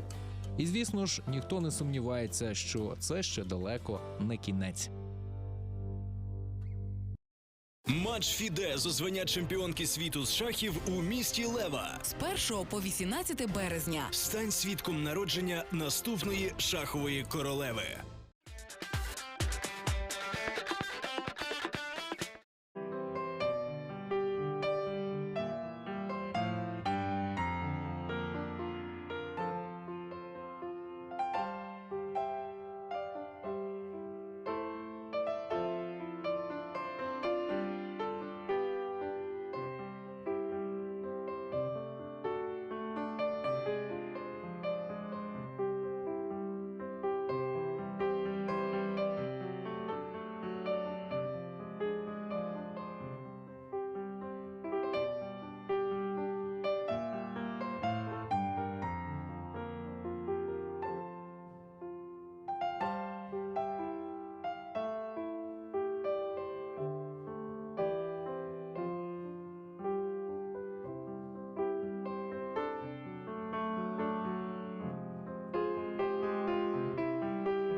Okay, so we are ready to start the press conference. Ми готові розпочати прес-конференцію. Please make sure everything is quiet. Будь ласка, тиша. Будь ласка, тиша. I know everybody is excited, but let's try to keep some. We're ready to start, and the last game, the 9th game of the World Women Championship match, just finished in favor of Yifan, and with the score 6-3, she is winning this World Championship. Остання 9-та партія матчу на звання чемпіонки світу завершилася на користь пані Йифан. Тому вона лідирує з рахунком 6-3 і отримала перемогу в матчі. And our congratulations to Yifan. Наші вітання до Yifan. Just before we go to check a little bit the game, I would like to ask her how does she feel and what can she say about this match and how it's important her victory for her and for China. Перед тим, як ми приступимо до розгляду трошки партії, я б хотіла її запитати, як вона відчуває себе, знову здобувши звання чемпіонки світу, і наскільки це важливо для неї і для Китаю. Well, of course, I'm very happy. Well, of course, I'm very happy that I managed to successfully finish the match. And you see, my team here are supporting me all the time during the match and before. And also, I would like to mention that there are many people in China, although there's 6 hours time difference, but I'm sure there are many people are watching online. I mean, to watch the live and supporting me. Even I received some messages or supportings after the game each day, but in China already the midnight, I really appreciate that there are so many people, not only in China, but also my friends in the chess world are supporting me. Звичайно, я дуже щаслива, я дуже рада цьому, що я здобула свій титул. Я вдячна своїй команді, всі мої тренери, які зараз тут працювали зі мною і працювали перед матчем, а також всім тим людям, які в Китаї завжди мене підтримували, незважаючи на різницю в часі 6 годин. Я отримувала навіть повідомлення після матчу, хоча це глибока ніч в Китаї в той час. Yeah, this is like 9 games match. It takes more or less 15 days, so there are many people working for the match. So not only the players who show the games, but there are many people are hard working during this period. So I'm also appreciate what they've done for the match. Хоча це 9-та партія, але матч вже триває 15 днів, і тому велика команда людей працювала зі мною весь цей час, і я це високо ціню, що вони мене підтримували. А також організатори. You mean also the organizers who were helping during these 15 days? Yeah, the organizers are having, to work to make sure everything worked, and also the arbiters and our presses, medias. There are many people. Okay. Також я вдячна і організаторам, які працювали всі ці дні, і суддям, і навіть пресі. Mariya, please also say a few words before we check the game. Марія, скажіть, будь ласка, теж кілька слів про матч перед тим, як ми приступимо до партії. How was it to play this match? For you as a chess player in general. What kind of feeling you had during these games, and was it still kind of holiday despite the result for you? Як ви себе відчували саме з шахової точки зору? Які у вас були почуття під час матчу? І незважаючи на результат, чи це було все-таки радість для вас грати цей матч? Перш за все, я рада, що не буся саме у Львові, так як наші шахісти мали змогу приходити і дивитися вживу. Це саме основне, я вважаю, для України. First of all, I'm glad that this match takes place exactly in my home city, Lviv, because many chess players had chance to come and visit this match. And speaking about the game today, what kind of mood both of you had before it and during the game? Mariya, can you say that some decisions you've made today were maybe not the best ones, but those which would give you more opportunities to play for win? Якщо ми говоримо про партію, давайте розкажіть, будь ласка, який у вас був настрій і перед партією, і під час партії. І саме питання до Марії. Скажіть, будь ласка, можливо, ваші якісь певні рішення, вони були не найсильнішими об'єктивно, але направленими на текучий результат, що вам потрібна була перемога? Зазвичай, коли потрібно виграти, то так воно і стається, що в якийсь момент зариваєшся і шукаєш, де саме найбільше шансів на перемогу. It's a common situation when you have to win, you play too sharp, you play too much for a victory, and thus you lose. Yifan, what about you and your mood before this game? You needed just a draw. Sometimes it also doesn't help when you think about the result too much.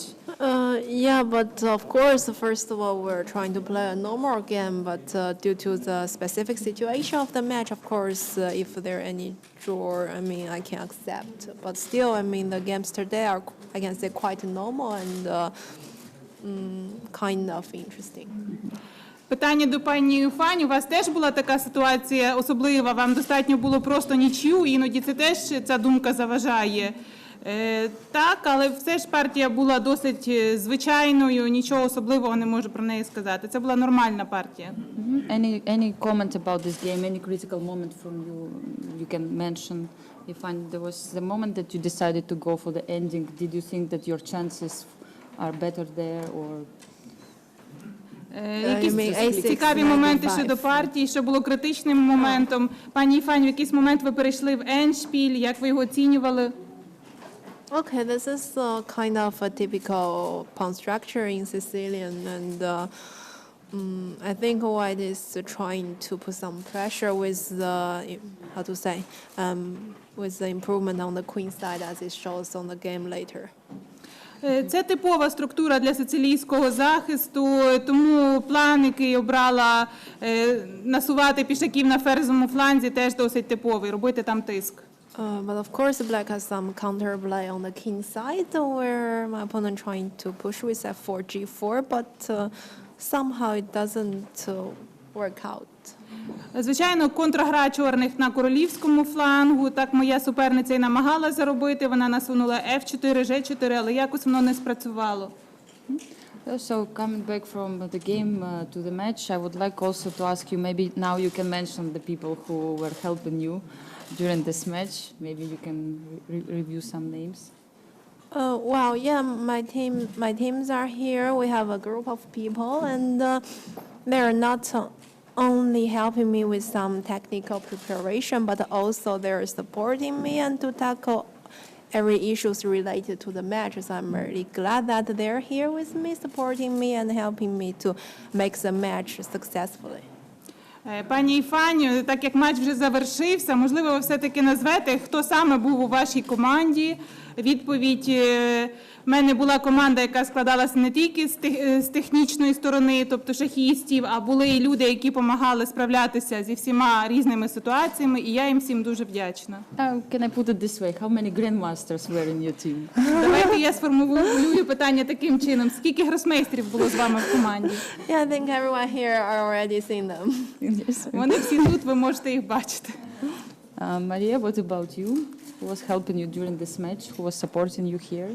Марія, щодо вас, хто вам допомагав під час матчу? And if the strategy you choose in this match work out, okay, I mean in some way, and what went wrong, if you can say something about it? І чи спрацювала стратегія, яку ви обрали на матч? А якщо ні, то що пішло не так? Ну, насправді в мене найкраща команда. Really, I have the best team. Якщо ви мені перед матчем сказали, що я буду отримати такі позиції по дебюту, то я би не повірила. Про це можна було тільки мріяти.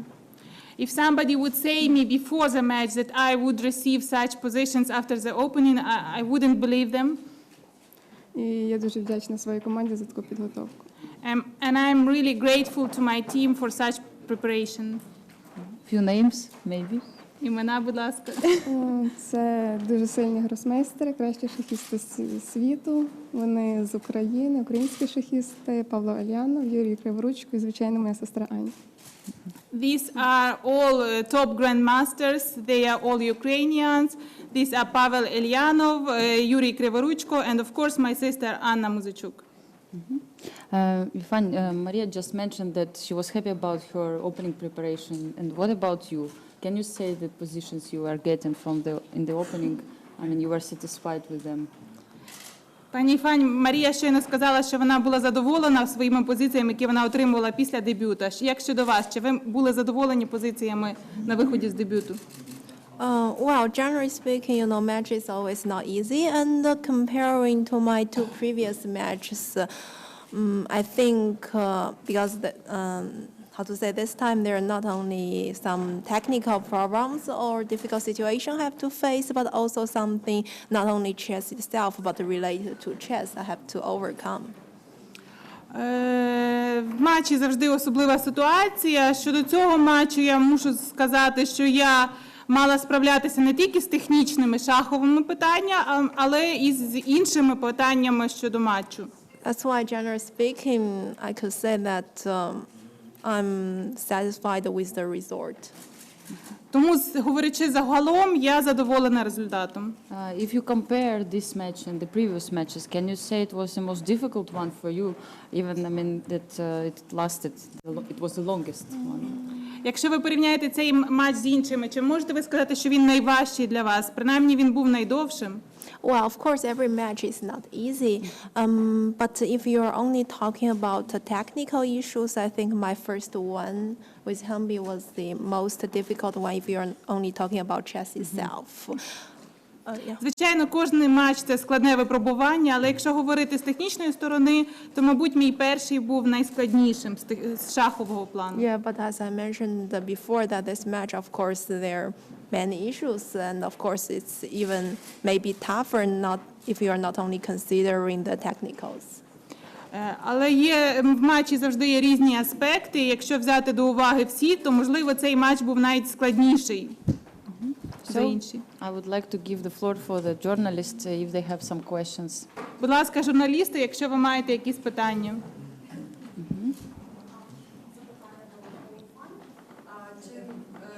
Перед початком матчу вона розповідала, що гра йде аж до 9-ї хвилі. The question to Yifan, did you, before the start of the match, did you believe it will last till 9th game? Well, since the match originally it's 10 games and there are still possible tiebreakers, so of course everyone before the match should have, I mean, psychologically ready for any situation. Так як матч заплановано на 10 партій і навіть можливий тайбрейк, тому перед матчем кожна з учасниць повинна хоча б психологічно бути готова до будь-якого розвитку подій. Ще питання? Так. За останні 2 тижні, власне, не лише це такий важливий поєдинок, де ви зустріли багато відомих, хороших людей. Все-таки як за останній рік змінилося ваше життя, і зокрема за ці останні 2 тижні? A question to Mariya.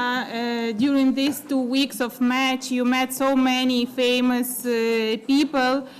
So how did your life has changed for the past year and especially for the last 2 weeks?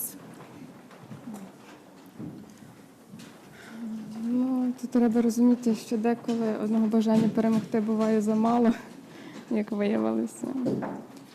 So one must understand that one desire to win is not enough, as it's shown. Все-таки під час цієї моєї підготовки 10 місяців було дуже багато моментів, які мене відволікали. Still, during these 10 months of preparation, I had so many issues which were distracting me. Ну і, мабуть, це все сказалося на моїй грі. Я думаю, що наступний раз я постараюся дещо змінити. So it must be reflecting on my play, so I'll try next time to do improvements. I would like, okay, please. Я могу сначала по-русски. Два вопроса. Первый Yifan, значит, как вы оцениваете организацию матча в Львове, впечатление в Львове? Второй, после этой победы, какие планы будет у вас впереди? 我用中文说一下。就是第一个问题是，对，第一个问题就是您对那个利物浦这次举办比赛的这个组织啊各方面的那个评价。第二个就是您这次取胜以后，首先恭喜您啊，取胜之后，那个今后的计划是什么？ Please just answer. Okay, we should also translate to English. Okay, you translate first. Actually, it was in Russian. Okay.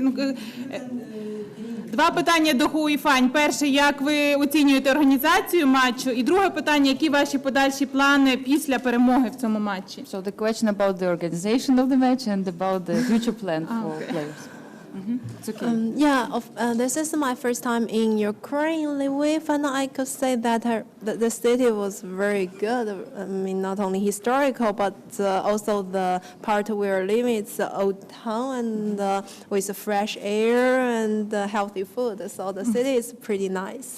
Перш за все, це мій перший досвід в Україні, зокрема у Львові. Місто дуже гарне, не тільки історична його частина, а й те, що в самому центрі все ж повітря таке свіже і їжа така здорова. Це дійсно добре. And also I saw that there are many chess lovers here who following the match every day, so I'm very glad to see this situation as well. Також я помітила, що дуже багато любителів шахів, які слідкують за матчем. Це теж приємно. And about the organization, as I mentioned before, I really appreciate what they've done for the match. Of course, this 15 days or even 20 days, even before the preparation time, they've done a lot of work for this. So I really appreciate for everyone who helped this match successfully held. Щодо організації, як я вже згадувала, вони проробили величезну роботу. Цих 15 днів матчу і ще там перед матчем загалом 20. Тому я високо оцінюю цю роботу, яку вони зробили. Although probably that this is the first match held in Lviv, probably the organizer at some moment they're lacking of organizing experience. But anyway, this match has been, successfully finished. Проте все ж це перший матч, який вони організовують, тому були певні моменти, з якими вони, можливо, не справилися, але все ж матч успішно завершився. And about my future plan, after this match, like in 10 days, I will have a qualified tournament in Norway. This is a qualifying tournament for the Stavagen in April, yes. Щодо моїх планів, наступний мій турнір буде це кваліфікаційний турнір в Норвегії, відбирається на сильний турнір в Сталвагені. And also this summer I'm supposed to graduate from university, and I also need to prepare for my graduation paper, and also I'm hoping that there are some other strong chess events will coming next of the year. Також влітку я збираюся завершити своє навчання в університеті, тому мені треба ще дописати свою дипломну роботу. І також я очікую кілька турнірів влітку також. So I would like to ask Mariya also about her plans after this match. Те ж саме питання до Марії щодо її майбутніх планів після матчу. Я думаю, мені для початку треба відпочити. At first I need to take rest.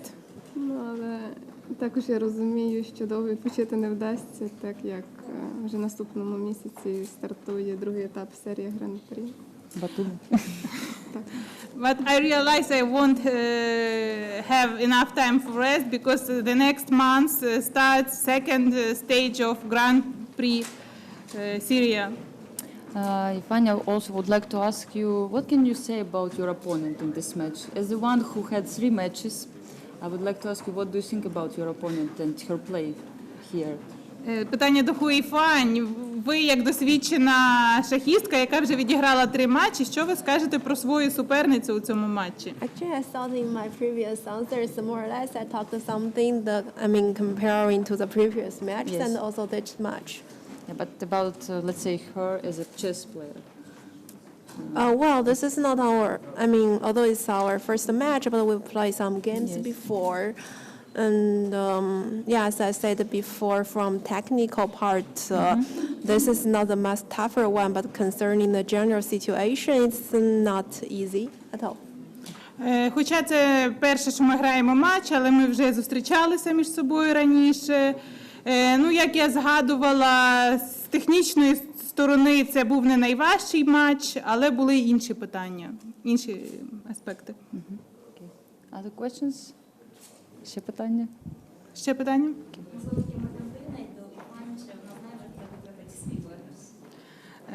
Financial question to you. Where are you planning to spend the money you earn? Sorry, I still didn't have time to think about this because the games are just finished and there, some pretty strong tournaments are coming very soon. So now I will just try to focus or keep focusing on the playing format. Не мала я ще часу задуматися над цим, тривав матч, я готувалася, і далі знову йдуть якісь турніри. Поки що я концентруюся лише на шахах. And the last question for Yifan, how are you going to celebrate actually your victory? Are there any plan? І останнє питання до Yifan. Як ви плануєте відсвяткувати свою перемогу? Чи є у вас вже якісь плани? Not yet, but you know, my teams are here. They're supporting me a lot. I really appreciate it. So of course we will hang out and celebrate. Ще не думала, але звичайно, моя команда тут, і ми кудись підемо, відсвяткуємо. Because not only me who are, you know, preparing and playing the games, they are also very, how to say, doing a lot of things during the match. Тому що це не тільки я, хто лише грала партії і виграла матч. Це вся команда, яка була в цьому матчі. Бачила ще питання. Будь ласка, чи є у вас матч завершиться, чи є у вас запитання один до одного? Відповідно, Марічки до Yifan, і до Марічки, і чи Yifan, перебуваючи 2 тижні в Україні, вивчила якісь українські слова? Okay, so first question for you both. As match is over, do you have a question to your opponent, each one? And the second one... For Yifan, if she learned any Ukrainian words. Yifan, you are 2 weeks in Ukraine, so maybe you learned some Ukrainian words already.